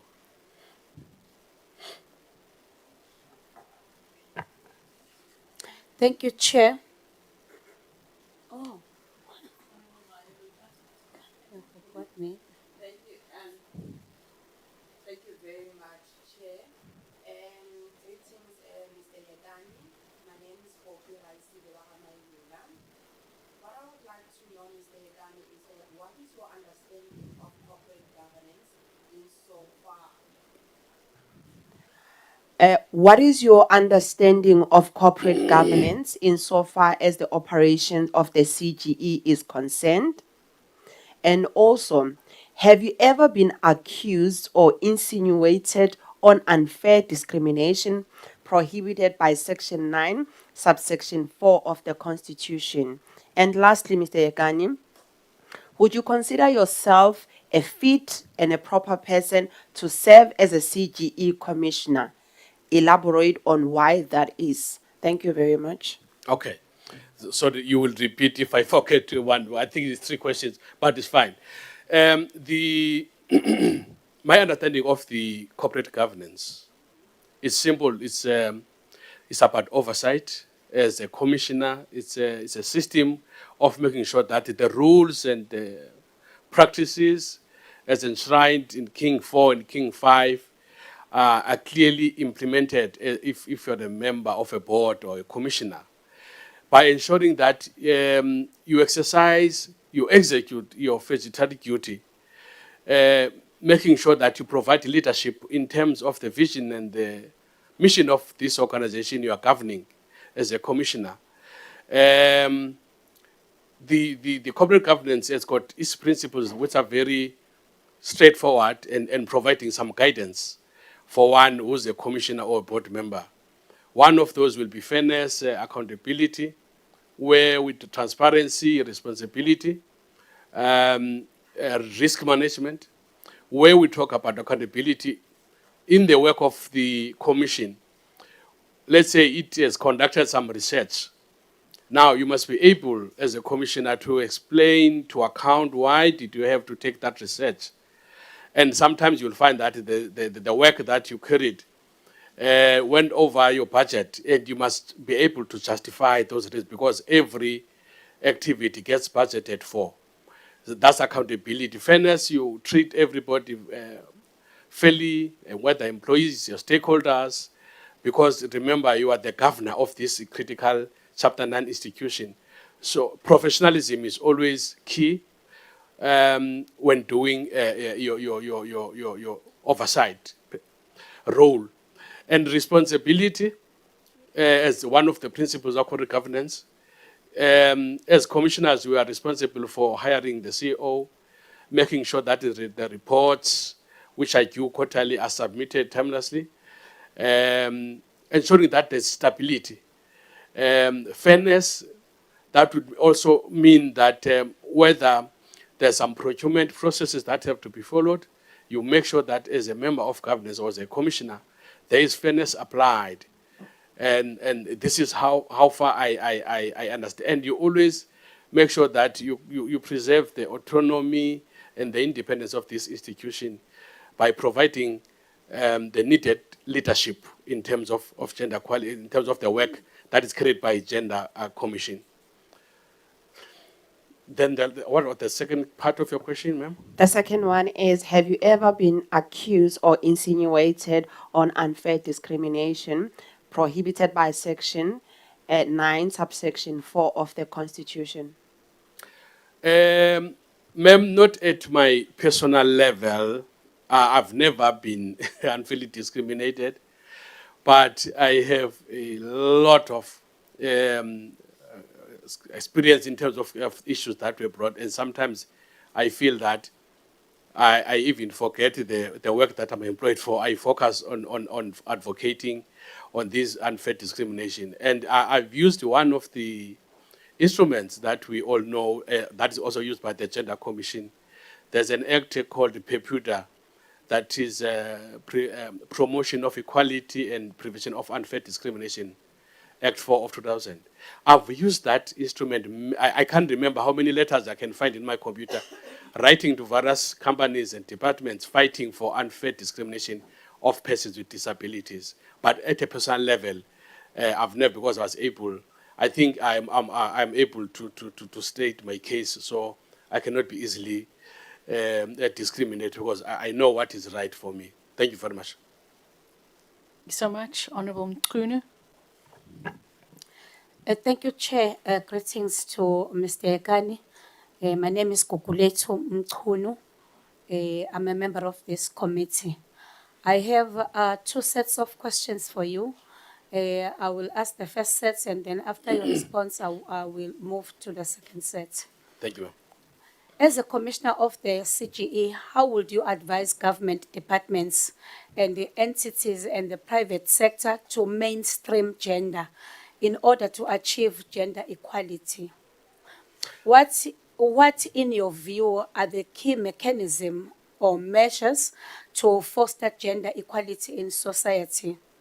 What is your understanding of gender discrimination? How would you deal with complaints of homophobia or intolerance towards gender non-conforming persons? Okay. Thank you, ma'am. You will remind me if I forget one. No problem. Yeah. The first question, I think the government departments or private sector, they need to have plans, employment equity plans. I know some they do have, and they do report, they are required to report to the Department of Labor. But I think that is not enough. I am saying this because I'm also sitting in the Employment Equity Act where I work.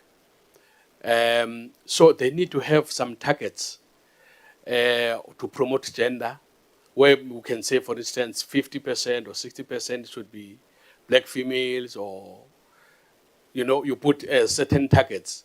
So government departments and those private companies, they must have very clear policies that will address this challenge, that will make sure that gender equality is achieved. Because you can't justify if somebody is qualified as a female, then he or she, she does not get recognized of the skills that she has. But I think in the plans that they need to have those departments, maybe they must also be included in the KPIs or KPAs of senior management.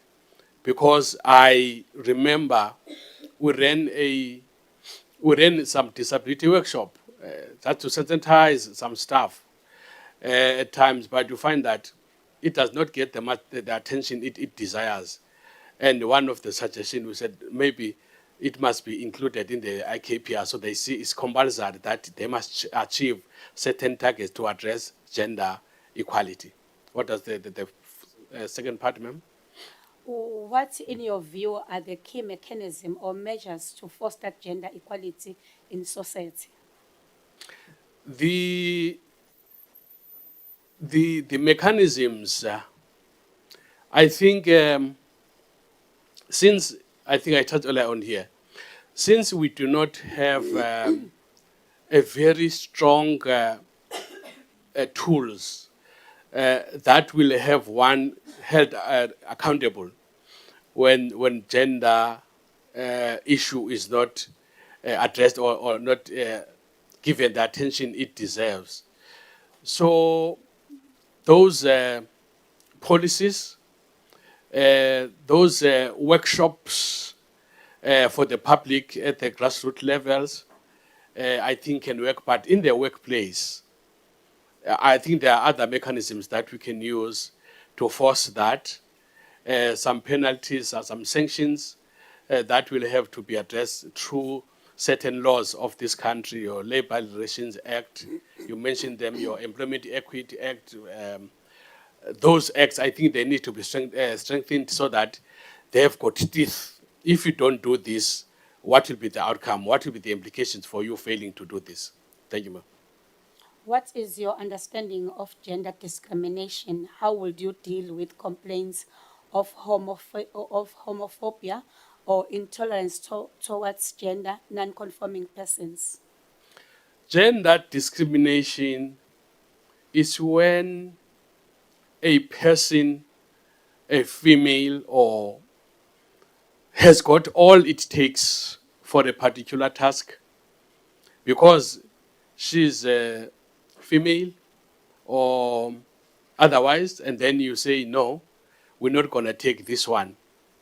Now, you reminding, this question reminds me, honorable members, in the past, I'm told that if a woman is due to deliver, she would not be given that chance, or maybe there'll be reluctance in terms of appointing a lot of females in a company because some will think that it will compromise the production. So that is gender discrimination for me. You're not supposed to do that. But fortunately, we've got tools, we've got instruments, law instruments that we can apply today. It's a matter of strengthening them so that they've got impact. People, they dance to their music once they do not comply to such laws. Okay, thank you. The second set of questions. What is your understanding of the NSP on GBVF? This is a very strategic plan. I think we should be proud of South Africa that they come up with that plan. Because when I look at its pillars, I think they address the challenges that contribute to this problem that we're facing as a country. If I can pick up one pillar there, which talks about response, care, support, and healing. How much respond? How often do we respond, and how quick do we respond to those challenges when they happen?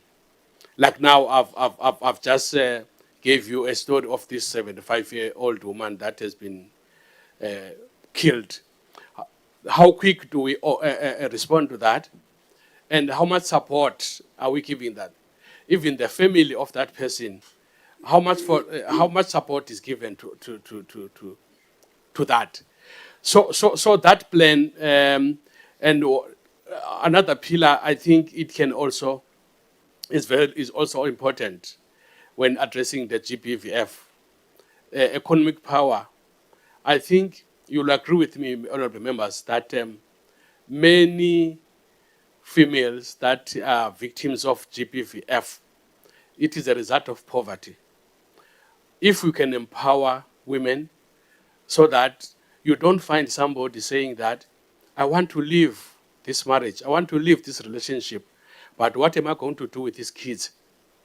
So for me, that pillar of that strategic plan of GBF is very, very important. And access to justice. Victims of GBVF, how easy, how possible for them to access justice in our country? We do have a justice system, but is it accessible?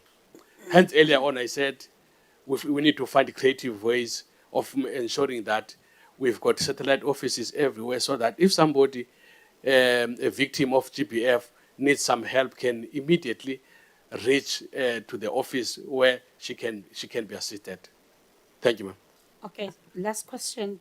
What kind of activities can the CGE undertake to create awareness as well as combat GBVF? More public education programs, I think, are needed. More workshops. I know that the commission, even in the past week, in the past month, they've been in Mpumalanga, KZN, and Eastern Cape. But I think more of such is required. I think, for me, honorable member, it will be the case of if you run a workshop in Port Elizabeth, for instance, Gqeberha, or you run a workshop in East London, yes, it is fine. But I think there are other areas that are neglected. You go to Limpopo, there are rural areas. KZN, their rural areas. So for me, I think public education is the one, because our society, it is still deeply entrenched with these patriarchal attitudes, where men can just take a stick and beat a woman. So I do not think the commission has reached to that level. Yes, they're doing a good job, but I think it's one of the areas, ma'am, that will need to be improved. Thank you very much. Thank you very much. Honorable Jasmine Peterson. Thank you so much, Chair. Greetings, Mr. Yakani. I'm Jasmine Peterson, and I'm a member of this committee. My questions to you today would be regarding the strategic outcome 1. My first question would be, what is your understanding of strategic outcome 1 of the CGE, and why is this important? Number 2, what would the role of the CGE be in the public sector, taking into consideration strategic outcome 1? And then the last question is, what is the role of the CGE in respect of compliance with international treaties and obligations? Thank you. Thank you, Honorable Member. I think the work of this commission is very clear and straightforward, to promote gender equality, research, advice, policy development, and I think they're doing that very well. But now the next question, are those policies getting the expected outcomes? One would say yes, at a certain degree. One would say no, because compliance maybe in some areas is lacking. But my answer is, this is how I understand it. I think they're doing very well. And then the second question of your part? The second question is, what would the role of CGE be in the public sector, taking into consideration strategic outcome 1? The role of the CGE in the public sector will be to make sure that it champions the mainstreaming of the policies that will speak to gender equality, enforcing those policies. Yeah, I think that's my understanding, yeah.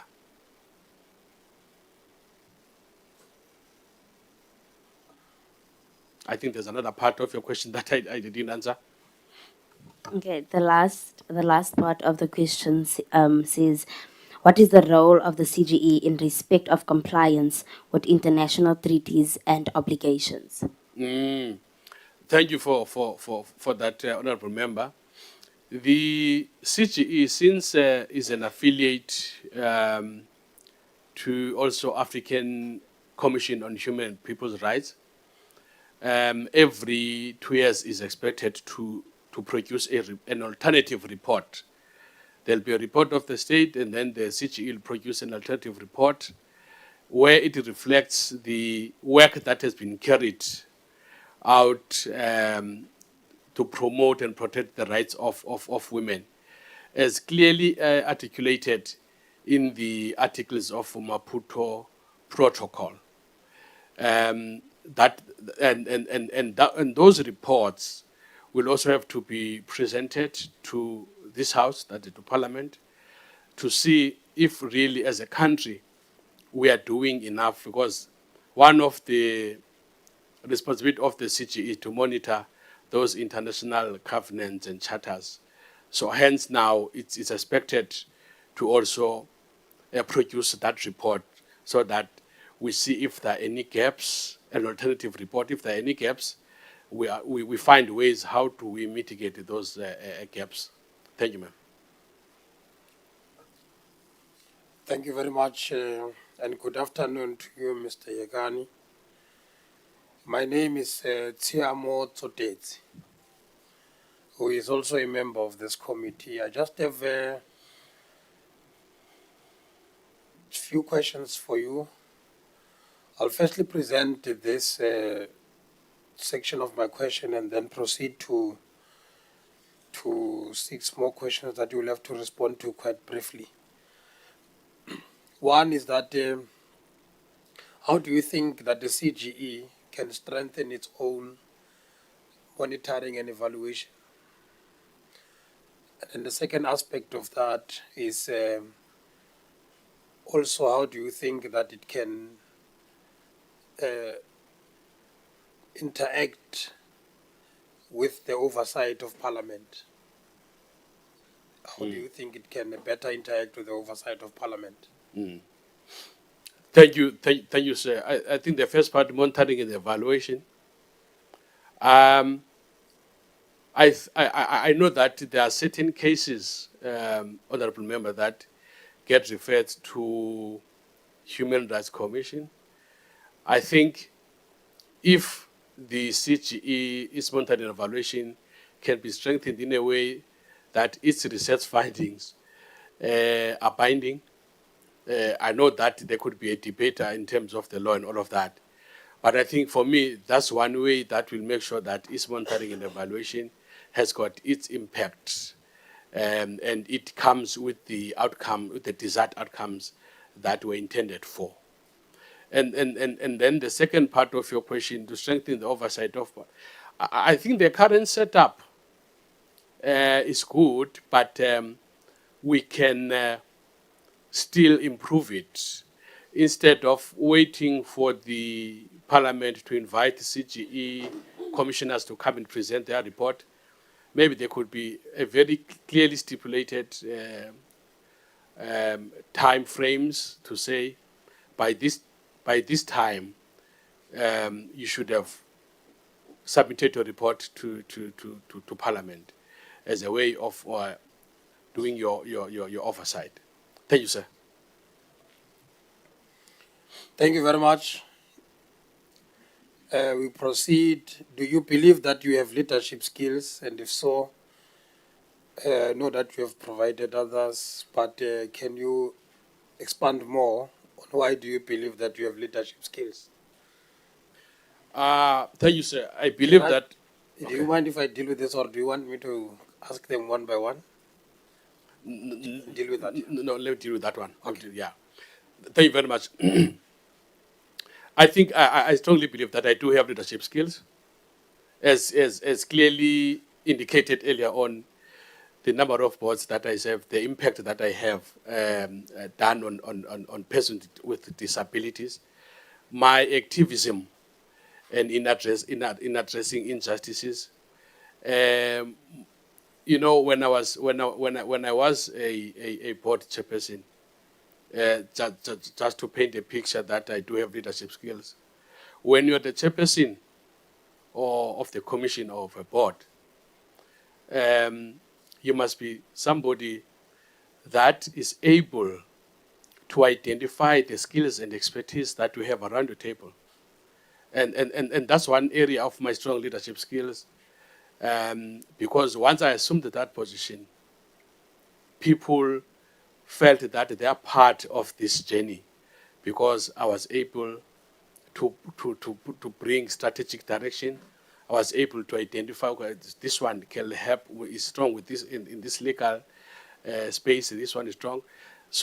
And the results of the entity that I led will attest to that I do have leadership skills, because the organization now, you can go today, it is so stable financially and otherwise. Yes, there'll be always those financial challenges where you find staff they demanding higher salaries, but you have to find ways of addressing that, resolving conflicts. There are conflicts that were brought to my attention as the chair, but I used my skills together with my board members to resolve that amicably without tarnishing the image of that entity that I was leading. Okay. Now you have been mentioning your management roles in the various entities. May you kindly highlight what you deem to be your specific management skills, the one that you possess the best? Okay. I'll go one by one. With the last one that I occupied for three consecutive years. My skill there was on administration, was on advocating for the rights of persons with disability, particularly blind people. And since the institution is a unique, it provides a unique service. The other skill that I have there was to make sure that the Braille standard, because that institution was of producing Braille, is of high quality. So my answer, sir, is administration. Administration-wise, I am very, very strong and attention to details. Yeah. Thank you for that. Now, do you regard the ability to communicate as a key in the position of a commissioner, and why do you think that is the case? Now, what, in your opinion, are the key attributes of someone who's able to communicate efficiently? And do you believe that you have these attributes? I do. Thank you for that question. I do. When you are a leader, you must always make sure that you have those communication skills. You communicate. You start with your commissioners or board members. You go, if the matter requires you to come and address the staff of that entity, you do that. Because when you communicate, you are actually addressing the challenge where people will form their assumptions. A practical example of what I'm saying, in a number of occasions, I've been addressing staff at the entity that I was a board chairperson, and it was so tough and tense. Because I communicated, the situation could have been so worse because they were starting to toy, demanding this and that and that. Because of my communication and seeing you as a commissioner or chairperson in front of them, explaining, taking them through all the performance of the organization, why you cannot afford this, why this is what we can afford. I remember some stage we even came up with a suggestion to say we're gonna try, since we've got some positions that have not filled in, we're gonna try to give you just a once-off bonus because we can't afford to give you this 10% on your salary. And you communicate and you allow them to engage with you. You don't say, I'm in a higher office, I'm the chairperson, therefore I cannot interact. So sir, my short answer, communication is always key in all levels. Thank you. Thank you very much. Now, do you have any litigation experience? And if so, may you kindly provide the details in that regard? Any? Litigation experience. Have you litigated? Oh, okay.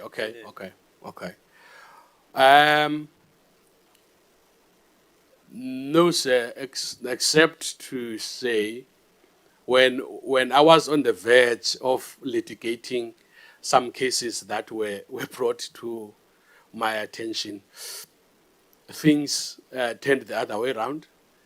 I'll give you one or two examples. There was a gentleman that I cannot divulge his name, who was on the verge of being kicked out by the department that I can also divulge his name, because he lost his eyesight. Now, this gentleman came to me crying, saying that HR is here, so they want me to sign now. Then I said, give that person a phone. Then I spoke to that person. I said, he's not gonna. Why are you saying he might be medically boarded? They told me that no. He's not gonna do that. And if you're pushing, we are ready to litigate because this is unfair discrimination. Government is talking about a certain percentage of persons with disability that must be employed. So you can't kick out those that are already in the system because they develop a disability. You yourself, you can develop a disability tomorrow. So, but fortunately, I want to believe that the letters that I wrote were very strong and very convincing. We couldn't, I remember one case, we were about to take it to the Human Rights Commission, but fortunately the person they wanted to also kick out from the public sector, they withdrew that. I'm sure that they saw the letter that I wrote there.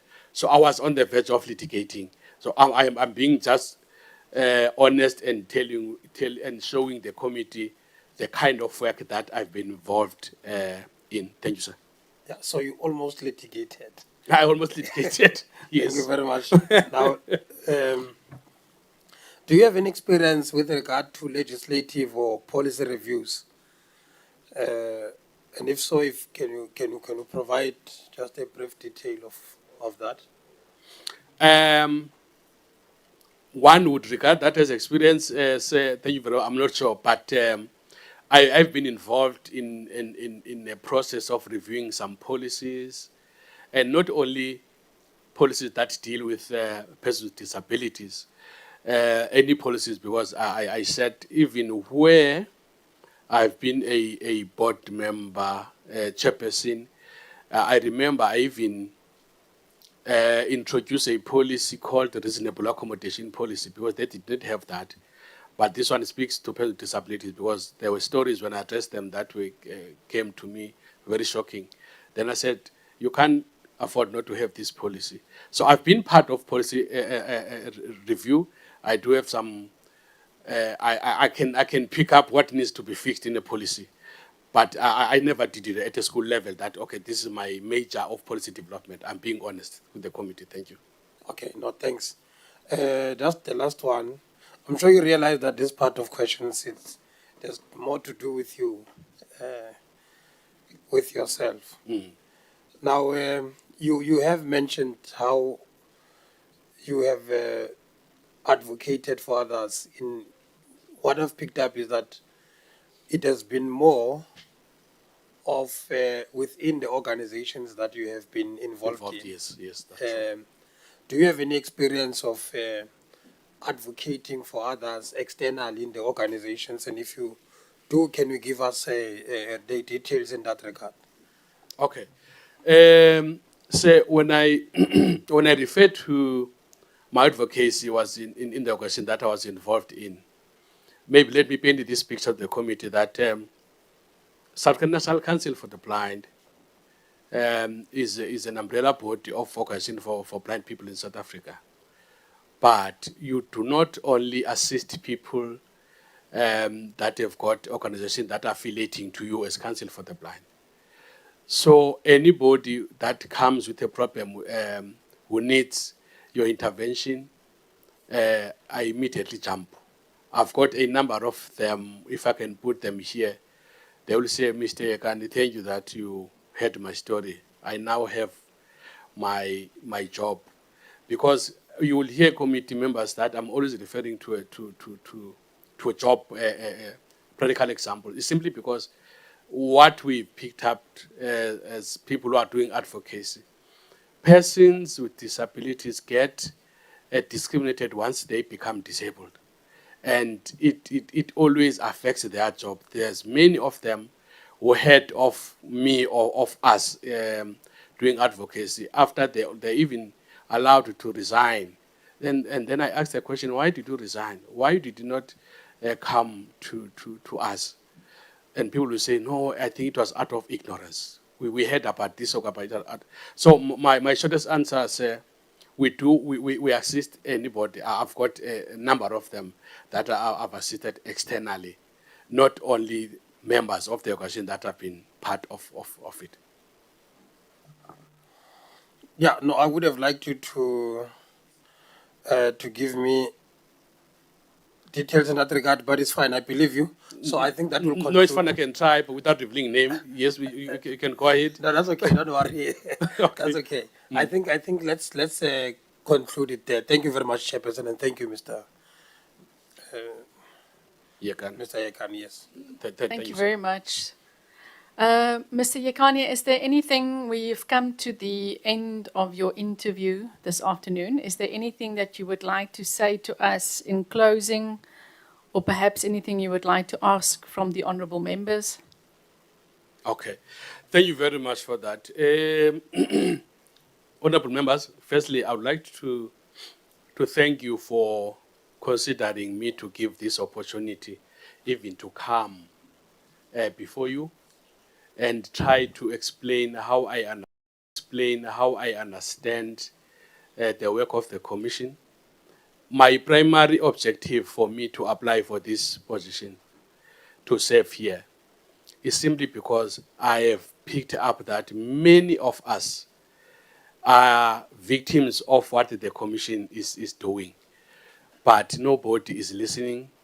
And I thought if I'm given the opportunity to be part of the commission, I'll be able to influence the policies and otherwise the research that are done here to say, please, can you also look at this one? And lastly, I am so grateful deep down from my heart because often we find that people like me, they are not taken into account that they can deliver or they can change the lives of people out there. So for me, it really means a lot that I am sitting here in front of you and you're able to listen to me so that we dispel the myth that, no, those people, they don't know anything. And I hope I've tried to answer all your questions to the best of my ability. And what I like about me, I'm honest. I cannot lie. I'm not a person that can. I'll tell you that. Hence, I was telling you that I nearly litigated because there's no point for me. But but you should appreciate the fact that I am keen to be part of this because these are some of the bodies that I think persons with disabilities, they need to be part of them so that we learn from here. When I became a board member of the organization that I mentioned, I knew nothing about governance. But now at least I can lead, and I am proud that even that board I was leading people who are fully sighted. I was the only blind person who was leading. A blind was leading the sighted people. Do you like that? Thank you very much. Sorry. Sorry, Mr. Yekani. Mr. Yekani, I want to just give you an indication of the way forward. You were the last interview today. Tomorrow, honourable members will conduct 4 more interviews. That concludes then 14 interviews over a 3-day period. Next week, we will reconvene to discuss the outcome of the interviews. We will score our candidates. Thereafter, the portfolio committee will prepare a report for submission to the National Assembly. We are hopeful that the National Assembly will then adopt our report with our recommended candidates. From there, the report will be sent to the President of the Republic. The President will ultimately pick 5 commissioners to serve on the Commission for Gender Equality. We are under tight deadlines because this process emanates from a Concord ruling which had asked this committee to finalize the work soonest, but by the 31st of July, the process should have been completed. So that is the way forward. We want to thank you, Mr. Yekani, for being with us today, for traveling here. Thank you also for the work that you are doing in protecting and advancing the rights of persons with disabilities. We wish you well, sir, and this is the end of your interview. Thank you very much.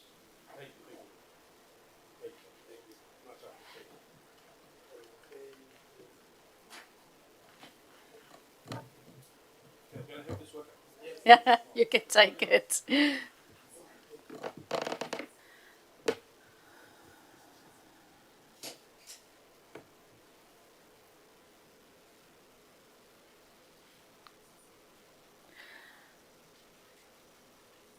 Johnny, please can you come closer? I just want to discuss tomorrow quickly about the candidates. Colleagues, thank you very much for your hard work over the last 2 days. As you know, tomorrow we've got 4 more interviews. It is imperative for all of us to log in because on Tuesday you will not be able to score candidates if you have not participated in tomorrow's interviews as well. Because it would, of course, create an unfair situation. So all of us must log in.